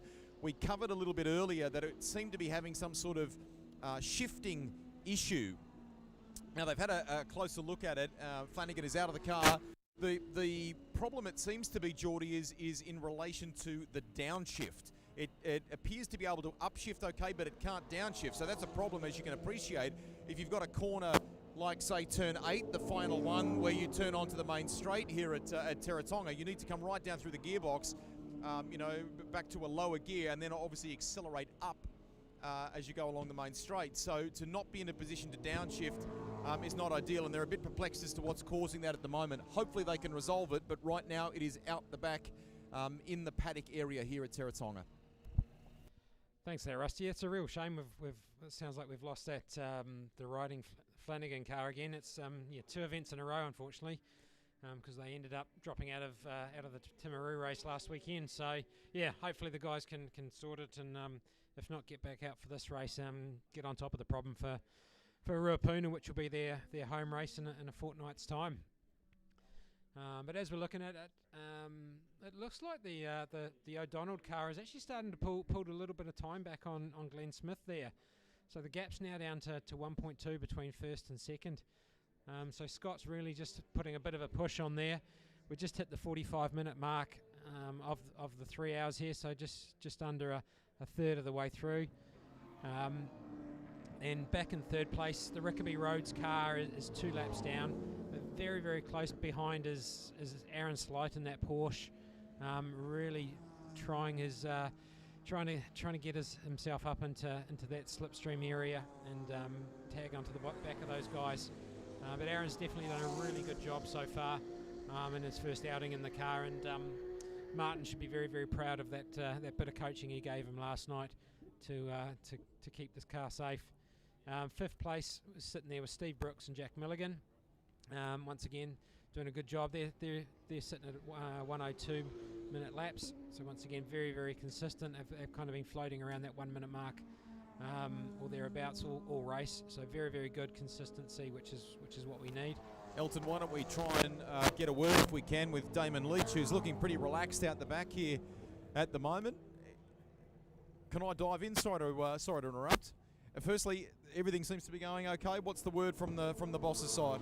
Yeah, I think it's all going to plan so far. I think we'll, it's the McLaren's definitely burning a bit of gas. With it being nice and green and not too many hiccups so far in the race. So we'll, Glenn's done a good job and just sort of holding off the Porsche behind, and we'll try to get through to that 70-minute mark, and then I'm sure he'll be diving in for some fuel, and I might get to jump in if I'm lucky. Beautiful. Has that prompted, the way you're talking, perhaps a little rethink on what the plan was venturing in, given the pace that you're talking about? I don't think so. It was always a little bit of an unknown, and the first time we've used the McLaren at Teretonga, it was always a little bit of an unknown with how much fuel it was going to burn, and just with it being such a fast track, and you're full throttle a lot of the lap, it definitely burns some fuel. But I don't think our plan will change, but it'll might make my sort of next bit of the race a little bit tricky, and we'll have to push pretty hard to get back up to the Porsche again. You know this place pretty well. You're nice and relaxed at the moment. The race suit is kind of tied around the waist, but you're in civvies above that and just kind of keeping relaxed and warm, aren't you? Yeah, pretty much. That's all we can do. There's no point kind of worrying about it or getting too stressed. So we'll just keep ticking along, and as time gets closer, I should whip my pajamas on and get ready to go, hopefully. Go and enjoy, mate. Cheers, Rusty. There he is. Rusty, just while you've got Yes. Damon there, it'd be quite good to just get his take on, actually, because the last time I believe he was here, he was actually sharing the Aston Martin GT3 with Tony Quinn, so it'd be interesting to get his take on the difference between the two cars. Great question. So Elton Goonan asking up in commentary, just a bit of a comparo for us between the car you drove, I think, here last time, the Aston versus the McLaren, the differences, and both are great cars, understandably, but very different. Yeah, both really, really nice machines to drive, I think. The McLaren, I think, actually suits Teretonga a bit more with the flowing corners, whereas, I thought it almost would have been the opposite way around. The Aston, the bigger car, would have been maybe a little more settled here, but the McLaren just sits on the road and is really nice to drive. So, and I think the McLaren, even going by practice yesterday, we're I think maybe 3 or 4 tenths of a second quicker than what I'd ever done on the Aston Martin. So yeah, it'll be good. Hopefully we get to do a couple of quick laps this afternoon if the boss lets us, to see what it can do. Yeah, we hope that happens too. We've had, just as you and I are talking, the tiniest little bit of sprinkles on our face. But you know this place, right? Is that anything to worry about, you reckon? What do you think? Yeah, it is a little kind of worrying, but I think maybe the rain could play into our hands if it does come too much. But yeah, it's a little bit weird. It's actually pretty warm at the moment, and not much wind. So yeah, it's almost like being up north where you are, Rusty. But it's yeah, I'm not too sure. It sort of isn't really doing much of the track at the moment. But I'm sure as yeah, if the rain does pick up or get a little bit heavier, it'll throw a spanner in the works for everyone out there. Leave you to it. Make sure you send your brother a wind-up text message too. He's been texting his brother in Germany. So we'll get back out into the lane here. All looking pretty quiet at the moment. Guys, I can see down to Nigel Barclay on the radio, to Aaron Slide, who has just come past us here. So, but it's all looks like it's condition normal at the moment. Yeah, it's quite sedate out there at the moment. Everyone's sitting in their nice gaps.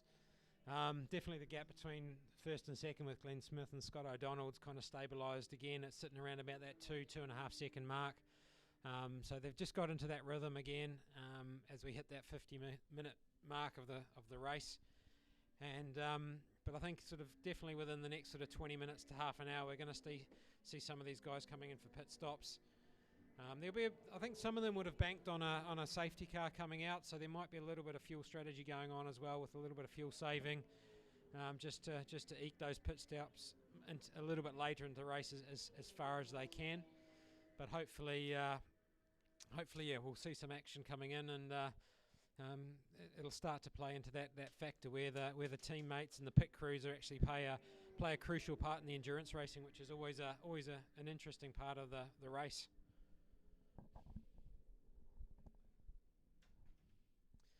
But then, just contrary to what I was saying, we're talking about gaps and everything, but looking out there at turn 5 and turn 6, we've got a bit of a gaggle of cars over there. The TCRs, a couple of Super Terras, and a couple of Hondas over there. So it's all bunched up there again, and we're just starting to work with lap traffic for those guys. So there'll be a bit of interest, and with Glenn Smith coming up onto the back of them, and then Scott O'Donnell not too far behind, it's a chance for Scott and that Porsche to possibly make a little bit of ground up on that beautiful looking McLaren as they head down the main straight.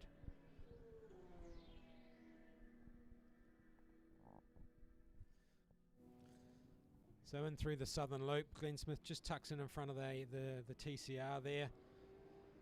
Scott O'Donnell once again only a couple of cars behind him. Lights ablaze on those two leading cars, and we can actually see Scott O'Donnell there flashing those headlights to the Rickaby Road Super Terra, and then through into the Askew. See it there ahead, just trying to keep that momentum going, that he doesn't lose any space to any track position to that lead car of Glenn Smith.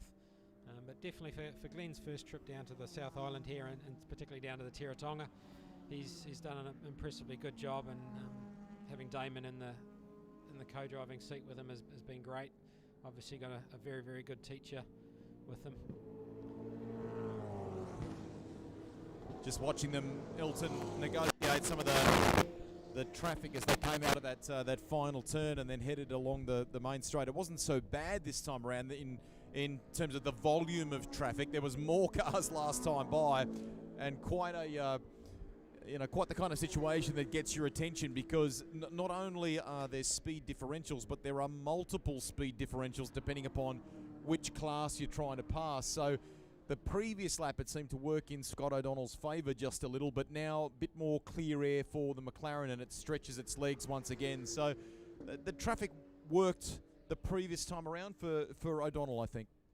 Yeah, definitely. That like you say, that previous lap it worked, and then but unfortunately he got caught up behind some lap traffic going through Castrol and into turn 4 there with the Macaulay Motors corners, and so he lost that ground that he'd made up through the first portion of the lap. But yeah, as we say, that's racing. But Scott's got his head down again, just knocked out a very, very quick lap again. And just pulling that gap back in, but definitely those last couple of laps, Scott did actually lose a couple of seconds with that lap traffic to Glenn. But looking down the laps, there's some very consistent times out there. You know, the Steve Brooks is doing an awesome job in the Wolf Brooks car there. He's consistently sitting in that 59-second margins. So very, very consistent laps there, holding the Barrett Frew car off quite nicely with around about a 25-second lead. So doing a really good job there. And considering it's I believe it's Steve's as one of his first seasons of racing, so having Jack Milligan there as his co-drive once again, just like Damon, is a very, very experienced driver, driving these sort of cars, and sort of the pride in that coaching, and Steve's really picked the baton up and run with it. Elton, I dropped in on the Rickaby Roads Falcon crew, and they gave me the thumbs up a moment ago. The Oxford Edge team very, very pleased with it. They said they have absolutely nothing to report at the moment. It's just circulate, keep it going. And in the meantime, to the left of them, just a little further down the pit lane towards the exit, Nigel Barclay has sprung into action. The crew are more or less on standby here now, so I'm not sure which of the cars. Remember, they are looking after multiple cars in the paddock here this weekend.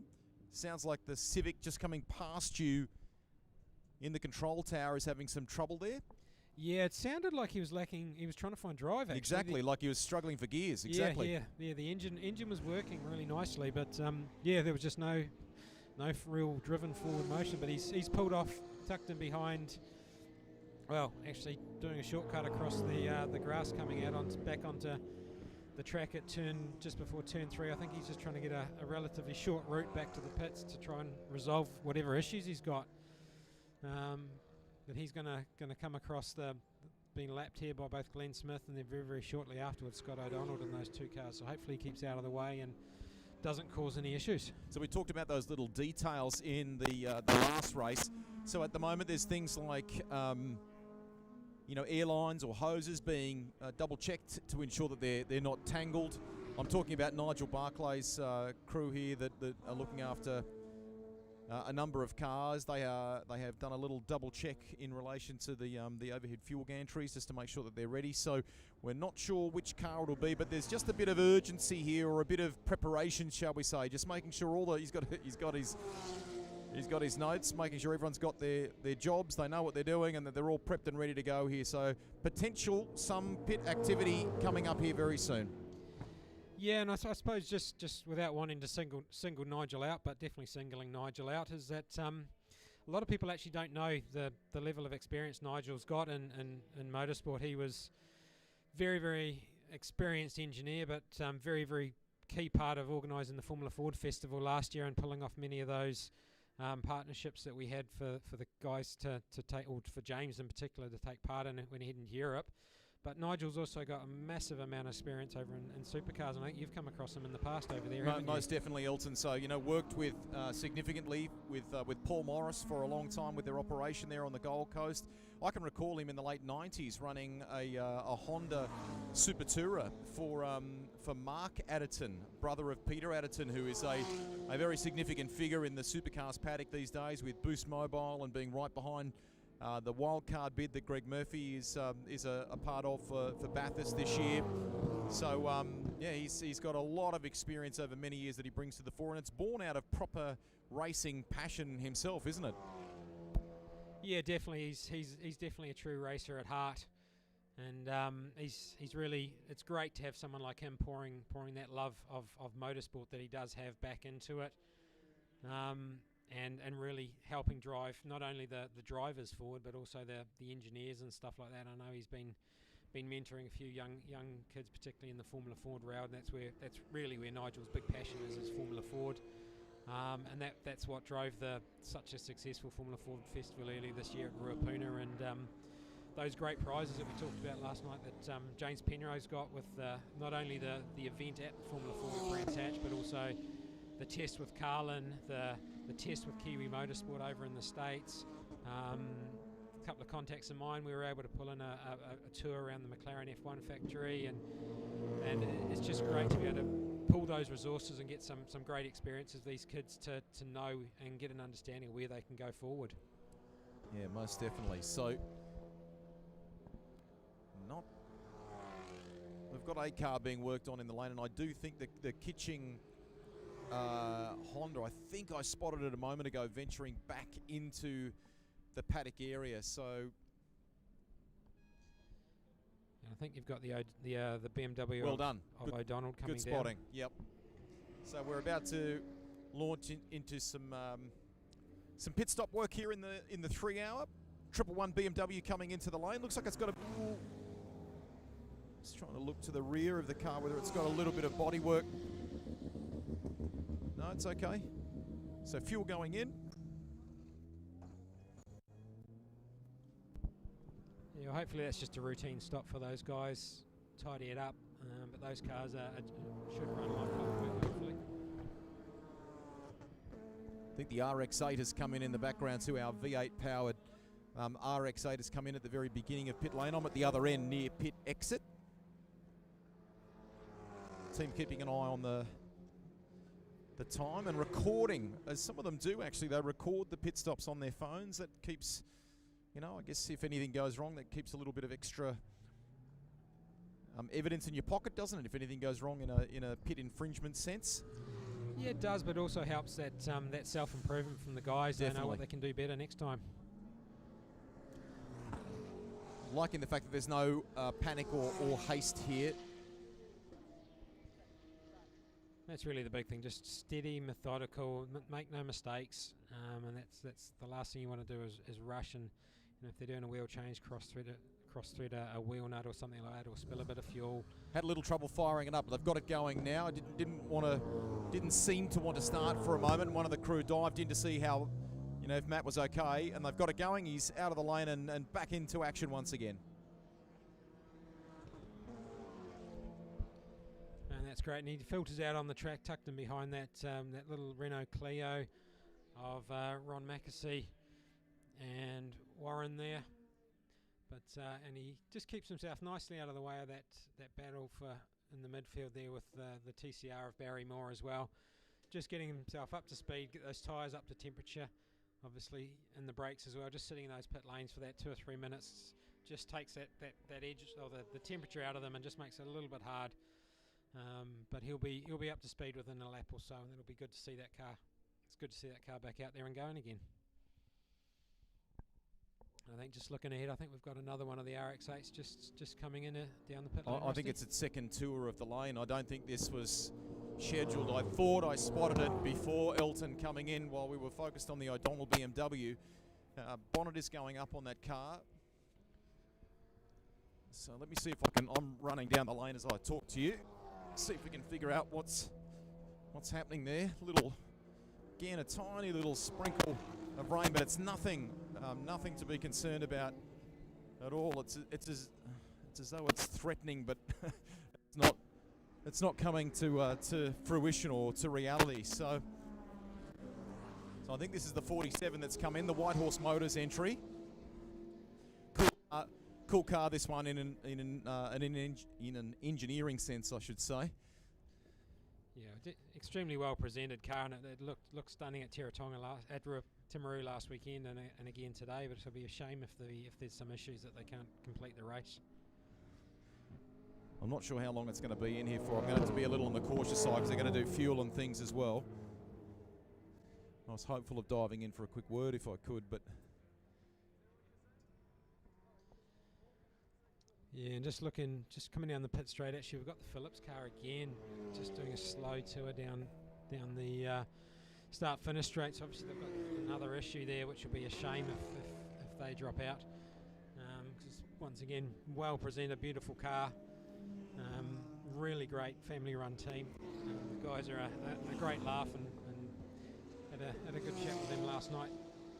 So hopefully it's nothing too serious and they can be back in the pits, get themselves sorted and out as quick as they can.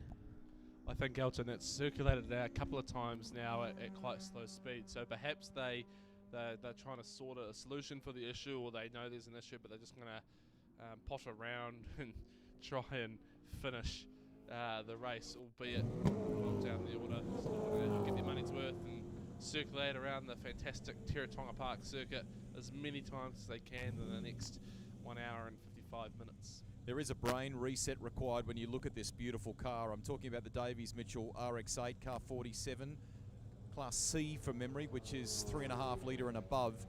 Because when they fired it up, as they've just done now, it's V8 powered. Now they've just shut it down again. I'll see if I can get permission to have a quick word here from the crew. Can you give us a sense of frustrating you here? What's happened? Electrical issues. We think something's happened between the sensor and the dash with the oil pressure, so we're just playing it safe and checking the wiring that there is nothing major because we don't want to ruin the engine. Yeah, definitely. Thank you. Cheers, Greg. There you go.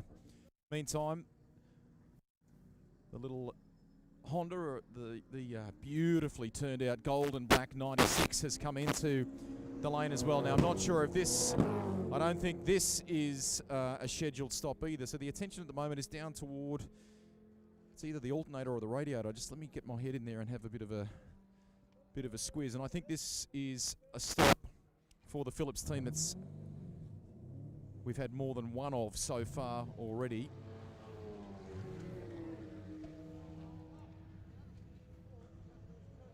Just while the crew go to work here, there's 4 guys at the very front. Bonnet is up on this car, and they're working away pretty feverishly. I might see if I can dive in and have a word here in a minute and get a little answer. Have you got a second? What sadly is going on here? What's going on? We think the selector internally is playing up, and it's not letting me select any other gear than third. Wow. Well, we're going to fix it. We're going to win. He says, go get him. Thank you. Go get him. Thank you. Cheers. There you go. So determination plus. They are not giving up. Absolutely not giving up. It's great to hear. Great to hear that they're still there. If in doubt, possibly a 9-ounce hammer might help out. But good to know that those guys are still going to jump at it.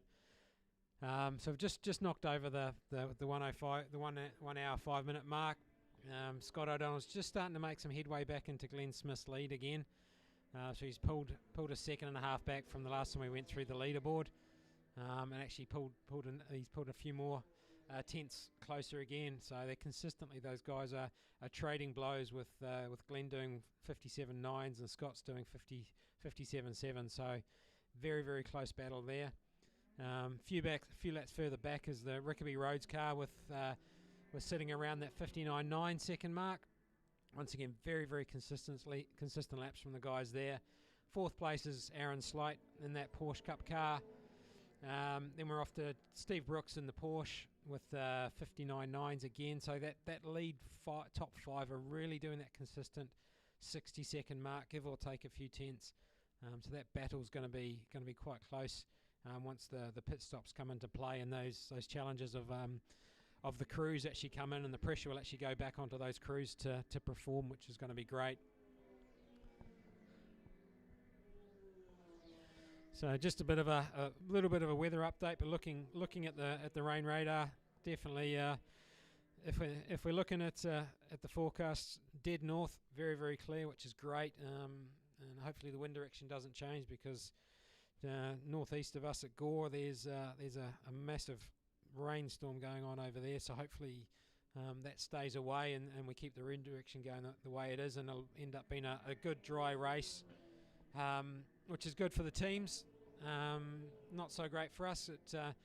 That weather always throws a little bit of a dice and makes it a little bit more interesting and a bit more challenging for the teams out there, and definitely gives us a bit more to talk about. Elton, I'm just on standby here. It looks like the McLaren crew are ready with a brand new set of Michelin slick tyres. Some activity happening out in the lane here. I just want to see, I spotted a helmet there a moment ago. I think Damon Leach is all ready as well. So we could have Glenn Smith in, our race leader, any moment. Rattle guns at the ready. Damon's ready, doing the little fire night things that race drivers often do. So he's just giving his race boots a bit of a wipe down, just in case they were damp coming off the grass. You don't want that on the sole of your race boot when you immediately need to apply it to pivotal things like the brake in particular and the throttle. So he's just taken a moment to clean that. That 47 V8 powered RX-8 is coming to a stop almost right beside me here on the main straight. So you guys might be able to see it coming into view and he's going to peel off into the lane. Nice, smart bit of driving there. Out of harm's way. I don't know that it would trigger a safety car where it is there. They could easily pull it back a few feet into the pit lane, so I don't think that's going to be an issue. Very, very good decision by the crew of the 47. So Leach is kitted up, ready to go. Standing at the very edge of the apron, we await Glenn Smith in the McLaren, and as I say, some beautiful green Michelin tyres standing by for that car. Yeah, and I think those tyres might be in desperate need. Just looking out through Castrol here, we can see Scott O'Donnell. He's within 2 or 3 car lengths of Glenn Smith there. So either I'd say those tyres must be just about done their day. So Glenn will be looking forward to getting into the pits and getting those new tyres on and getting Damon in the car. But they just got bought coming out of turn 5 there with some lap traffic. But as they come around the final corner, Glenn Smith, there he is. He darts into the pit lane, and he'll be with you in a few seconds there, Rusty. Just as he makes his way down here, Elton, what have we got left time-wise in this race? I'm away from a timing monitor. How long? So we've just hit the 1 hour 10 mark, so an hour and 50 to go. So interesting, isn't it, from a what is to come standpoint? Is Damon going to be in for the rest of the race here? What will they do? I'd need to do some homework. Yeah, definitely be an interesting call. Depending on how the lap time's going between Damon and Glenn, but possibly Damon will do the rest of the stint with a possible bit of a fuel splash towards the end of the race, just to get through. Good job. Right front is already on. They've switched to the left-hand side of the car now. Left-hand side tyres coming off. New one's about to go on. Glenn Smith is out of the car. Damon looks like he's all strapped in and good. This is a pretty good stop from these guys. Yeah, the guys from Taranaki Byproducts, very, very good, slick team. They've been together a long time under the watch of Greg Sandilands there, so very well trained. So it doesn't surprise me to hear that they've done a good stop. And it leaves the lane with some tyre smoke. Glenn's right beside me, so why don't, if you don't mind, we'll dive in. Take your helmet off first, take your time. He was actually, Elton, pretty hands-on during the pit stop, just making sure the pit board was out of the way, so it was clear for the exit for Damon. How was the stint? Have you enjoyed your time here? I think you have. Oh, I love this track, eh? It was great. I was just trying to conserve a bit of fuel because we were quite close, and Scott would always catch me up. I'd get caught in traffic. It was really good. So how much in that cat and mouse game, I mean, were you anticipating that? When we had rain this morning, it's different conditions now, and that means that fuel burn is higher. How much has that changed what you're going to do this afternoon?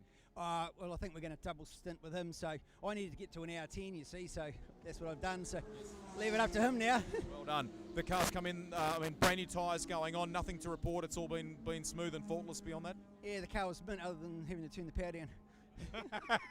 Which I know you don't like.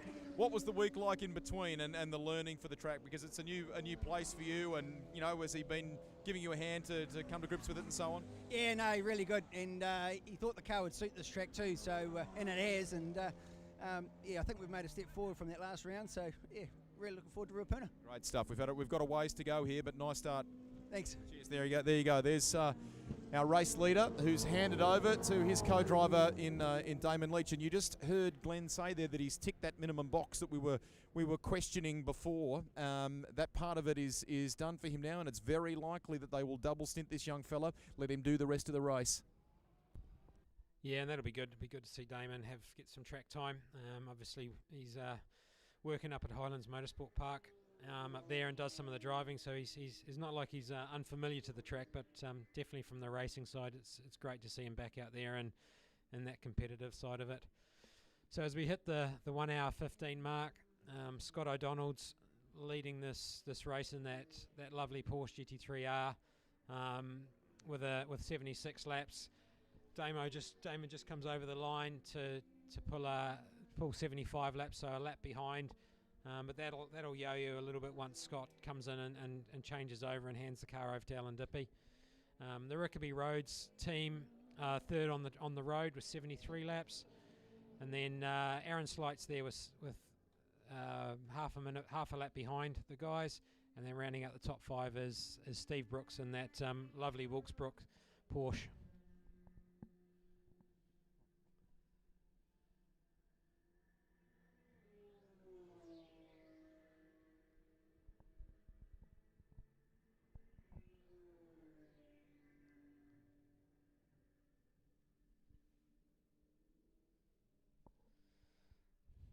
So like most endurance races, there always comes that lull, doesn't there, Geordie? That when everybody gets settled into that rhythm and they've got their own space and the lap traffic are keeping out of the way. So it's always interesting to see how those guys all of a sudden deal with all of a sudden a faster car coming up behind them, which they haven't seen for 5 or 6 laps. Yeah, it's funny. I just sort of finished doing all my work and all the video stuff that we're doing, and we're just getting into the, like you say, the lull of the race. But it's not to say that there's nothing happening out there on track. All the strategies are still playing out, as you say. Drivers are encountering people that they may not have normally in their sort of rhythm and sync on the track. The pit stops are happening, positions are changing. Everything's a little bit out of whack at the moment, but it will all line up in about an hour, 45 minutes time, when everyone's completed pit stops and we see the last third of the race start to shape up. But as we look at it at the moment, Scott O'Donnell is obviously leading the way with the Glenn Smith, Damon Leach McLaren already coming in. And as I just try and scan the track, we don't have too many battles going on out there at this stage. Certainly not for position anyway. The field's quite spread out. I don't think with the smallest gap we've got out there at the moment is maybe about 7 seconds. But that will all change as the race progresses. So while we wait for all the pit stops to start to commence, let's take a quick break here, and we'll be back with you really shortly. No one would have believed the dawning of 2020. That pandemic, bubble and lockdown would become everyday language. That mask wearing in public would become compulsory. And that we couldn't travel in our country, let alone overseas. That our roads would fall quiet but for essentials. And the lovers of our sport, motorsport, could only go racing in our dreams or online. From home, from far, we would watch the toll COVID-19 would take on our lives. But it was also a year when we learnt to be a team of 5 million. Beyond expectations, circuits reopened to summer motorsport and drift kings and feats of endurance. When the border closed, we made our own race of champions. Hill climbs, rally stages, it's roared into life.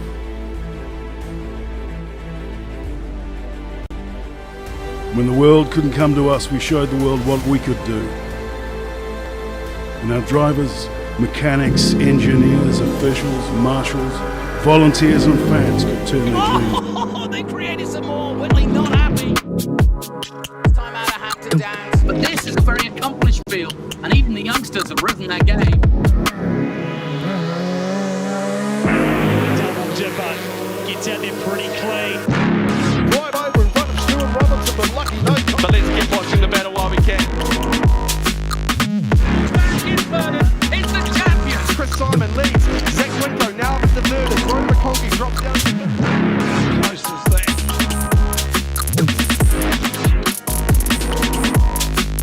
But this is a very accomplished field. Oh no! Whitley finally takes his turn of winning the Grand Prix.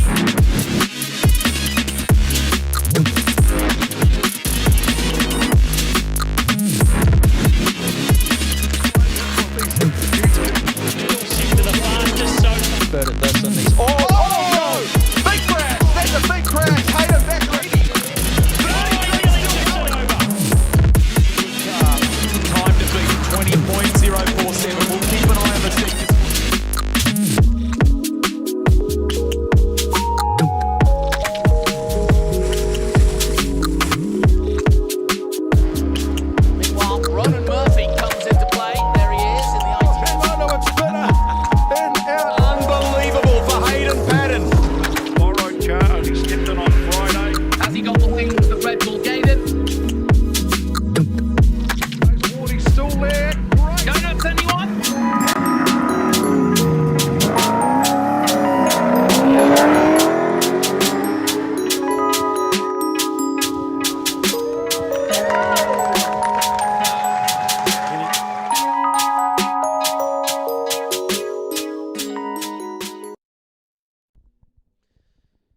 And here we're back at Teretonga Raceway, watching the battle unfold between the GT3R of Scott O'Donnell and Alan Dippy and Damon Leach there chasing them down in the McLaren GT3.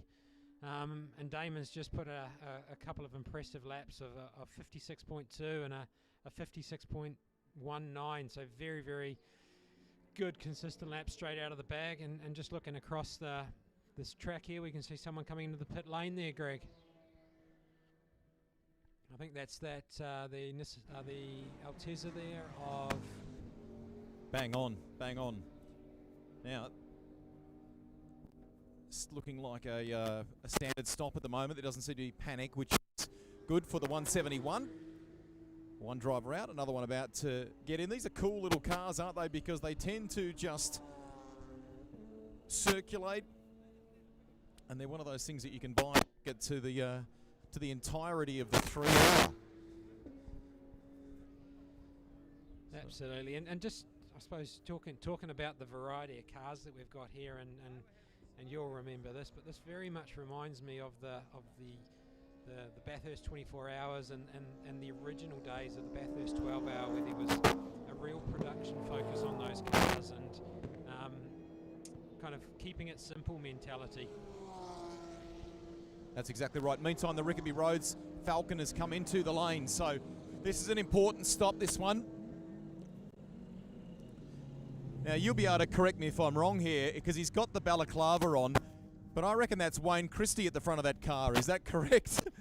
Yeah, Wayne is Wayne's a crew chief down there for the guys. I love this stuff. So we have you in commentary here, and we have a guy who plays a very important role in the president's position for Motorsport New Zealand, and actively hands-on with this project. Yeah, absolutely, and that's, you look at looking at the board level of what we've got in Motorsport New Zealand. Like you say, we've got the president Wayne there, very, very hands-on with helping running the Rickaby Roads car there. Wayne's also very, very active within the Super 6 series. Helps write the regulations for both the North and the South Island series, and then you've got Scott O'Donnell, another one of our board members, very, very active in the South Island Endurance Series.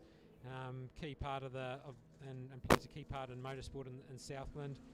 Then you've got Deb Day, who looks after the motorsport club up in Auckland, and one of our most senior officials, Norm Oakley, crucial man within the Rally Otago organising team. James Dicey, new member to the board, but very, very experienced in Formula Ford racing, and once again loves his single-seater stuff.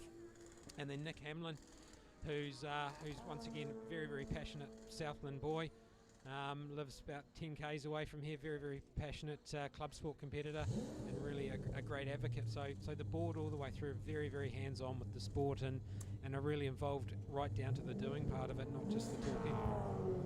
This has been quite a smooth stop, but a few things to take out of it. I mean, firstly, it's got a multi-stud scenario when it comes to the wheel, so that takes a little bit of time. They've done a change by the looks of it to the cool suit system. But you look like you're struggling a little bit. Are you okay? I'm fine. It's hard work pedaling that old bus around there. But it has been ultra consistent for you, hasn't it? Since the get-go of this race, it doesn't seem like you've had any dramas whatsoever. No, but I think we've been pretty lucky and picked our lines, and tried to stay out of trouble, not be too glorious. But it's so much fun. It's the best fun you can have. Best fun you can have. You did wince a little. What hurts? Does anything hurt?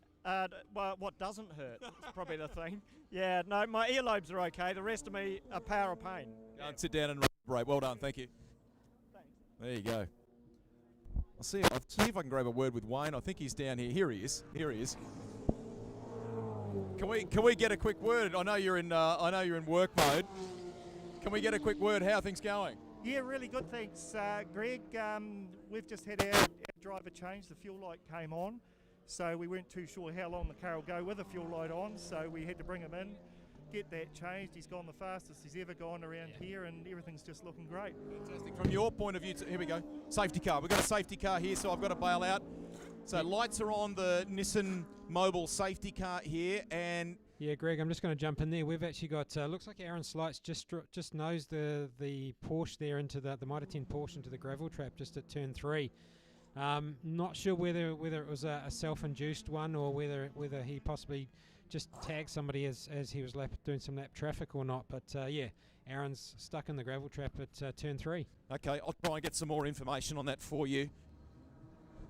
See if we can't shout it. In the meantime, the 111 BMW is in. The second of the Wolfbrook Porsches, the 888 Porsche, is in as well. I can see Martin Dippy getting ready, so he's got his helmet on. Here comes Scott down the lane now, followed by the Barrymore TCR. So those guys are really taking advantage of that safety car to get their pit stops done. Nice job. Might have been a little splash for the 111. I think they've had that car in and sent it again. So here comes, ready for the changeover, the 912 Porsche.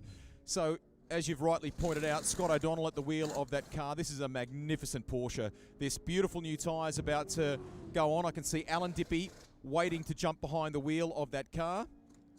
Scott getting out now. That's done. Alan jumping in. What are we talking in terms of race duration? The time here so far, Elton? We just hit the 1 minute 25 mark. 1 hour 25, so almost halfway. Yeah, just shy of halfway.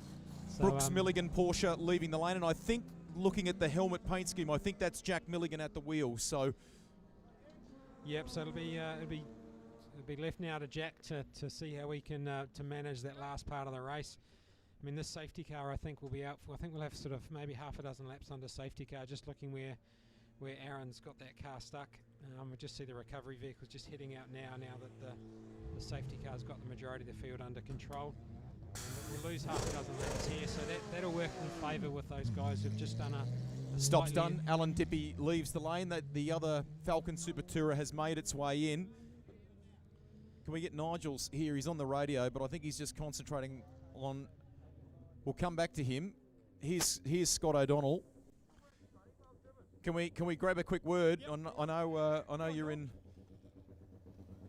for a busy day between TCR and Porsche. You actually look pretty fresh, Scott O'Donnell. How do you feel? I'm an athlete, mate. You know that. You can look at No, look, the Porsche's a much easier car to drive. It gives you all the feedback you need. It's got downforce, it brakes consistently, it turns in. You know, it's also 3 times the price. Yes. So you got to allow for that. No, it's a great car to drive, and that was fun. Yes. I mean, Glenn's got that straight line snot. We're faster through the back. He probably had a bit more luck in traffic than me, but look, the car's great. Yep. What is the game here? We're at round 3 of 4. You guys are in a really solid position from this 3-hour championship point of view. Are you going to go and try and chase Damon Leach here, or is that not the objective? Well, that's just plain stupid. No, Damo's very quick. I mean, the man's a high caliber driver. He's going to disappear. But they're probably going to have to stop, you see. Yeah. So we had to get to this magical 1:28, 1 hour 30 type time bracket. Yep. So I've been fuel saving for the last half an hour. Did you hit the target? Did you hit your target? Spot on. Yeah, I was 115 litres coming in. Hopefully there's 5 in the tank. And I've been short shifting for the last half hour, everything a gear high every corner. Great job. It's worked fine. And you can still do 57s short shifting, so it's good. Cup of tea time. Absolutely. Well done. Thank you, sir. There he is. We'll try and find, because I can still see Martin Dippy here in the lane. That was Scott O'Donnell we were talking to a moment ago there. Just while we're waiting for an update on the Mitre 10 entry, we should point out too that beautiful 912 Porsche has an amazing story to it. Originally raced in Asia in the hands of Chris Vanderdrift. It came down here in late 2019, I think it was. They raced it here. Nigel, can we get a quick update? Is Aaron okay? What's the scenario? Yeah, he was just trying a wee bit hard while the Falcon was pitting. He said he just had a little half spin, but got it bogged in some wet grass. So a bit disappointing for him. Can he get out? Yeah, he said if they give him a wee push, he'll be fine. But just sitting there wheel spinning, you know. Okay, we'll leave you to get back to work. That's the reason, as Elton pointed out, for the safety car, and Nigel Barclay providing a little more detail on it for you. But just to come back to that story of the Porsche, was crashed here on its first outing at this very racetrack, and during the COVID period of 2020, they worked very closely, this team, with Porsche Germany. There was the acquisition of a new chassis and the saving of various bits, but they effectively rebuilt and created a new car. What is left is going to be crushed tomorrow morning on a special charity fundraising drive. We have a great partnership with our endurance racing series here in New Zealand. We shone quite a light on the wonderful stuff being done by Starship and Starlight and things like that as a part of the Heart of Racing. You can find out more by going to the Heart of Racing website.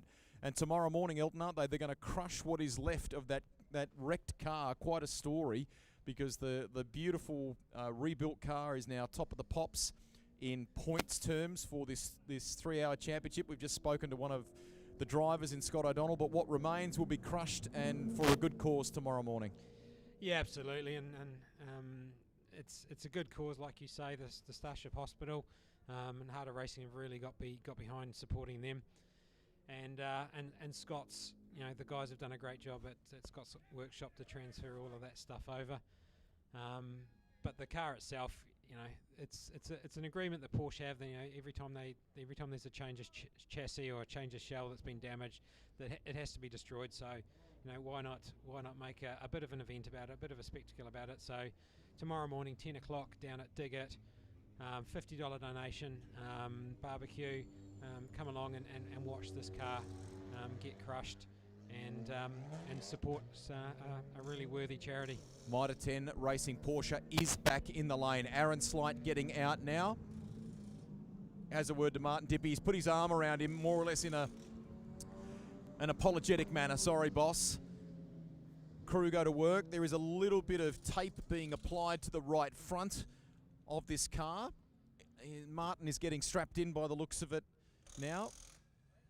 So I don't think you can see a bit of dirt and the like from the gravel trap that is coming away as they take the tyres off and so on, but the damage does seem to be very minor. So yeah, definitely that right front corner was the part that nosed in, and he was about he was up to his front wheels into it. So so that doesn't surprise me.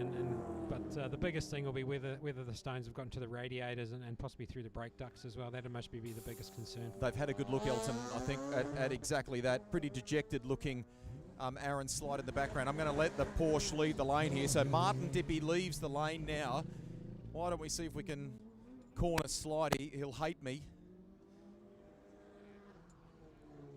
I hate these chats, brother. What happened? Oh, it's a long way, and my head was getting a bit phased, I think, at the end, getting a bit hot. And I've been using a different gear into that corner and just got it in a bit tight. Didn't have probably the downshift that I wanted.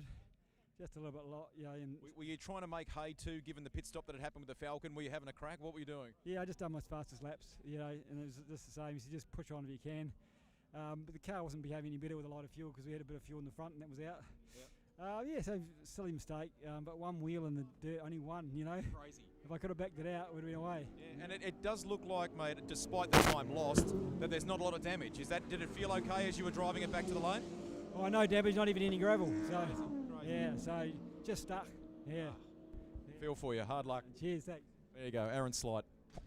Thanks, Rusty. We're back racing underway here again at Teretonga Park, and Damon Leach is not wasting. Oh, he's off! He's off! That's the race leader, I think, in the McLaren. Damon Leach spilling it wide at the exit of the Southern Loop. I just turned around to have a look at the timing monitor and see what the gap was, and he spilled it wide into the gravel trap, but he's got it back on the track. Hopefully there's no damage to that car, but that means that the O'Donnell Dippy Porsche is now our race leader. So a big change up the front. Damo's still right in behind it as they go into the final corner at the elbow. Oh, it's going to be all on now. This is the battle for the lead with just over an hour and a half, just under, an hour and a half left to go. There they go, side by side across the across the start finish line. Not quite the chicken flag just yet. And they're going to have to negotiate with some lap traffic as well. Boy, and Damo's back past that Porsche. So he's binned it and then gathered it all back up again. Yeah, just looking back, I think he just got slightly out on the marbles on the outside of there and just lost that front end grip and just the car washed wide. But then now both the O'Donnell Porsche, or the Dippy Porsche, and the Leach McLaren are stuck in behind the Wolfbrooks Porsche at the moment, lap traffic. So that's gonna play into a little bit. So hopefully they can both get past safely and just continue that battle as we head down to turn 6 for that final corner. I want to say that the crew on that McLaren just gave me the AOK sign, like it's all right despite what's transpired there. So got away with it.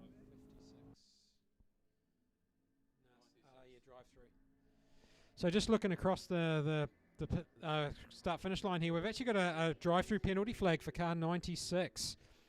So that's the Phillips car, that lovely little Honda Civic. So for some reason they've got a drive-through penalty. Be interesting to understand from race control what that is when we get a chance. But And the Falcon Super Tourer, the 81, has come back in, Frew and Barrett, and it does seem like the right front is giving this car grief. It doesn't look like it's sitting right, so something is wrong at the right front of this Falcon. We'll get some clarity on it and come back to you. Yeah, and that's obviously one of the traits around this track, like you mentioned earlier in the day. You know, we've got an anti-clockwise circuit, so predominantly the right front of that, the right-hand side of the car takes all the load, and particularly the right front. So something in those particularly the Super Tourers, very big heavy car, not traditionally designed for these endurance races, and those front right tyre really does take a hammering around Teretonga here. But as Damon Leach heads across the start finish line, he's got a 2.5 second gap, so he's broken a bit of a gap between Alan Dickey and himself, and made up for that slight error going as he was exiting the southern loop. I tell you what, Elton, it was perhaps a little bit more than a slight error, but it was spectacular. He kept his foot on it. He was way out wide, almost over the gravel and into the wall, but kept his foot in it right out sideways and gathered it up, and he's back in the lead now and building a lead at that. We also talked about the Phillips Honda Civic getting that drive-through. They came through last lap by and served that, so that is cleared and they're free to continue for the next hour, 22 minutes that we've got remaining in this race. See that Falcon Super Tour is still in the lane, so Rusty will give us an update. I think it sounds like he's got his mic on, he's ready to chat. Thanks, Elton. I'm going to just try and find the right moment to dive in here. What's happened? I've actually got no idea, but I had no brakes and I think the wheel might be falling off. So not a good start. No, not at all. I think you just jumped into. You'd only had it for a couple of laps, is that right? 2 laps. Yeah, 2 laps, and no brakes and a bad shutter. So. Okay, we'll leave you to it. So there you go. That's the update on the Frew Barrett Falcon car number 81, and the work continuing on that right front. They're looking at that right front brake. We'll get some. I can't quite tell yet what's broken, guys, or what it is, but as you heard there just a moment ago, vibration and some sort of issue with it, and losing a lot of time here now. What a shame for them. It's not what we want to hear. Cars with issues. Unfortunately, we've had a couple fall by the wayside today here at Teretonga Park.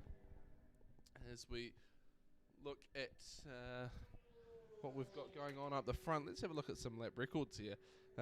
We obviously had a record-breaking race earlier on in the 1 hour with Ryan Wood. We look at our lap record here for the 3 hours. It's 54.862, and the current fastest lap of the race is a 56.11. So it's about a second and a bit off that, 1.3 seconds off the lap record here. That was set by the Audi R8 of Neil Foster and Johnny Reid last year, in fact, in the CDEC round. The race lap record is 186 laps. So how are we tracking? We've done 97 at the moment, and we're over halfway in. So don't know if we'll be on for any records in the 3 hour class today, but great to have some records broken earlier on in the 1 hour race. Let's have a look at where our leaders are. I think that's the McLaren now caught up to one of the Golf TCR cars. So Damon using all the width of the road and more to make his way past that, dropping a wheel just onto the grass. But definitely Damo's just trying to get that little bit of a break. He knows he's going to have to come in a little bit later on to do a splash and dash. Obviously, Glenn let us into a bit of a secret that they were going to double stint Damo, and then Scott let us into the fact that they were trying to do a one stop. So Scott was fuel saving to make sure that Porsche got through to the halfway stage. So yeah, Damon's going to be pushing quite hard just to get that break of time over that Porsche and allow them to come in and do that splash and dash. I'd say mostly somewhere around about that 40 minutes, half an hour prior to the end of the race to get through. We look at the lap times last lap by. I think Alan Dippie got caught up in a little bit of traffic, perhaps to a greater extent than Damon did, and he was about 3 laps slower. So that gap eking out to 9.2 seconds now, but he's still within striking distance. It may seem like a lot and look like a lot if you're out there watching here at Teretonga Park, but with endurance racing, it can change all so quickly. It only takes a safety car for that gap to shrink in less than a second, or as we know, Damon Leach does have another pit stop to do, I believe. So a small mistake there can completely change the outcome of the race, or we saw him make a mistake earlier as well, and that could be the deciding factor yet again. So whilst there's a bit of a gap, 9 seconds, and a visible air gap out on the track, it's not all over Red Rover. There is still 1 hour and 18 minutes left to run. So the 111 BMW is in the lane. Lindsay O'Donnell getting set to jump in. Matt will jump out.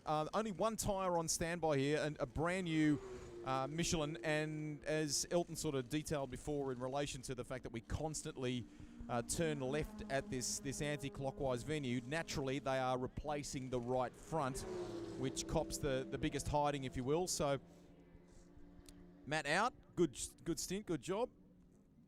Gives Lindsay the pat on the back and the driver change unfolding. It looks like it's all going pretty smoothly here, guys. Yeah, and just looking further down the pit lane there, Rusty, you've also got the Macassey Renault Clio down the back end of the pit lane there. But from here, looks like a pretty routine pit stop. Fuel, tyres going on. Those guys, I believe they're running under the Barry Moore or the M Development banner. Really experienced with the endurance racing, and so yeah, just all in a day's work for the team at M Developments. That's been a cool little addition to the series, hasn't it? You and I spoke about it last week in the coverage at Levels. Cars that have been acquired from overseas. They've got more than one of them from memory, haven't they? And just a good fun way to enjoy your Sunday afternoon of racing as it is today. Yeah, absolutely. They've got this one here that they're running in the 3 hour. They've obviously got the other one of Warren Black, who runs in the 1 hour, and then they've actually got another one that's actually up for sale at the moment. Both those cars actually eligible to, or all 3 of those cars eligible to take part in the Super Production Series that kicks off at Highlands Motorsport Park on the 13th to the 15th of January for the 3 rounds for the Super Production Championship title.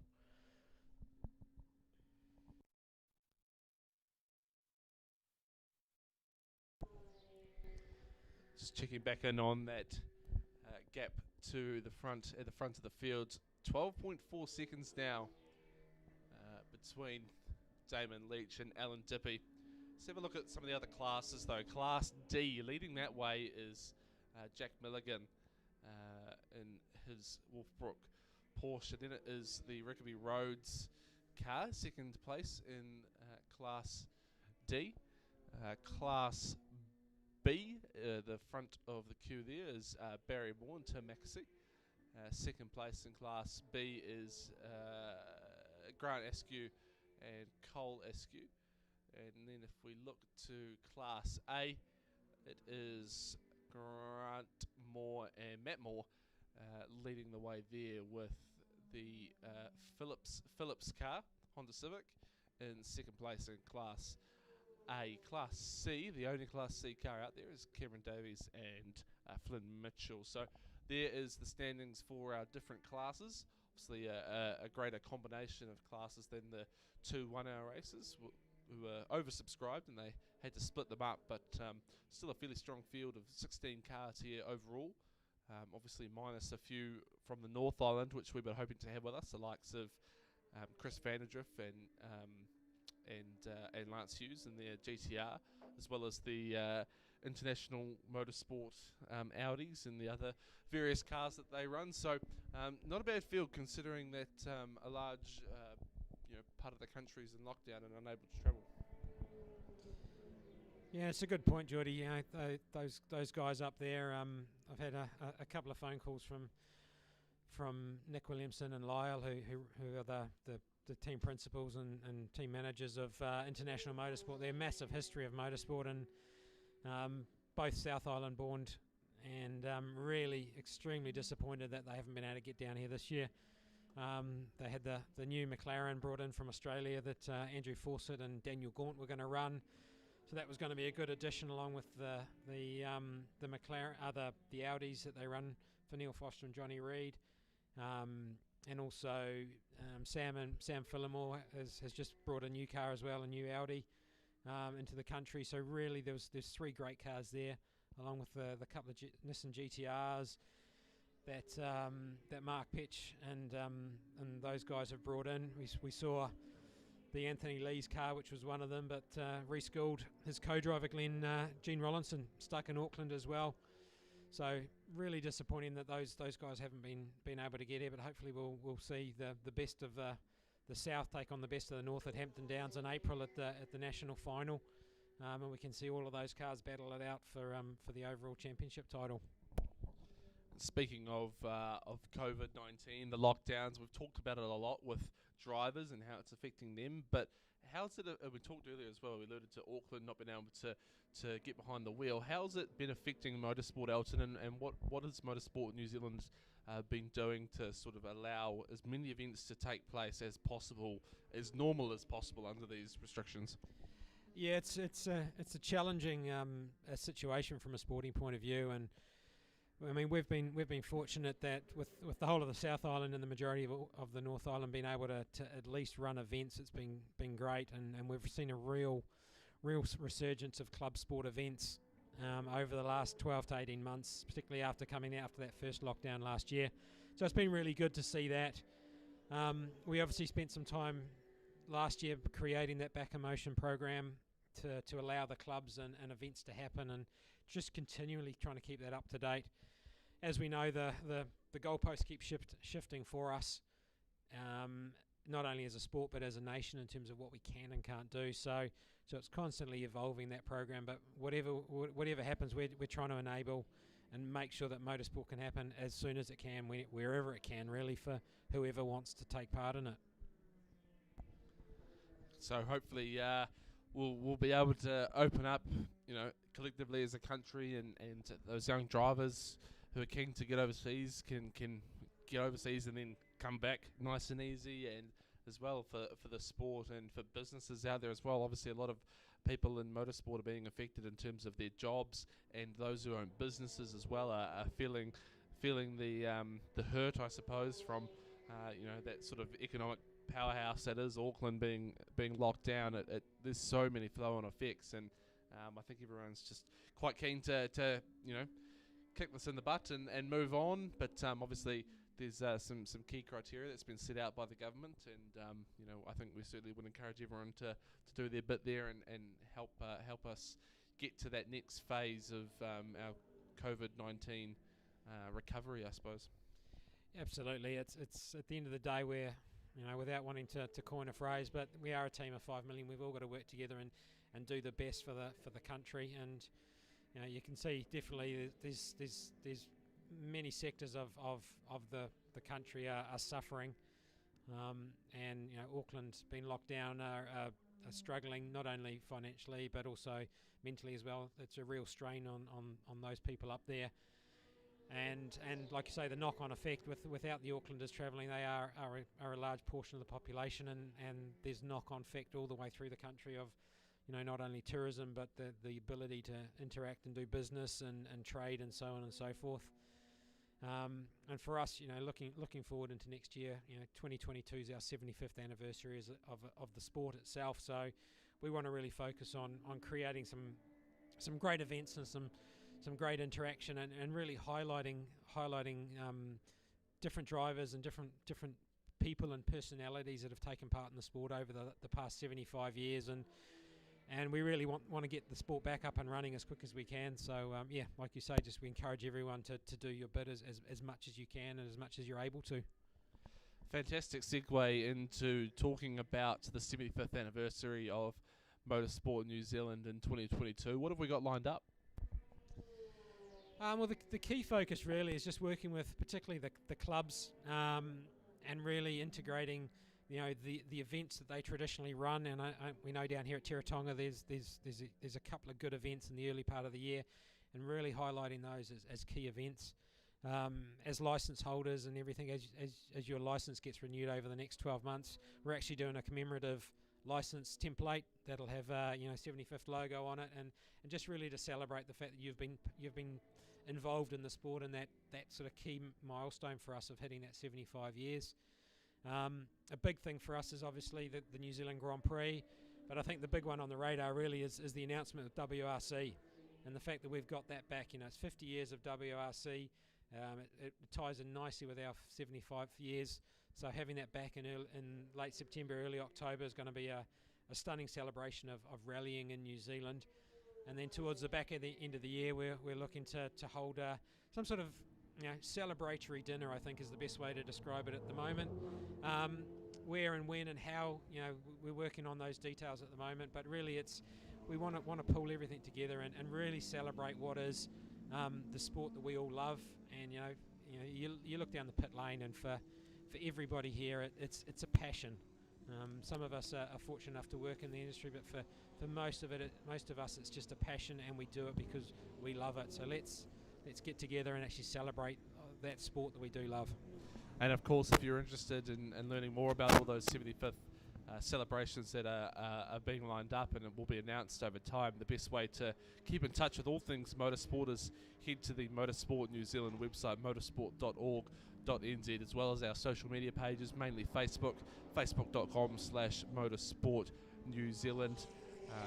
And there you'll find links to sign up to our newsletter as well. So if you're already an official with an official's license or an MSR, you'll be getting our newsletters every month. Same if you're a competitor, but if you're a fan out there and keen to stay in the loop with all things motorsport, by all means, please sign up to our newsletter. You can find the details for that both on our website and on social media as well. And every month we send out a newsletter with updates from Elton, the CEO, Wayne Christie, who we were talking about before, our president, as well as general news across the motorsport world, both in New Zealand and internationally, and things coming up like Elton said, the 75th and other developments in the motorsport world in New Zealand. Looking out there, I think Rusty, you've collared somebody, haven't you? I certainly have. Well done, thank you, Elton. And we've decided to test the frequency range of the pit microphone. So I've grabbed Greg Murphy, and we have warmed it over to turn 3, and we're going to try and do a little something here that he does so well when he's working on the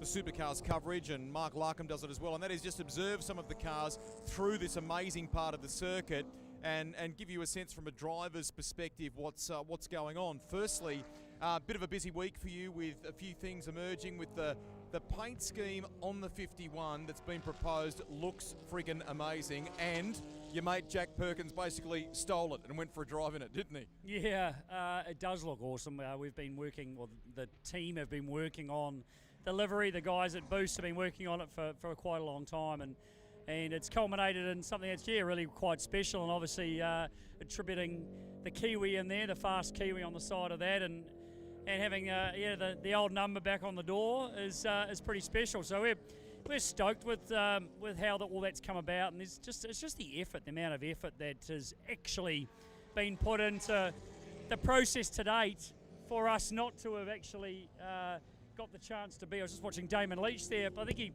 he ran pretty hard through turn 4, and he had to get out of the gas there in the McLaren. So anyway, that caught my attention. But yeah, so much work's gone into it, and to have us stuck on this side of the Tasman, Richie and I, and not being able to get over and go through the plan, which was to have done a couple of days of testing by now and just be a bit more comfortable than what we are because we haven't driven the car. It's just a bit annoying, it's a bit frustrating, but I think there's not many people around New Zealand, Australia at the moment that aren't frustrated, so for various reasons. So yeah, it was cool that Jack got to have a drive. He said it was honestly brilliant. The Erebus team, that's a car that has been rebuilt from the ground up after a crash last year that Will Brown had in that car. So it's been fully rebuilt, and she's brand new effectively, and the team are very proud of what they've put together. So the big challenge and the big question mark at the moment, certainly the question that I'm being asked constantly is, am I going to get to Bathurst? And it's still something I can honestly tell you I don't know. And I think at the moment, based on the information that we got last week, I'm struggling to think that it is going to happen, just with the travel bubble situation and the whole EQC debacle and everything. So I don't want to do 2 weeks, as no one does. I don't want to do 2 weeks in a hotel either, which is even if I had the chance, it wouldn't be something I'd be so keen on. So anyway, we'll wait and see. The team are leaving base next week from Melbourne. Erebus leave their base. They're going to do a test, one more test on the way through with their 2 main game cars at Winton. Do some more driver change practice and a few other bits and pieces, and then up to Sydney Motorsport Park. So I wish we could be there and be a part of it, but at the moment, as I say, it's all up in the air. That said, you are doing a lot in preparation terms for yourself as well. You've been doing some training. I've been enjoying doing that with you. So, that the flip side to the ledger is that there's been lots of people, be it Erebus, be it the work on the livery, be it sponsors and so on. I mean, all of the ingredients have been there. It's just that probably to watch someone like Russell Ingall doing testing and things is frustrating, isn't it? Oh, yeah. I think he likes rubbing it in too, actually. That he and Brock Feeney and the super cheap wild card entry are 3 days in on 3 full days at Queensland Raceway. So, and they've spread those days out too over the last few months. And that's what you need to do. You need to have a day, go away from it, analyse, look at the information, look at the data. Work on a few things outside the car that you can put in play at the next test day.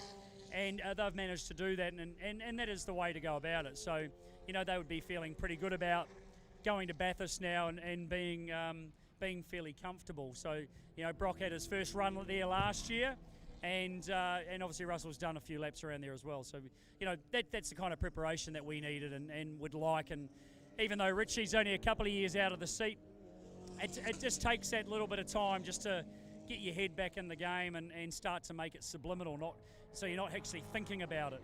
It is a great story though, and man, whatever happens, I genuinely want it to come together at some point, whenever that is, because it's awesome that he's going to get another crack at it. I think that's terrific that you're going to go back to a joint that you've got such an affinity with, and the collective yarn of how it all came together is tremendous.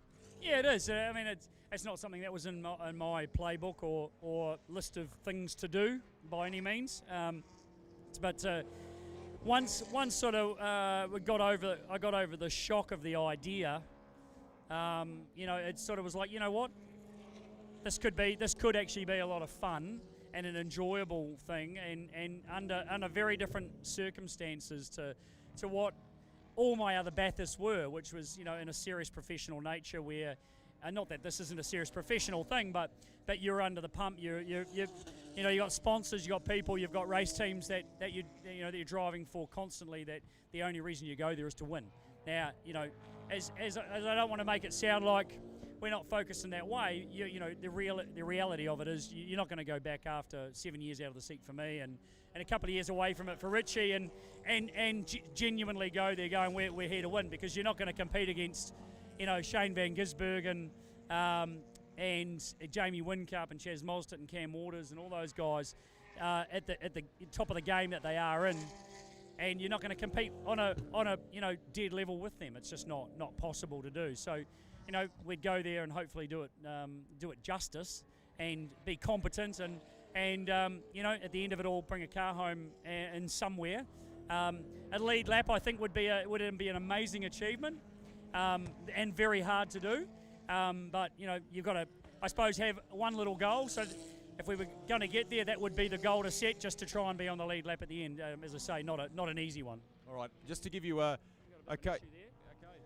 We've got an issue with the Dippy Porsche, do we? Yeah. Martin Dippy is in the car coming. He's actually pulled off the road at Castrol. So what has gone on there? They did have a bit of an alternator issue with that car this morning, and there's no damage we can see on the 991. So Martin's just pulled that off the track on the inside of Castrol, and it could well be done for the day. So I wonder if that is something to do with that alternator situation, and if it's run out of electrical power. What a shame. You have just walked from the transporter to here, where you were talking with your good buddy Aaron Slide. He's a bit gutted, isn't he? Understandably so. Oh, very gutted. I mean, Slidey is a full professional, regardless of the fact that most of his professional career was on a motorcycle. He's a very accomplished and very, very good driver behind the wheel, and you can see the black marks. Actually, just managed to get the car probably a little bit too wide going in there. He said he was up a gear, probably on where he should have been, so he might have been in fourth instead of third, and he managed also to get in that car and run that first stint without a drink or any cooling coming through to his helmet or anything. So he's a bit red and a little bit hot and sweaty in the transporter. So he did it pretty tough, and I think maybe just at the end of that stint, not far before he was due to get out of the car, he's unfortunately sort of had a little bit of a moment there, a lapse of concentration, and run a bit wide and lost the back of the 991 and just got it stuck on the edge of the gravel trap. Now, as you people listening to us on Facebook and around the track will know, Merv spent a good chunk of his recent career, if you will, doing some great stuff in the broadcasting landscape and lending his insights from years in the pit lane. So we're watching Martin Dippy get out of the car. That's hard to watch. So he is out of the Mitre 10 Racing Porsche. He's up by the Castrol sign there and a spectator. What I thought I might do is give you the microphone and do what you do so well, because when we've been talking here during this interview, your eyes constantly dart to the left and dart to the right and watch these drivers as they're coming through. So give people a little sense of your observations, and you know, we've got quite a difference in cars and classes here. Yeah, one thing I'm watching Martin, he's on the outside of the circuit too. So there's no way to get back over. So I wonder if he's thought about that when he's decided to pull the car off, and he's parked it on the wrong side of the track, so he can't get back over to the transporter. So we'll give him a wave. G'day, Marty, over there. Be stuck there for another hour and a half. That's all right. I love Teretonga. I always have been. My first time I raced here was early 1991 after winning the Formula Ford scholarship that got me into car racing. And I think this was, we raced at the Nissan Mobile Wellington Street race. I think we did a race at Pukekohe, and this may have been the third racetrack that I ever came to. And I fell in love with the place instantly. And I got my first podium in Formula Ford here on the Sunday in the rain at Teretonga, and I'll never forget it. But where I'm standing and what we're watching here through Castrol is just a beautiful combination of corners, and racetracks in many ways can look quite simple, and maybe this section actually looks quite simple, but it's very technical on where you need to focus and where you need to position the car, because the entry here to Castrol is one thing, but if you don't get it quite right and you position the car a little bit wrong, it can actually affect you all the way through to the back corner over there. So what is that? This is turn 3, 4, 5, 6, all the way to the entry to turn 6. And so it's really, really critical that you position the car right. And if you carry a little bit too much speed into Castrol, like probably what Slidey did, you tend to run a bit higher, run a bit wide. And if you do that, it means that you get on the throttle a little bit later. You use up way too much road on the exit of turn 3, which actually tightens up turn 4.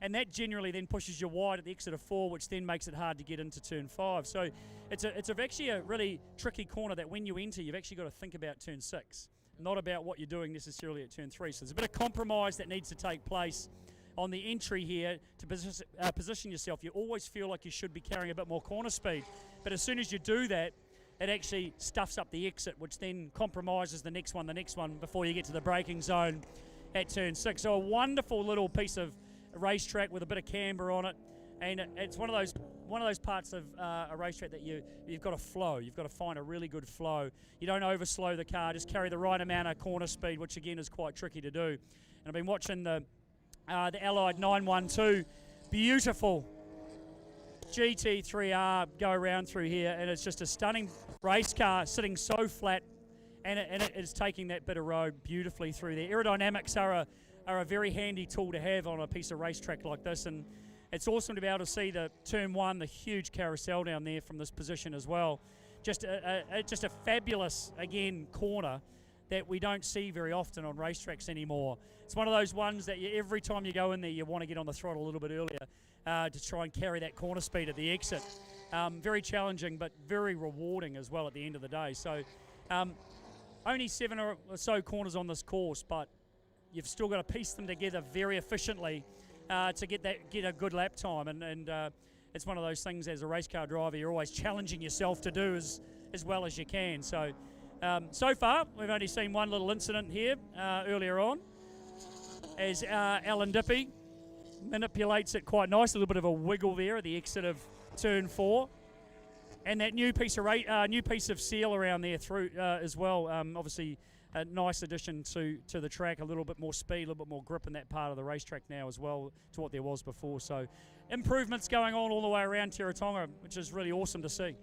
Final one for you. In a perfect world, you would have been here with Shane Helms and the Golden Homes crew, and you would have been running in a Renault or at some of the rounds at least of the South Island Championship. That's a shame that didn't come to be, but you did get to do a little bit of testing in that car, and it showed some real improvement at Hampton before all the alert levels changed, didn't it?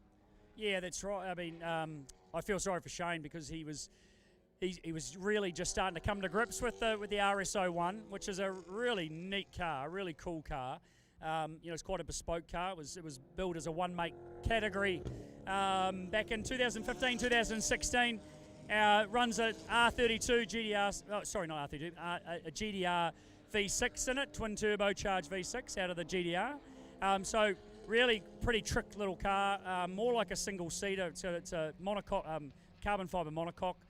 With really sort of single seater style laid out suspension and really cool bit of kit, and I really enjoyed driving it. And Shane was just beginning to come to terms with that car and was just so hoping to get down the South Island. We were supposed to run it in the North Island as well, but we had a few gearbox issues with it, which we got sorted. Went to Hampton Downs, car was running beautifully. We were all set to come down and go to Highlands, and then obviously we all know what happened then. So I was really keen that and thinking it was possible maybe to get to Ruapuna, but under the current situation, like everybody else locked in Auckland, it's not looking so good. So disappointed that hasn't happened, but fingers crossed next year that all works out and we can get around the islands and around the country and do a bunch more of these endurance races, because I really enjoy being at them. We've enjoyed the insights. Thank you very much. Just quickly, for people that are here at the track or that are listening and through Facebook and so on, you're here in an ambassadorial sense, aren't you? Doing some stuff with Allied Petroleum. Yeah. Just recently joined forces with Allied and Mobil and doing ambassadorial work with them and enjoying that process. A New Zealand company owned and run and managed and with great morals and great ideas and I'm already well immersed within their culture and enjoying every minute of it. So it's some of the stuff that I do these days, and I have had a long relationship with the opposition. We're standing here at this Castrol corner, and so I had a long relationship with them. But I did start my days way back with Mobil, obviously with the Holden Racing team back in 1995, and I had a long relationship with them back then, and so have returned, come back after a fair old stint away. So enjoying the people and also the involvement they have with motorsport is obviously awesome. Great stuff, mate. Nice to chat. Scott O'Donnell's just turned up. You two can have a chin wag. I would imagine there's going to be some stirring. What are you here taking a photo of Martin Dippy? What are you doing over here? I come to watch the motor racing, but it's not going that good. But your thing is going pretty good. It's going good. He's got some gearbox failure according to the boys. Not quite sure what's happening. It just won't change out of 6th according to our pit guys. So okay, that's the Martin Dippy car that you're referring to. The Model 10 car, yeah. So it's a bit sad that Aaron put it in the gravel here and Martin parked it over there. And look, he'll be dying for a sausage too. Won't be many over there. Here's your rocket coming through now. Yep, looking pretty good. Go Al. Yep. We were just talking about this section of circuit, this complex of corners and so on. You've done whatever it was, an hour and 25 or something behind the wheel. What's it like, time and time again, under a minute, roaring around this place? Oh, it's great. I mean, you've got this loop, which is something quite spectacular. Then you come into Castrol, so the whole back half of the circuit is really enjoyable because it's fast and flowing. I'm a bit biased because I live here, but it's one of the best circuits that I've ever been to, and I think it's the best circuit in New Zealand when it comes to where the asphalt's placed. Yeah, it's great stuff. Well done to you. We had a fabulous night last night, just amazing. Hospitality we've had here from everyone just in town welcoming us. Thank you so much. It's all right, have fun. We are indeed doing that. There he is, Scott O'Donnell. So I'll send it back to you guys for a bit. I love those insights, don't you, when we're at a corner like that, just sort of understanding, and I tried to paint the picture for you guys because he was standing looking at the corner the entire time we were doing the chat. And whilst he was engaging in the chat, he would constantly divert his eyes to what cars were doing on the entry and the exit of the corners. Once a racer, always a racer. Yeah, it was quite interesting. We could see you guys from up here in the commentary box, and yeah, like I say, we could see Greg's hands sort of mimicking as he was talking about going through that back half of the circuit. So it was a real great insight to actually how you get the best out of that back circuit, and like Greg said, you're going through turn 3, but you're actually thinking about how you're placing the car, how it will place for turn 4 and turn 5, and then through to turn 6. So it really highlights the fact that from a driver's point of view, you're not only looking, just what's ahead of you. You actually need to plan the next 3 or 4 corners as part of it, and possibly need to compromise one part to make sure you get the best out of the next part. So it was a real good insight there to have that understanding of it. So just a bit of an update really from here. The order really hasn't changed anything from when you first caught up with Murph there, Greg. But so we've got Damon Leach taking the lead, Alan Dippy in second, Jack Milligan in third, the Rickaby Rhodes car in fourth, Barry Moore and the Tim McAsee car, TCR car, and the Askew car are battling it out for fifth and sixth. The Barrett Few car is in seventh. Lindsay O'Donnell, Matt O'Donnell, BMW's in eighth. Unfortunately, we've seen Martin Dippy parked it over on the right hand side there into Castro, so we've dropped down. But at the moment, he's still registering ninth due to the number of laps he's done. And then we've got the Parmeter Mazda, and then the Ron McAsee Clio there, and then the Moore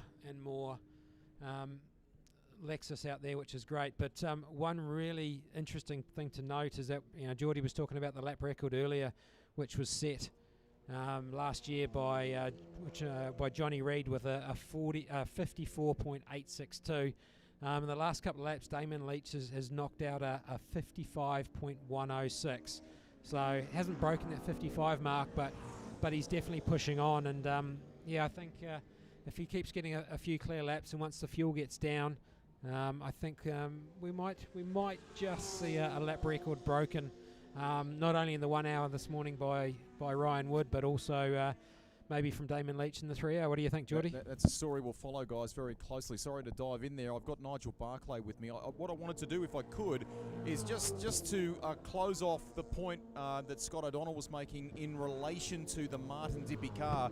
Has he said to you on the radio exactly what's happened to that car before he got out? Martin, said unfortunately something's gone wrong in the gearbox, and wasn't able to select gears and things, so he thought it was safer to park it than spread everything all over the track. Most definitely. So different to the alternator thing that you flagged this morning, and nothing along those lines? Believe so, yes. Okay, cool. And the Alan Dippy Scott O'Donnell car seems to be running beautifully. Touch wood, yep. Scott, I thought, did a fantastic job this morning, for a gentleman racer. I thought he did a great job. Alan's out there. He's got his plan of what he wants to do in regards to fuel usage, etc., to try and get home with the one stop. We believe the McLaren is going to have to stop again, so it will help close the gap up and hopefully make for a bit of a race to the finish. There you are. You enjoy yourself. We've got an interesting little hour coming up. Thank you. Cheers, Rusty. There you go, Nigel Barclay, and that's the story that will follow, isn't it? Will it necessitate, as it seems it would, based particularly on the pace that you just rattled off too, Elton? I mean, if he keeps churning out laps like that, it's very clear that he'll have to. And how will the race shake out as a direct result? Yeah, absolutely, and 45 minutes to go. Like Nigel alluded to, and we talked about earlier. I think we'll see the McLaren come in sometime within the next sort of 15 to 20 minutes for that splash and dash, particularly the pace that Damon's running at the moment out there at the circuit. And like I say, he's consistently putting in those 55-second lap times, which means that there's slightly just on a lap's gap ahead of him. So by the time we factor in a pit stop, that's going to go pretty quickly. So it'll be a close run battle to the end, and very reminiscent of what we had last year with Johnny Reid and Neil Foster in the Aston Martin from the Heart of Racing with Alex Riberas and Darren Kelly. As we see a great little battle pack come across the start-finish line in front of the commentary box. think it was the Reno Super Tour and is it one of the Civics. So they've all spread out again now, but great to see them having essentially a bit of a drag race. 3 different classes of car, enjoying it out there. To go back to your point a little bit earlier, Elton, around lap record pace, Damon Leach has just done a 55.1, so he's more or less matched his previous fastest lap of the race, albeit 4/100ths of a second down. But you know, as the fuel drops off and he gets more and more into a rhythm, he's only 0.3 of a second off the lap record. So it's certainly not out of the question that we could see another lap record being broken. Of course, that lap record is a 54.862, and Damon's fastest lap is a 55.106. So not that far off at all.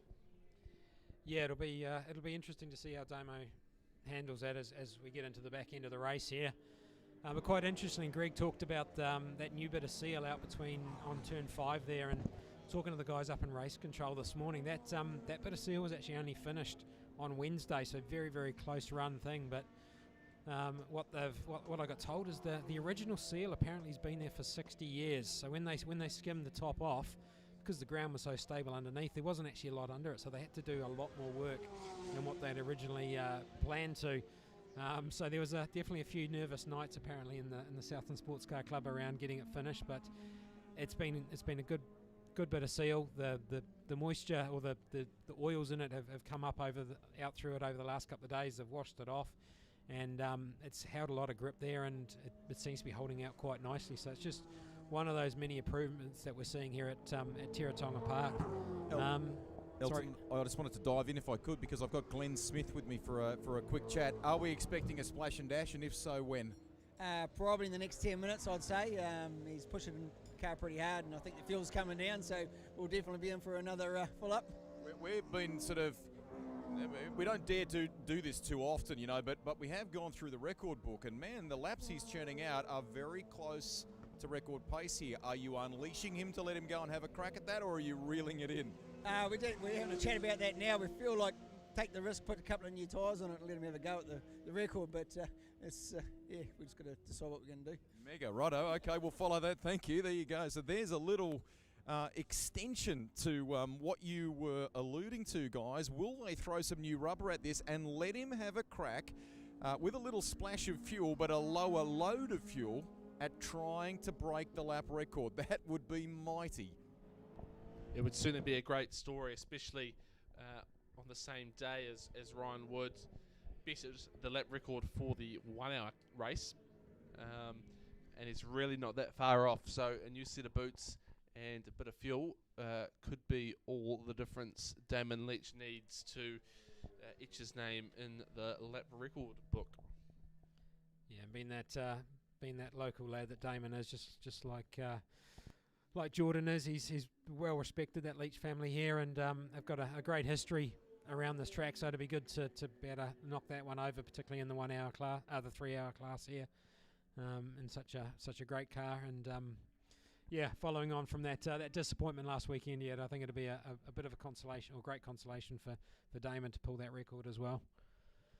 But talking about the improvements here at Teretonga Park, if some of you may not have noticed, but down at the entry to the Southern Loop, over the past 12 months, the club have actually taken some of the trees down, and their intent is they're actually going to move reposition the tyre wall that's down there, just to create a little bit more runoff. And that's going to be a project that the guys are working on over the next couple of years. But it's just another, I say we're talking about the improvements here, it's just another improvement the guys are looking at, trying to improve the safety of the circuit as cars and things get faster. You know, we've got the new TRS car that had a run here a couple of years ago. Obviously we didn't get down here last year, and unfortunately COVID's put a stopper on them coming down again this coming season. But hopefully the following season we'll be back to have another run in the South Island with TRS. But as those cars get quicker, we've obviously got to keep upgrading the safety infrastructure of the circuits, and great to see that Teretonga are kind of leading the front and making those changes where they know they need to do it. So it's a real great benefit there for the club and for racing down here in Southland.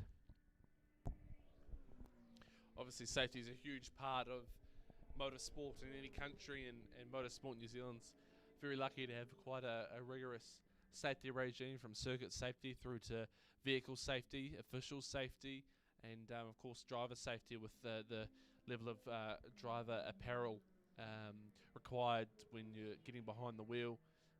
Of course, it's balanced quite nicely though, with still making the sport accessible, particularly in club sport, which was perhaps an area of the sport that a lot of race enthusiasts, when it comes to circuit racing, aren't probably too aware of. The fact that you can take your daily driver down to many of the club sport events that get run over the country, including here, the Southland Sports Car Club run in Invercargill, and participate in all sorts of things, and sort of get your need for speed in a paddock or on the circuit here sometimes as well, without having to go out and buy a race car and a full set of safety apparel. Quite often they have stuff that you can loan for the weekend as well. It's a great way to get into the sport, isn't it, Elton? Absolutely, and that's the whole focus of club sport, and particularly those club sport basic events. Your motorcarnas and autocrosses and so forth. Just getting there, having fun, really enjoying it. And the benefit is that you can actually do a couple of events without actually getting a license. You can actually go and get a taster for it, see whether you like it, see whether you enjoy it, and if you do, join up with the car club, and down here Southland Car Club are really a real strong club that really focus on that club mentality. They do some real good little sprints around the circuit here, and using the road infrastructure and the pit area and stuff like that.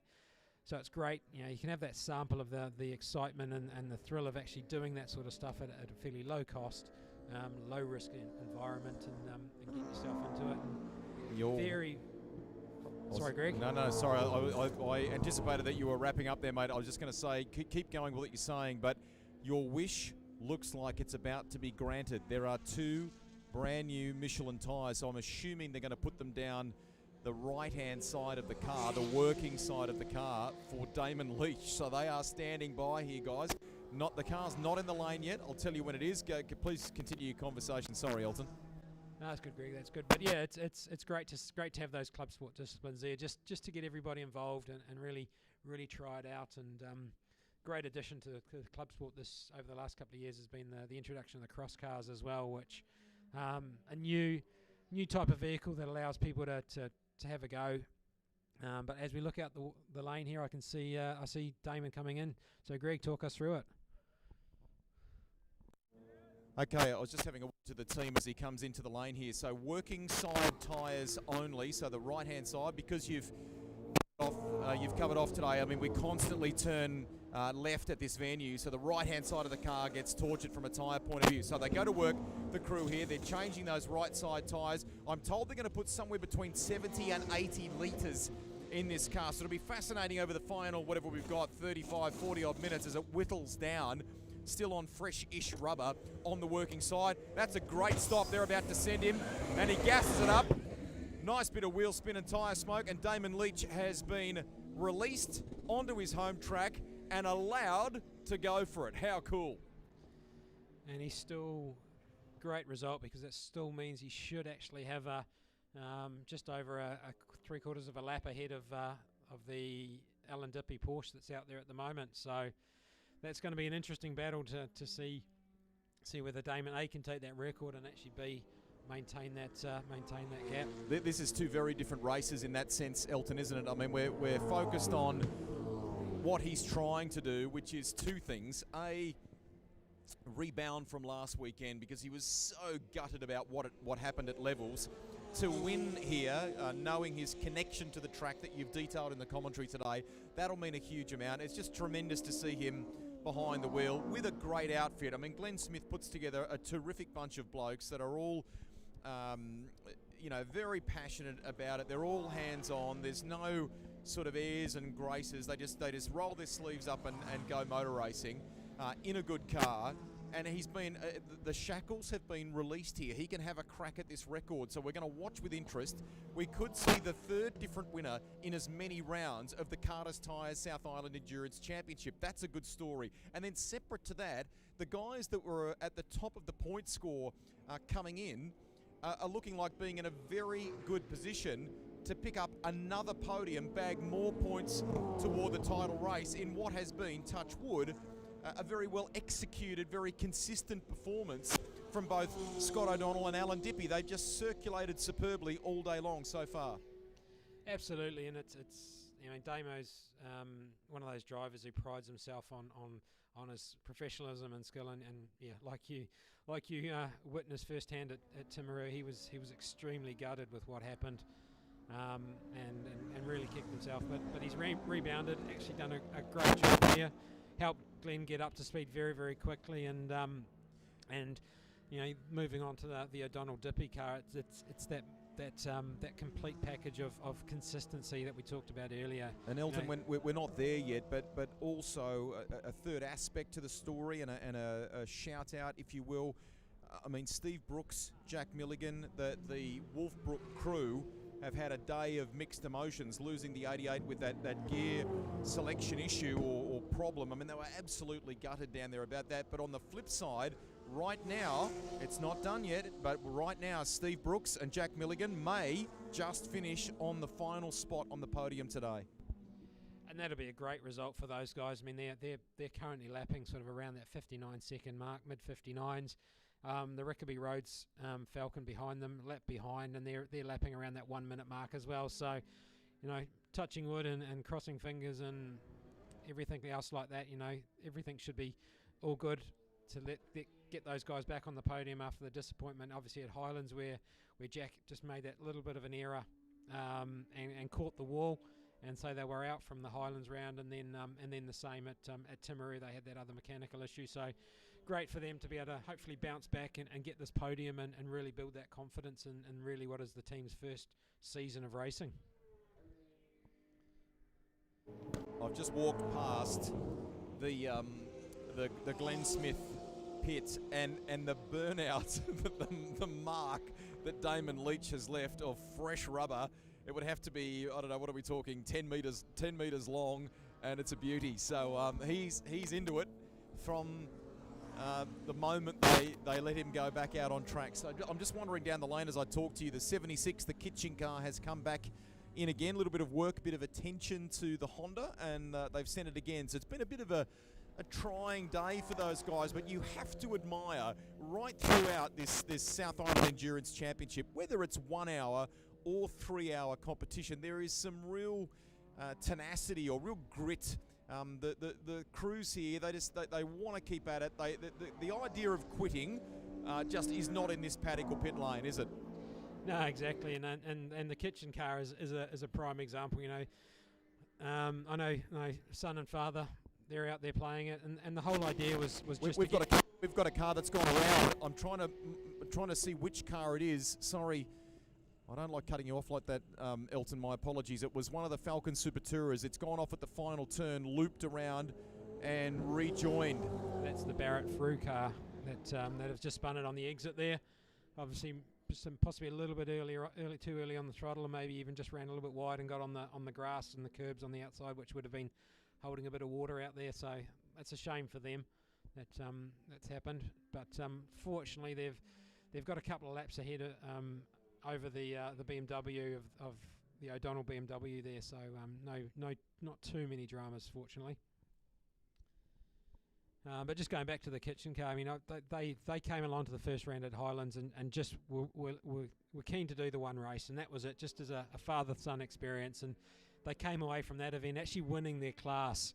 And so they decided, well, you know, we've won this one, so we might as well have a go at the next one. And turned up to Timaru with the same mentality that, we'll just do this one and then that'll be it. And they came away from winning that one as well, and they've enjoyed themselves so much that they came down here. So it's great for them to see them keeping going and doing such a good job. Most definitely, and it was quite funny at the welcome dinner last night, because from a father-son combo, what was it, Dad? Don't say anything embarrassing or something along those lines when the speeches were happening. It was very cool.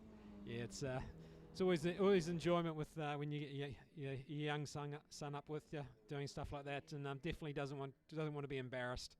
That's for sure. So, but no, Will's a good little driver, and I think Andrew was quite open in the fact that Will's doing a hell of a lot better than he is, and I think he's going to be one of those young drivers that we just need to keep an eye on in the future, and as he works his way up through the ranks and gets more and more experience behind the wheel.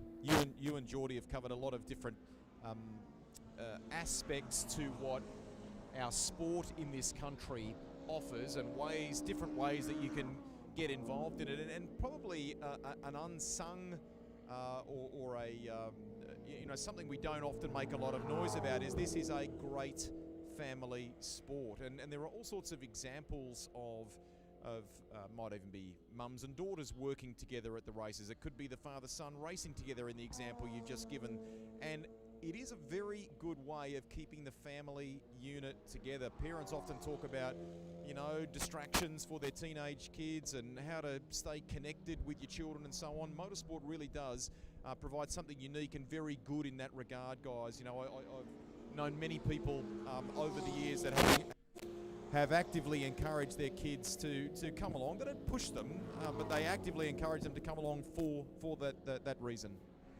Yeah, definitely, and whether it's racing, whether it's club sport or rallying, there's so many families, and like we say, we've got the Kitchens and the race world. You've got the Leach family, you've got Jordan and Rick Mickles. You look at the rally world, you've got the Robbie Stokes and Amy Stokes and Brian Stokes, the father. Very, very long history in motorsport. All the way through to that top end with Owen Evans and his two sons doing really well. Coming back to the event here, you've got Scott and the whole O'Donnell family out there having a go and enjoying it and really being involved. And at the club sport level as well, so many times you go along and see father and son, and I was actually at the Eastern Southland Sports Car Awards evening about 2 or 3 weeks ago, and there was a whole family there, father, sons, two twin boys and the mother, all out there that had taken part in the whole season. So it is very much a family sport, and everybody can take part and have a go. And like Carmen said earlier, she got into it because her father was there, and she didn't want to miss out, and it's great to see it. And whether you're in the driving seat, in the administrational side, or even looking after the team or engineering and stuff, it's a real mix and a real good chance to get the whole family involved. I'm not sure if you guys have covered it during the discussion today, but just in highlighting some of the performances, I know Geordie covered off the classes before. We should also say a massive well done to Barry Moore and Tim Mackesy. I think they're in the VW Golf, aren't they? And they're in 5th outright at the moment, trying to chase the Paul Rickaby Graham Rhodes Falcon, which is eyeing up a podium if something happens to either of the 3 cars ahead of them. So a couple of other good stories in the top 10 right now, and the Moore Mackesy car is one of them. Definitely, and that Volkswagen Golf TCR, and they've actually had a really good battle with the Askew Seat, and they're both sitting 5th and 6th respectively, and they're really duking it out there, sort of trading sort of 1 minute 5s, 1 minute 3 lap times, and been really, really close. So that's great to see those guys up there. I mean, Barry's one of the stalwarts of the TCR class here in New Zealand. He was the first to bring one of those cars in and run it in the South Island Endurance Series, and it's grown from there. And he's continued to run more and more cars and bring them in and encourage people, because they're a real cost-effective car, and you get a great level of performance out of it. And so it's great to see him getting a result like he is in 5th place there at the moment. As we look at the field now, we talked about that great battle with Barry Moore and Tim Mackesy as well, with the car in behind. But let's have a look at Damon Leach. He was the story we were talking about earlier. He'd come in, got some brand new rubber, a little splash and dash of fuel, and he hasn't quite been able to better his lap time yet, but he will still be burning off some of that excess fuel that they put in the car, and he's also obviously having to negotiate with lap traffic, of which there is a fair amount as he catches up to one of the RX-8s now through Castrol, and it obviously really lowers the lap time a wee bit. But I'm sure hopefully in the next 25 minutes Damo will get a chance to unleash that McLaren and see if he can drop his lap time by the 3/10 required to beat that lap record. But in second place, it's still Scott O'Donnell. third place overall, it's the Brooks Milligan Porsche. They're leading Class D. Leading Class B is Barrymore and Tim Mackesy. We talked about them not too long ago. And then looking down to Class A, it's the Grant and Matt Moore entry. They're 11th overall. And Class C is still Cameron Davies and Flynn Mitchell leading the way there, and they are 15th overall. Looks like they're still in the circuit. Perhaps not. They may have had some issues. So I was about to say all of the cars are still running, but I'm not quite sure of that. No, so we've definitely lost a couple of cars out there, but there's some good little battles still going on. Possibly different laps that they're on, but there's still some good dicing in terms of the actual track position at the moment. But Alan Dippy just heading down the start finish straight entering into the southern loop, just getting past the Lexus there. Altezza, Damon Leach not too far behind him, but he seems to be having a clear lap now, so hopefully we'll possibly see Damon just nudging that 55-second lap over. But as he heads down into that southern loop, we just saw him tap the brakes just before entry, just to make sure that brake pedal's there. It's always one of those corners that you just need to have the confidence that the brake's going to be there when you're working, and particularly as you get deeper into these longer races, the brakes are getting a bit hotter, the pads are getting a bit lower, the brake fluid's getting a bit warmer.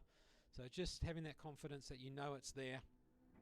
He's working his way through the back section of the track, up towards turn 6, just coming down the inside and up and behind the O'Donnell BMW, and then hopefully he will actually have a good clear run on this lap once he's got dispensed of some of that lap traffic. Because the only car ahead of him is 3/4 of the length of the front straight is Alan Dippy in the GT3 Cup car. Rightio, should we focus on Damo then as he gets his clear lap, pulls it through Southern Loop. Looks like he's got around there fairly cleanly, not too many dabs on the brake as he had to go through there. Into Castro, I think he's certainly recognised that this is his opportunity to put a good lap in. Pretty good through there, Elton. Yeah, definitely nice and tidy. Kept it tucked into those two apexes, linked them nice and well together. Really just balanced that throttle perfectly as he came out onto that back corner. Doesn't look like the car's twitching too much under acceleration, and really working well through that high speed section. So he's out of the final corner now. He's going to come across the stripe, and we'll see what lap time he puts in. Damon Leach, a clear lap, and it's a 55.5, so it's not too bad. Not quite there in terms of the lap record, but he's probably actually got maybe another lap, maybe two, to have a bit of a nudge and see what he can do.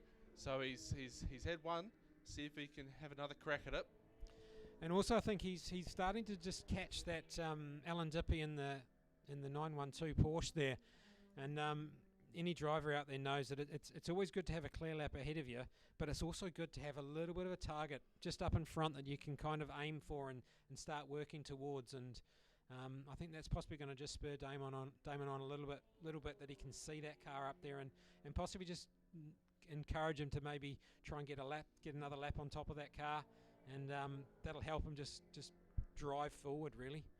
Dangle the carrot, so to speak. So he's completed another lap and not too much distance into the future, and it's going to be a 54.875, which is not quite there. So the lap record is a 54.862, and so Damon Leach is at a 54.875. So a hundredth of a second.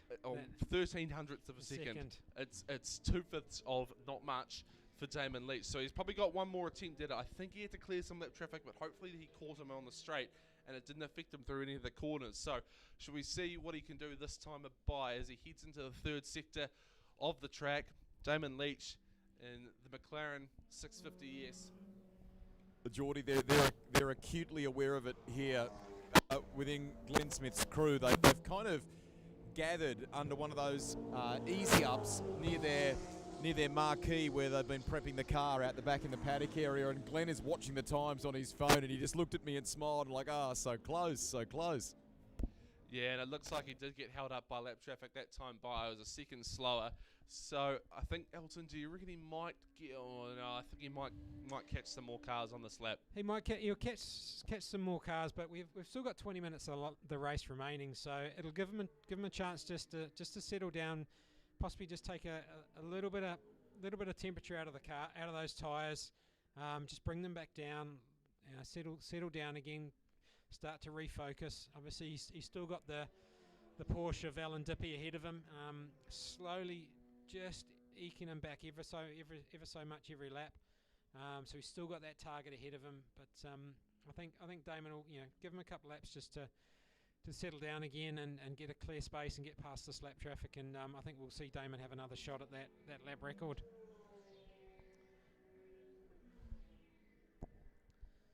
Certainly got held up that time by with lap traffic, but he will get, as Elton said, hopefully another shot. 19 minutes remaining here at Teretonga Park. Let's run through the overall leaderboard. It's Damon Leach out in front, Alan Dippy in second place. Then it's the Steve Brooks Jack Milligan car. I think Jack Milligan's behind the wheel at the moment. They're in third place. Then the Rickaby Rhodes car in fourth, Barrymore and Tim Mackesy in fifth place. Grant and Cole Askew in sixth, Daryl Barrett in seventh, Lindsay and Matt O'Donnell in eighth place, Jared Pimenta in ninth, Ron Mackesy in 10th, Grant and Matt Moore in 11th place, and then the Phillips car, Terence and Darryl 12th, Martin Dippy and Aaron Slight unfortunately are out of the race. So too is Andrew and Will Kitchen, Cameron Davies, Flynn Mitchell, Bill Riding and Scott Flanagan. So what's that? Still 12 cars out there at the moment. We've lost 4. Most notably was the Dippy Slight car. Aaron Slight had a bit of a moment at Castrol, and Martin Dippy had to pull it off at Castrol when he got back into the car sometime later. So looking back up the front, as they head through Castrol, Damon Leach is sort of right on the gearbox now of Alan Dippy. The second place car is going to put another lap on him, I would suggest, by the time that they get to the elbow, the final corner here at Teretonga Park. Yeah, and I mean, Alan won't make it easy for him, but he definitely won't stick his elbows out too far. Like Scott said, that they knew the McLaren had a bit more speed down the straight, but they had the pace through the corner, and with the long front straight here at Teretonga, that McLaren's going to grab a nice little toe down into the entry to the southern loop, and unfortunately no pass there, but sitting on his back bumper, and we'll just sit there for the remainder of the lap and possibly get a dive down into the elbow at the end of this lap as we just tick over the 17-minute mark. Yep, so a clear slot hasn't quite emerged yet for Damon Leach in that hunt for the lap record, but within a lap or two he's probably going to find a fairly good gap. I think I've just spotted one myself, so hopefully he'll fall into that in the not too distant future, and we'll see another crack at that lap record. 16 and a half minutes remaining here at Teretonga Park. Why don't we ask what state firstly, traffic is a factor here, right? So you can't get a clear shot at it, Glenn. Is the tyre life going to be okay as that fuel comes down for another crack at it, or have we seen the best? No, I think he'll have another crack. I think if you look at his times, he was really fast at the end of the last stint when the fuel come off it. So I think the tyres hung in there. So I'd expect him to have another go. There you go, righto. Good on you. Thank you. So he's just done yet. So he's just snuck past Glenn Smith now, just into the entry of the southern loop on this time past. So he's broken that strangle of that lead car. Put another lap on Alan Dippy there, and he's mostly got maybe a lap's worth of clear space ahead of him before he unfortunately does encounter a little bit more lap traffic again if we're lucky. But hopefully he should be able to clear this lap traffic pretty quickly, and from there there's a good break between the next group of cars. It's all about right place, right time when it comes to endurance racing, particularly if you kind of do like the race within a race within a race, which is trying to get the lap record. It's not something that we generally would focus on during the race, but it's such a great story with the heartbreak that they had last weekend at Levels, and now the switch of vehicles into the sister McLaren that they've got in their team. And he's got quite a good clear run now, does Damo, so hopefully we might see some lightning fast lap times. So he's going to halfway through the third and final sector of his current lap into the braking zone for the elbow now. And we should see an indication of if he's got the go fast mindset on this time by, and then when he crosses it the following time, we'll see. Oh, there we go. He's done it. A 54.814. That has, I want to say smashed it, but it's only by 5/100ths of a second. But he's still got the new lap record. So a record-breaking day here at Teretonga Park. And he didn't actually have a clean start to that lap as well, because he was held up slightly at the entry into the main straight. So very, very impressive effort by Damo there to get that one knocked out. Congratulations, Glenn. That's a very, very cool achievement. He's done a super job there. Now do you reel him in? What happens now? Or are you going to leave him to it? No, he's a professional. Leave him to it. He won't make a mistake, I don't think. So, yeah, no, I'm wrapped with that. That's awesome. Great comeback for him after the drama of last week. Nice for him to do it on home turf, and just good to see him back behind the wheel of a race car, someone with good talent. Oh, such a talent. One of the best we've got here, and it's a shame he's not full-time racing cars. Well done on bringing him into what was a changed set of circumstances for your team. Nice job. Thanks. There you go. They're happy. Definitely a great story, like you say, Rusty. After the heartbreak from Timaru last weekend, and only a couple of laps into the race, and Damo had that issue passing some slower traffic. So definitely a good comeback. Obviously, 13 minutes of the race to go. So definitely it's not over yet, as they say, but on a really good high, and hopefully in 13 or 12 and a half minutes we'll see them take that checkered flag, and bit of redemption after the result of Timaru. Yeah, indeed, and we saw he had another clear lap, just that lap after his record breaker, and he's hit a 55.550. So perhaps Damo's ticked the box now, and he's going to just ease off it ever so slightly, not take any unnecessary risks, and bring the car home. I think he's got a 2-lap lead over Alan Dippy. We've got looks like a mechanical failure for the it's one of the Super Tourers, I think. I think that's the Rickaby Roads car, the Oxford Edge car, just on the exit of the Southern Loop. Ran wide, possibly a mechanical failure, just looking at the angle that the car went off at, into the tyre wall there. So hopefully the guys are, not sure who's in the car, but hopefully they're okay. Didn't look like it hit with too much speed. The gravel trap did its job. But I'm expecting we're going to see, yes, and here comes a safety car just at pit exit at the moment, just getting ready to pick up the leader, which is obviously Damon Leach, just coming down the main straight now. So hopefully that safety car can get up to speed, and Damon tucks in behind it and gathers them, and we'll quickly see the marshals just gone over to the car just to check if the drivers are okay. Certainly made contact with the wall there, Elton, and like you say, bizarre angle and weird circumstances and speed to go off like that. So I think you're right in suggesting it could be a mechanical failure. Hopefully the driver's all okay. Like I said, relatively low speed, didn't look like a huge impact. And we have a safety car now. There's 11 minutes remaining in this race. So we're going to get, I think, a very, very quick sprint to the end once we get back going again. And a splash by the looks of it for the 912. So Alan Dippy comes in. Allied crew are standing by for that Porsche. They're going to take advantage of this to do that. Meantime, I'm with Wayne Christie, guys. So the Oxford Edge crew are here with me. He's been in long. I've been trying to dive in while you've been describing what's been happening. That Porsche's fired up. And away it goes. Wayne's been in long conversation on the radio, so I haven't tried to break into that. He obviously needs to do his job as as the car controller and working with the crew here. So in discussion with the car at present, we'll try and get some clarity on what's happening here in just a moment. Thanks, Rusty. And while you're waiting to touch base with Wayne and get a bit of a picture, we can see the recovery crew heading over there. Looks like the driver is out of the car, up on the tyre wall, which is great. Hopefully he's good. But they're just waiting for the Cure cars to come over. We'll have the recovery high-ab heading over there to lift that car away safely. Elton, stand by. Sorry, mate. Here's Wayne. Just refresh.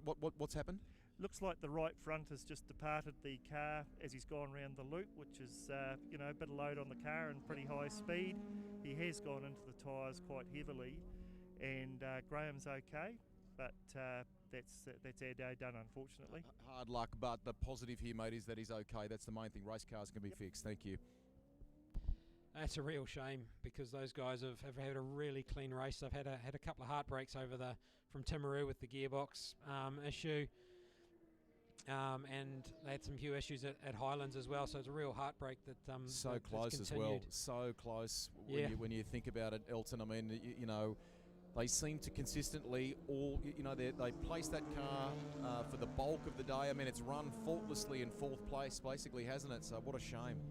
Yeah, definitely, and sitting there in fourth place as well. So yeah, really feel sorry for those guys. I know Bert's worked his backside off over the past few days to get it up and running again after Timaru and after the gearbox issue at Highlands as well. They really worked fantastically quick to get it back up and running. So real shame to finish the race and so close. 8.5 minutes to go, and with that to happen. But like Wayne said, the right hand front of that car, it takes a lot of load, and that's unfortunately it's failed. And yeah, unfortunately it's not the greatest place at the track to do it when you're in such a high speed part of the circuit, and right front departs the vehicle is always a bit of a drama. Yeah, it's a real shame. The main thing being that obviously the driver is all okay by all accounts. Wayne Christie, President of Motorsport New Zealand and crew chief of that car, giving us an update from the lane with Rusty. So it's good. It's good news, all things considered. So it's going to be interesting now to see what this does to the field and see if there are any battles for position still to be settled out there. Looking at it, looks like everyone's sort of a couple of laps apart, so perhaps not, but there's always the all-important bragging rights, I suppose, when it comes to who actually won the last lap battle on the track, despite maybe being a lap down or so. So we still got plenty of racing here to go. It's going to be a sprint to the finish, though. We're probably going to get maybe less than 5 minutes, maybe 2 minutes, Elton reckons, of racing. Yeah, and just looking at where that car's actually gone into the tyre wall, there's actually a bit of length across the gravel trap there, so it's going to take them a couple of minutes to get that lifting frame in place and get it off the track, and it's pretty much going to be full length for that high-ab truck to get it out of there. So I think we're going to have maybe 5 minutes worth of racing at best. And it looks like at the same time, one of the Wolfbrook Porsches, I think, has come to a stop on the exit of Southern Loop just before the entry into turn 2. So that's a bit of an issue. It slowed right down, and the lights are off, and the lights are back on again now. So maybe he's done Control-Alt-Delete in that vehicle. And I wonder if it's fuel here. Sorry, George. I think the crew have got the fuel gantry on standby here. Maybe it was running borderline in terms of fuel. I can see Bill Riding's just off to the right here. They've had a tough day with that car, but they were really hoping for a podium for this other car. So they're in third place. That's just heartbreak. It's heartbreak. And what have they got up their sleeve, given that the Rickaby Rhodes car has had that incident? It'd be a lap or two up their sleeve, wouldn't it? So let's just see what happens here. I'll try and get a word with the crew. Yeah, you're right, Rusty. They do have a few laps up their sleeve. I think maybe about four laps, I think, looking at our timing. So if they can get the car into the lane, I'm not quite sure off the top of my head what the rules are for the South Island Series around assistance into the lane. But they've certainly got a little bit of slack to play with, I suppose, in the gap behind. So hopefully they can get a tow or whatever they need to get into the pit lane, chuck a little bit of fuel in it and finish this race, because they had some issues at Highlands and didn't probably get the result they were after. But it'd be good to see them get third. Steve Brooks is here. Why don't I have a quick word with him? He probably doesn't want me to. These are tough, mate, because it's mixed emotions for you guys today with some gear selection issues for the 88, but you guys were on course for a podium. What has happened here? What do you know? I'm not too sure. From what we understand, it's died down the back. They think it could be an issue with fuel. They might be running low on fuel. They're trying to get it started and get it back, and so hopefully we can get it started and get back up here, or the safety car stays out long enough that with those few extra laps put us hopefully on that podium. You are pacing here, mate, aren't you? Oh, I know. It's geez, I thought we had it. But it's not over yet. It's not over yet. Okay. So he's gone back to hang with the crew. They don't know what has caused this. Okay. So my observation in relation to them, the Wolfbrook crew being here with the fuel gantry and things, is as a precaution, because they don't know whether it's run out of fuel or whether it's electrical or what's happened to this car. So hopefully Jack Milligan, who's got a lot of experience, can get this car back into the lane and they can get it going and retain, hopefully, that podium finish that they so sorely were wanting today, given the mixed emotions that we've covered already. Fantastic update, great work, Rusty, trying to find out what's gone on there. The lights, he still looks like he's just doing power cycles on that thing, trying to get it to start. The volunteers down there have hooked him up and sort of tried to drag him to the edge of the circuit, but they've stopped short of doing that. Meanwhile, they've recovered the Oxford Super Tourer, and that's on the back of the high-ab truck now, and they'll take that to a safe place, and hopefully if we can get this Porsche sorted, we'll get a couple of minutes of racing and 3.5 minutes left on the clock. So I think they're going to have to make a call pretty shortly, and it looks like they have when it comes to that Porsche. They're going to tow that away to a safe spot. So heartbreaking for Jack Milligan and Steve Brooks. Not the way they wanted to end their day by any means. Yeah, definitely they've had a bit of bad luck run at in the series this year. Like we said, Jack had that incident at Highlands. They had the issue at Timaru last weekend, and obviously now this one. So really disappointing, and they were doing so well for that what was going to be the maiden podium for the year. Yeah, it's a real shame, and it's probably a good chance now. I think this will be the last lap under safety car to send out another thank you and acknowledgement to all of our volunteer officials out there who make any sort of motorsport possible, from the administrative people in the documentation room right through to upstairs, the clerk of the course and our stewards, the guys and girls on the ground, our volunteers out there in flag marshal positions or recovery crews, the ambulance and the medical staff, the first responders, everyone who's out here and giving up their time to allow motorsport to happen. And it's moments like these where we have incidents on the track, incidents that no one wants, but they're an inevitable part of motorsport. They do a fantastic job in getting things cleared up nice and quickly, making sure everyone's safe and okay, and getting the racing back underway again.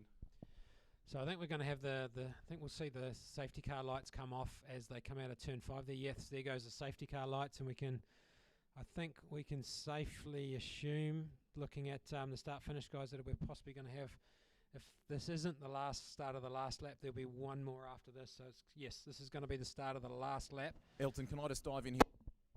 I know we've got to concentrate on this race. In the meantime, the Wolfbrook crew have been in a huddle on the pit wall, on the radio to Jack Milligan, getting him to power everything down, power everything back up. The number that they want from him once he's done that off the dash is the fuel number. They want to verify how much is left in the tank. They do believe they weren't running low or doing anything from a strategic standpoint which would compromise them. They don't believe that's the case.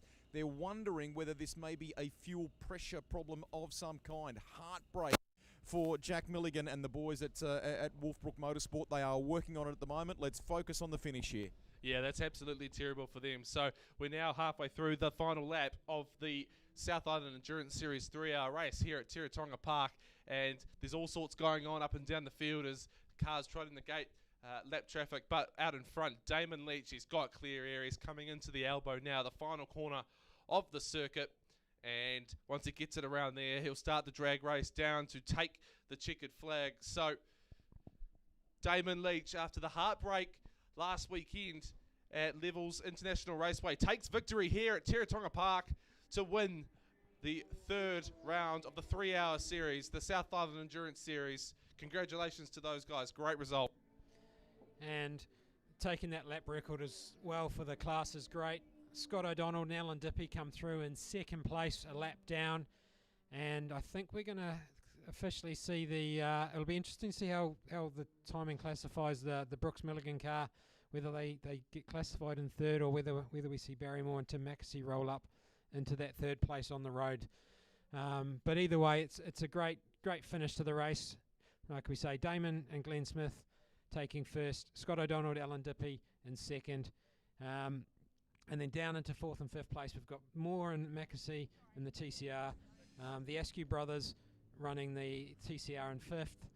And then the Rickaby Roads car at the moment classified as sixth. Once again, we'll see how the timing shakes out with that. Hamish Barrett and Frew coming in seventh. O'Donnell's in the BMW in eighth. Jared Palmetta coming across the line in ninth place, and Ron Mackesy and Warren Good in 10th place. Elton, you know the rule book better than I do. We'll need some clarity on this, but as I understand it, as I say, tell me if I'm wrong here, but what I would have thought, unless they've been able to fire that car up, the Wolfbrook car must finish under its own steam to be classified a finisher, doesn't it? Yeah, so even though it has more laps, just guide me through there, because I think it might be showing third on the timing monitor still. Is that correct? Yeah, correct. But from memory, and I actually haven't looked at these for a little while, but from memory, I think it needs to be crossing the line under its own steam at the end. So we'll verify who third is. Our first and second have pulled up at the line here. So Damon Leach and Alan Dippy, those cars have arrived. We are waiting. Kate Padden is down here to verify who will be classified third outright in this fascinating 3 hour. So much has unfolded, particularly towards the end of this race here. We've got a brand new lap record going to Damon Leach, a brilliant drive there. Unbelievably solid and consistent once again from Alan Dippy and Scott O'Donnell, and that helps them in the championship race from a points point of view. Another podium in as many outings for the Allied Porsche. Damon gets the congratulations from Glenn Smith, who comes in here. So Kate's walking over. Just stand by here, because we don't have a confirmation yet on third outright, but we will get that for you.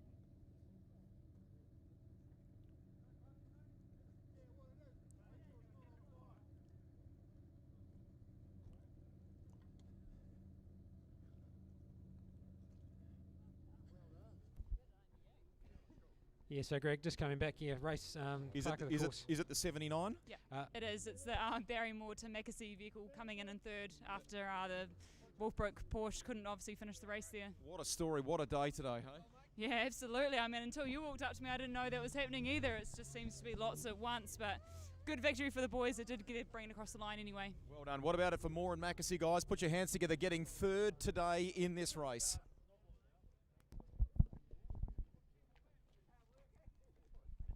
Absolutely stunning result for those guys as they're pulling themselves into that third podium spot. And it'll be interesting to hear Damo's comments about those laps and his redemption, I suppose you could say, Rusty, from Timaru a week ago.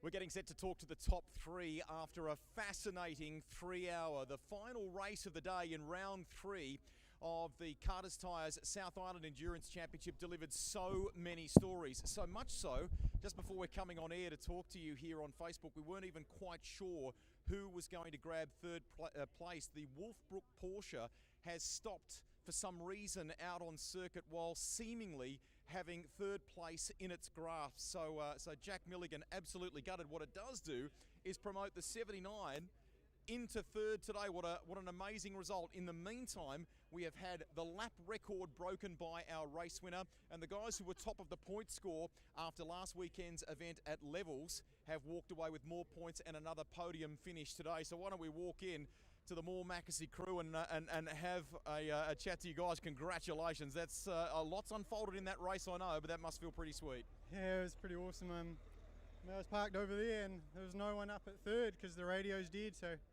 I was like, no one's coming up, and then Barry waved me up to the thing, so I didn't even know we got third till right at the end there, so pretty stoked. It's one of those things, isn't it, with endurance racing? You just have to keep chipping away because you don't know, do you? Yeah, exactly. You just keep going round and round, and because you don't really know what other people are doing, because you only see them every now and then, and you don't know if they've been in the pits or not. So yeah, we're stoked. It's not a solo effort.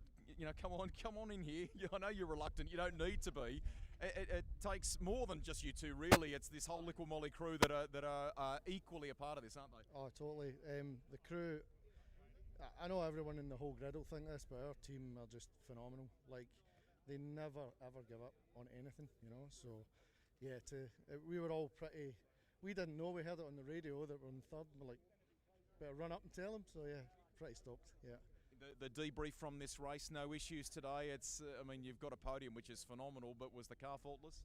Yeah, no, the car was pretty good. I mean, it's always pretty good, really. We love this car. We've driven it for a few years now, and yeah, it's still a good car. Champagne on a Sunday afternoon's got to taste pretty sweet, doesn't it? Yeah. It's going to be pretty good. It'd be pretty good to spray some with these boys, yeah. Good on you. Congratulations, guys. Well done. Third place here today at Teretonga. We go to second. They're already kind of celebrating over here. Firstly, great final stint from you, Alan. That's got to feel pretty good. Yeah, we really got in the groove today. Scott had a great opening stint, and I said to him, you know, just drive it to win the championship, and he said the same to me, and we both ignored each other and tried to have a race with the boys. Congratulations to Damon and Glenn. What a fantastic car. We haven't got the pace, but a great race. We tried our best. And we were there if anything happened, but they drove a great race, so congratulations to them. Did I spot a little splash of fuel towards the end there? Was that the plan, or were you hoping to get through without that? Yeah, well, Curtis, our race controller, came on. He said, look, you guys are winning the championship, but I hate to be down to me when you run out of fuel on the last lap. So I don't think we needed to, but it was a bit of insurance. Plan of attack going into Christchurch? Well, I'll tell Scott to slow down. He'll tell me to slow down. We'll ignore each other again. Well done. I mean, I think when you arrived in pit lane after an hour 25, you'd hit a number. You were fuel conserving as well. It did seem to go superbly. Oh, it did. Once Glenn pulled in, we actually had a lot of clear track, and just allowed us to go probably at a smoother pace, because the cars are quite different between horsepower and cornering. Once you got clear track, you can keep the average speed a bit higher through the corners, and that's worked very well for us. You know, short changing, and the car's glorious. It's a great thing to drive. You are proudly from Invercargill. Must feel nice to be on the podium on a day like today. Yeah, we're getting very good at getting second. It's our third in a row.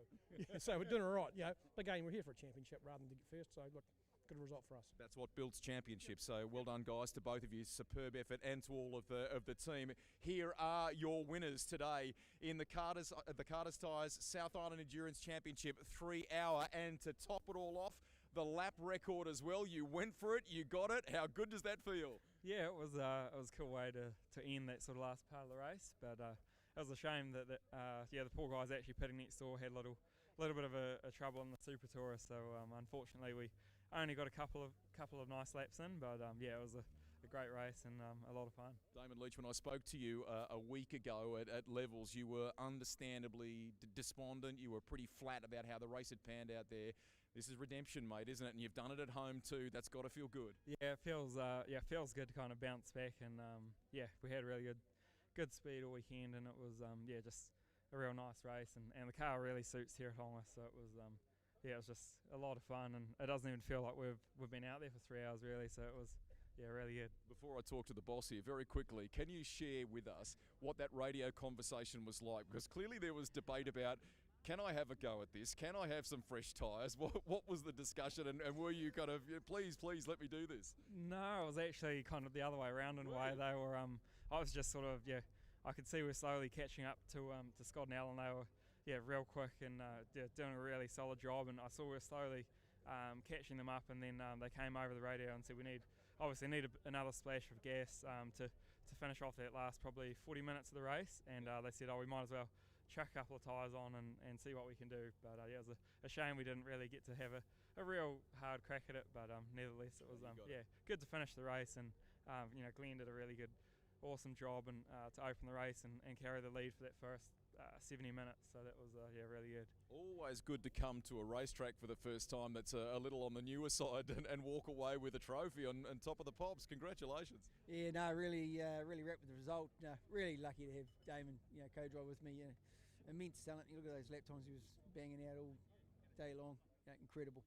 Third round, third different win, and it's diametrically, 180 degrees of what you went through last week. That from a bounce back must be satisfying. Oh, big time, yeah. Look, you have those weekends in motorsport, things happen. And, you just got to get on with it, and the next round's always going to be something different. And that's what we're looking forward to now, the final round of the championship. Will we see you there? Will we see this combination continue for the final round of the series? You better ask the Prime Minister if Waikato gets out of lockdown. Okay, righto. I'm not getting into any politics. There you go, ladies and gentlemen, your winners today. How about a nice round of applause for those of you that are here at the circuit? What a way to wrap up round 3. And what we'll do now is get set for a bit of trophy presenting. Kate Patton is here from the Certec crew, and we're about to hand over some trophies. So, gentlemen, if we can please get you in front of your relevant places, and we'll go with third place today, the Liqua Molly crew, car 79. It kept changing on the run to the checkered flag.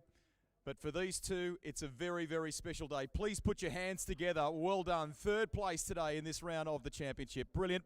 Trophies being delivered for second. You've heard from them already. They're top of the point standings as well, to Alan Dippy and to Scott O'Donnell. And your race winners and new lap record holder. It's Damon Leach and Glenn Smith, winners of this round of the series. Please put your hands together. We'll grab a photo. We'll let the media come in here and we'll get some nice photos organised here. Grab the champagne. Just hang 5 for a moment before we...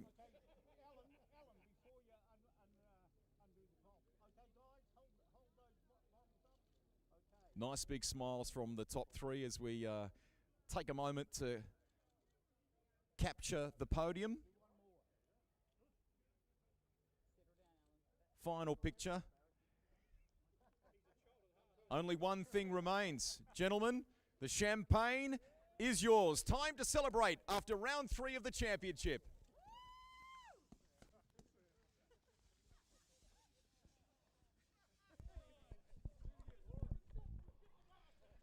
So, Elton, there you go. Celebrations are happening here.